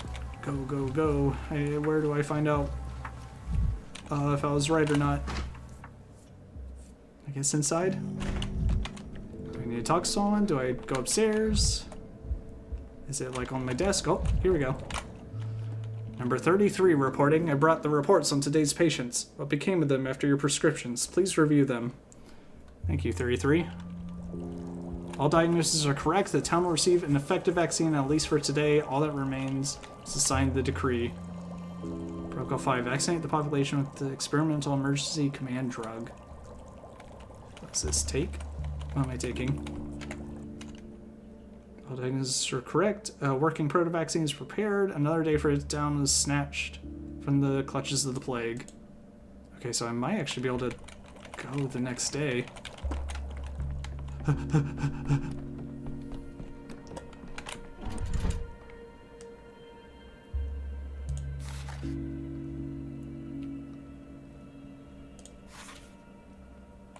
let's change the decree. So I have the pest control. Wait, can I use is protocol 5 supposed to be for like day 6 or something?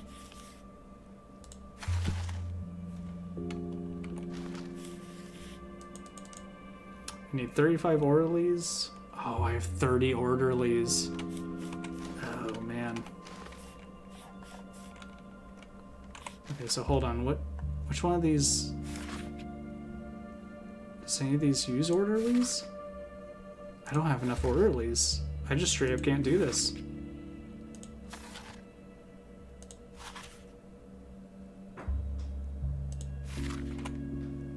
Did I use them up or?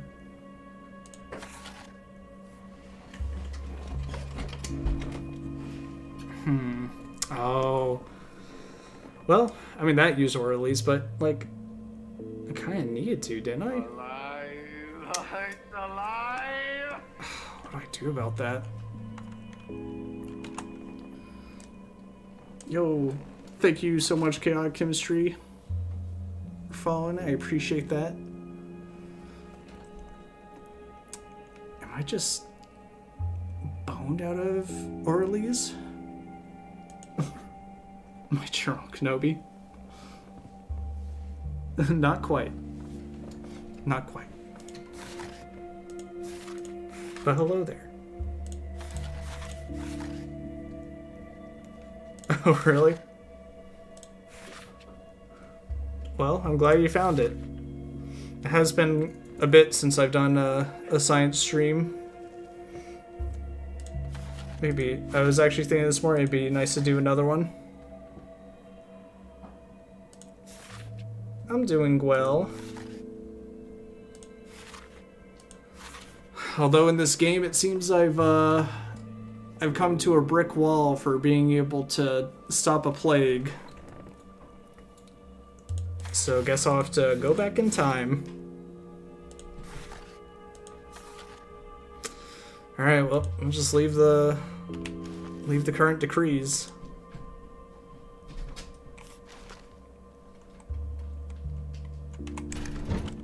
Hope you're doing well as well. What say you, Heron? Late again, Doctor. Well, punctuality has never been your finest virtue. I personally am a geneticist. I do a lot of work with DNA and genomes and such. Let's see. Like for what? I don't recall scheduling a meeting with you, Heron. Whatever you say. After all, you're my superior. I came to discuss a certain inconvenience. Perhaps you've noticed the Stillwater has grown uncomfortably crowded.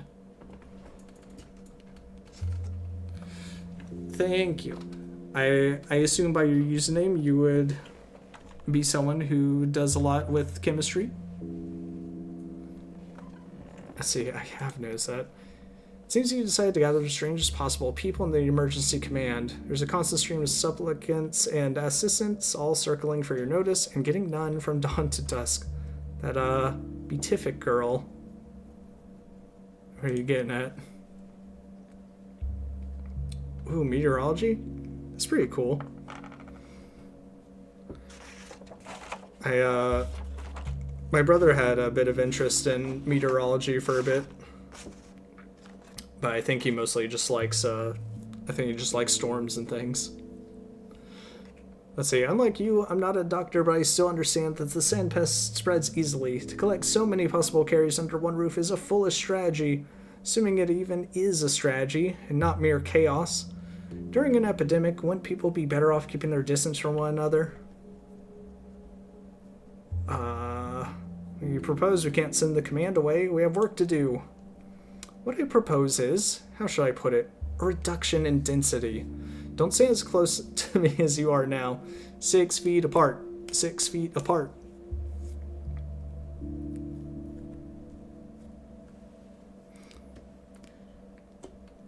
Yeah.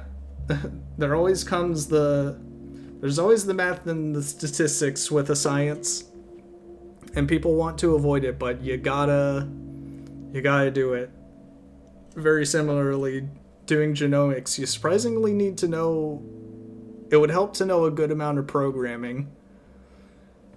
To which, you know, doing wet lab work versus dry lab work, some people are like, I don't want to be on the computer, I want to be in the lab. And I'm like, well, I think it's good to have both. Yeah, math can be fun. I think I think people have a bit more of a disdain for it than they should. Let's see. Let's see. You may be right. In fact, you're more right than you even know. Everyone in town ought to isolate from everyone else. Oh, social distance decree. Okay. Will that help me? Order the townspeople to maintain social distance. Mycin contagion plus 5 unrest.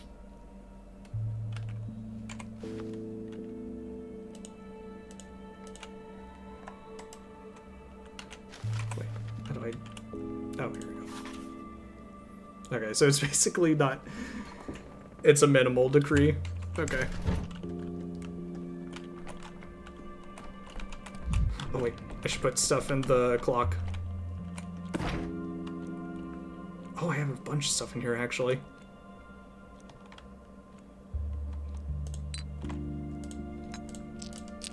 Leave some trading materials. Bit of matches. And wherever this is.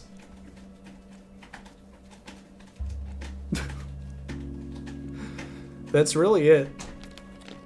Unfortunately, the troubleshooting of code sometimes takes a lot more time out of the lab, but hell, even the lab, something we were doing recently, it takes a lot more time than, or it gives you more free time than you think.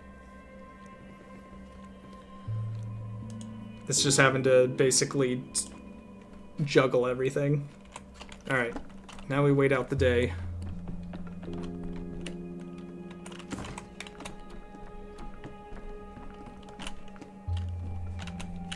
Well, didn't save the town. Rest in peace. So we'll go back to day 2. Or one of the later ones. I guess I could do this.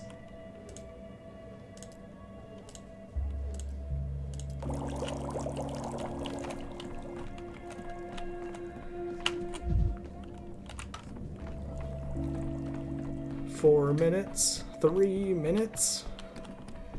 I could just use the bed to go ahead and skip time, but whatever.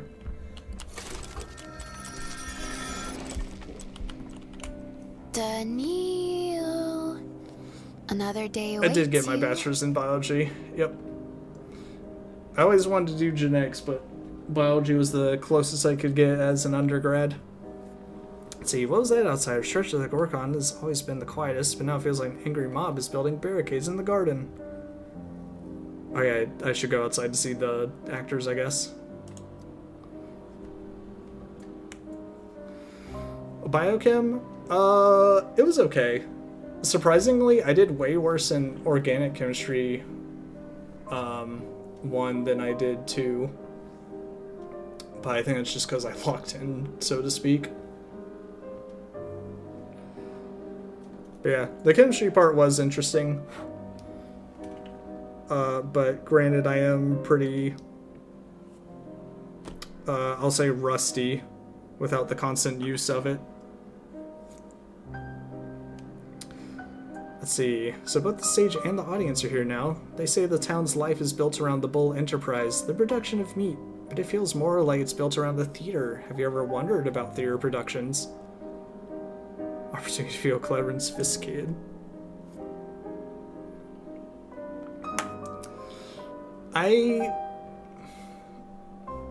I think it can be. I'll say I think with some classes that I had a hard time. I just had to be like, okay, I have to actually sit down and like concentrate on this more, rather than, you know, some classes it's like you just kind of go through.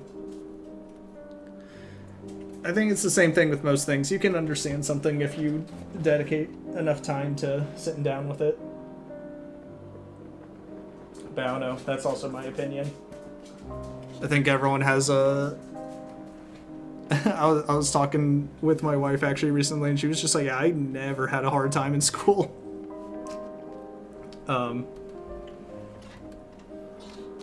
And you know, I'm just like, well, it depends.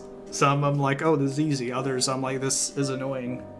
Probably also depends on how interested you are in the subject. See, Mark once told me that theater provides the audience. Supply creates demand. It should be simple for you. You're a scientist. It's true, I am.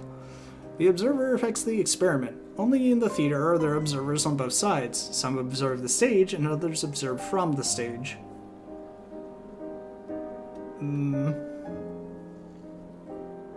These pantomimes do seem to be staged for me personally. I swear it's not megalomania talking. I think it's obvious.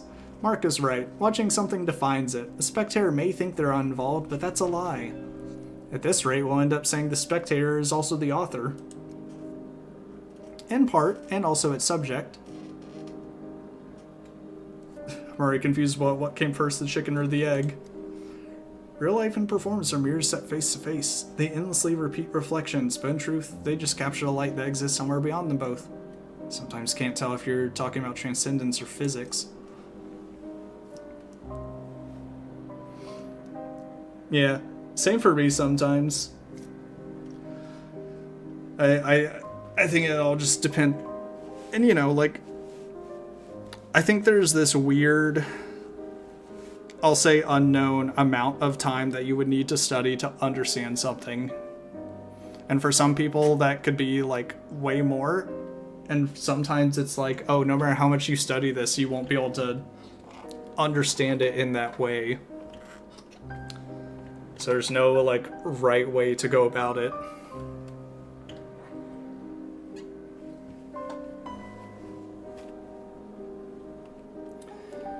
Yeah, and even then, it's like, in hindsight, it's like, what can you do really? Like, could stuff have changed? Like, you know, can you force yourself to be more interested in the subject?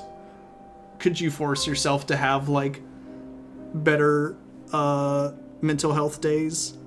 And it's like, probably not. So, I don't know, it's just weird. Weird to think about how learning can be. And I'm pretty sure we still don't understand fully how learning works. Let's see, still about theater. You know, I once thought Immortel was Mark's pseudonym, and it was, well, a bit much, but it turned out to be his real last name. A person like him seems prone to embellishing the name of beauty. He can't. He's so desperate for the stage to stay truthful that he's accidentally forgotten how to lie in everyday life. Unexpected occupational hazard.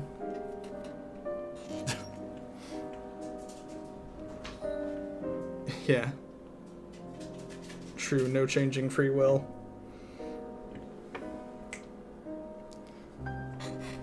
Let's see, seems the actors have quieted down. We can finally get some sleep. I wonder how long they'll keep besieging you.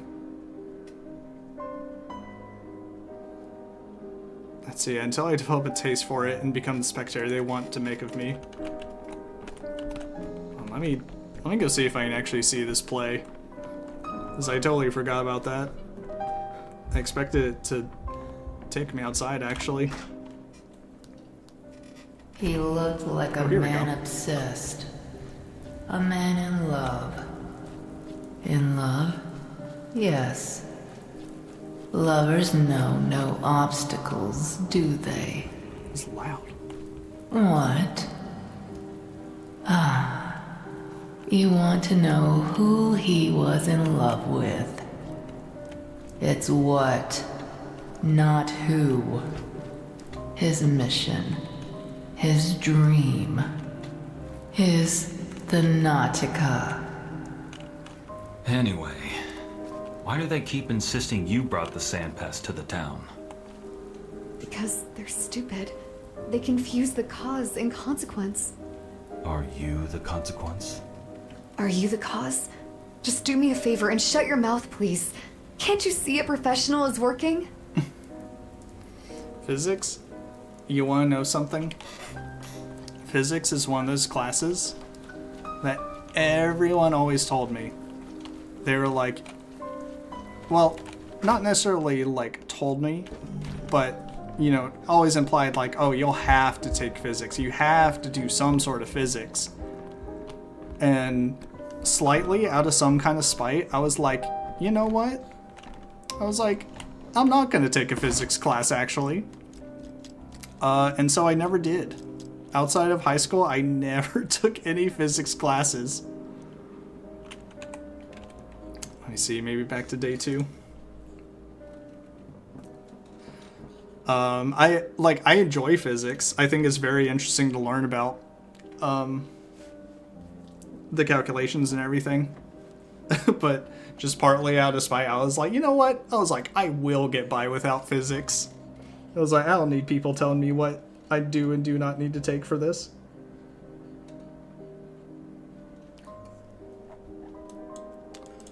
Let's see, day 2. Looks like I covered about everything.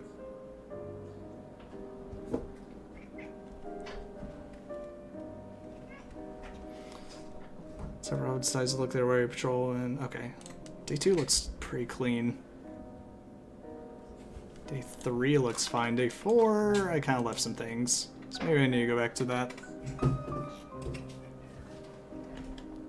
I think the thermodynamics would be pretty cool.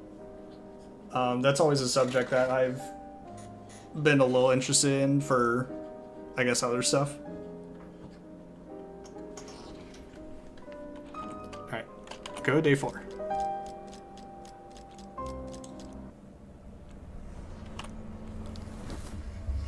I can get this stuff wrapped up.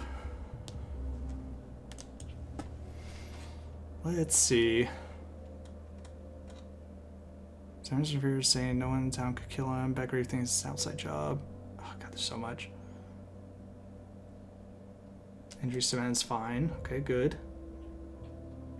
Here, we'll just... Well, no.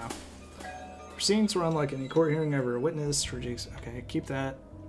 So she came by here on her own. She's sent by someone she, after Simon or me, I can't track her down yet, but I'll keep my eyes or keep my ears open. Clara asked for permission to wear a hospital. I agreed on my terms. Okay, we'll leave the diagnoses because I need to see if they're right. This I need to fix. Need to make sure Ruben lives.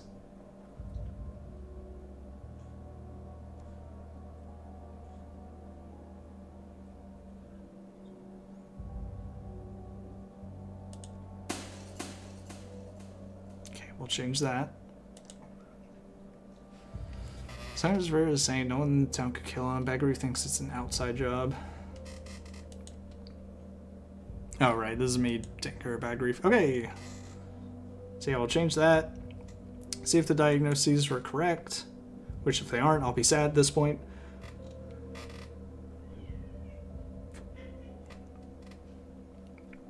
Bart's good. Okay, cool.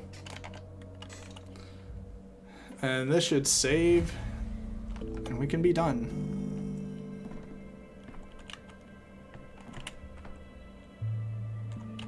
I can't use the decree I just got, right?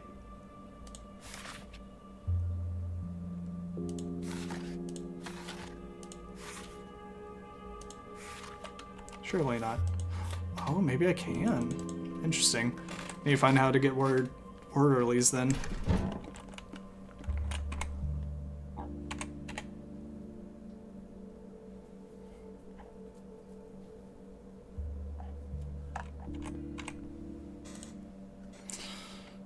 Alright, well, I'm gonna end it there for today. But it did pretty good.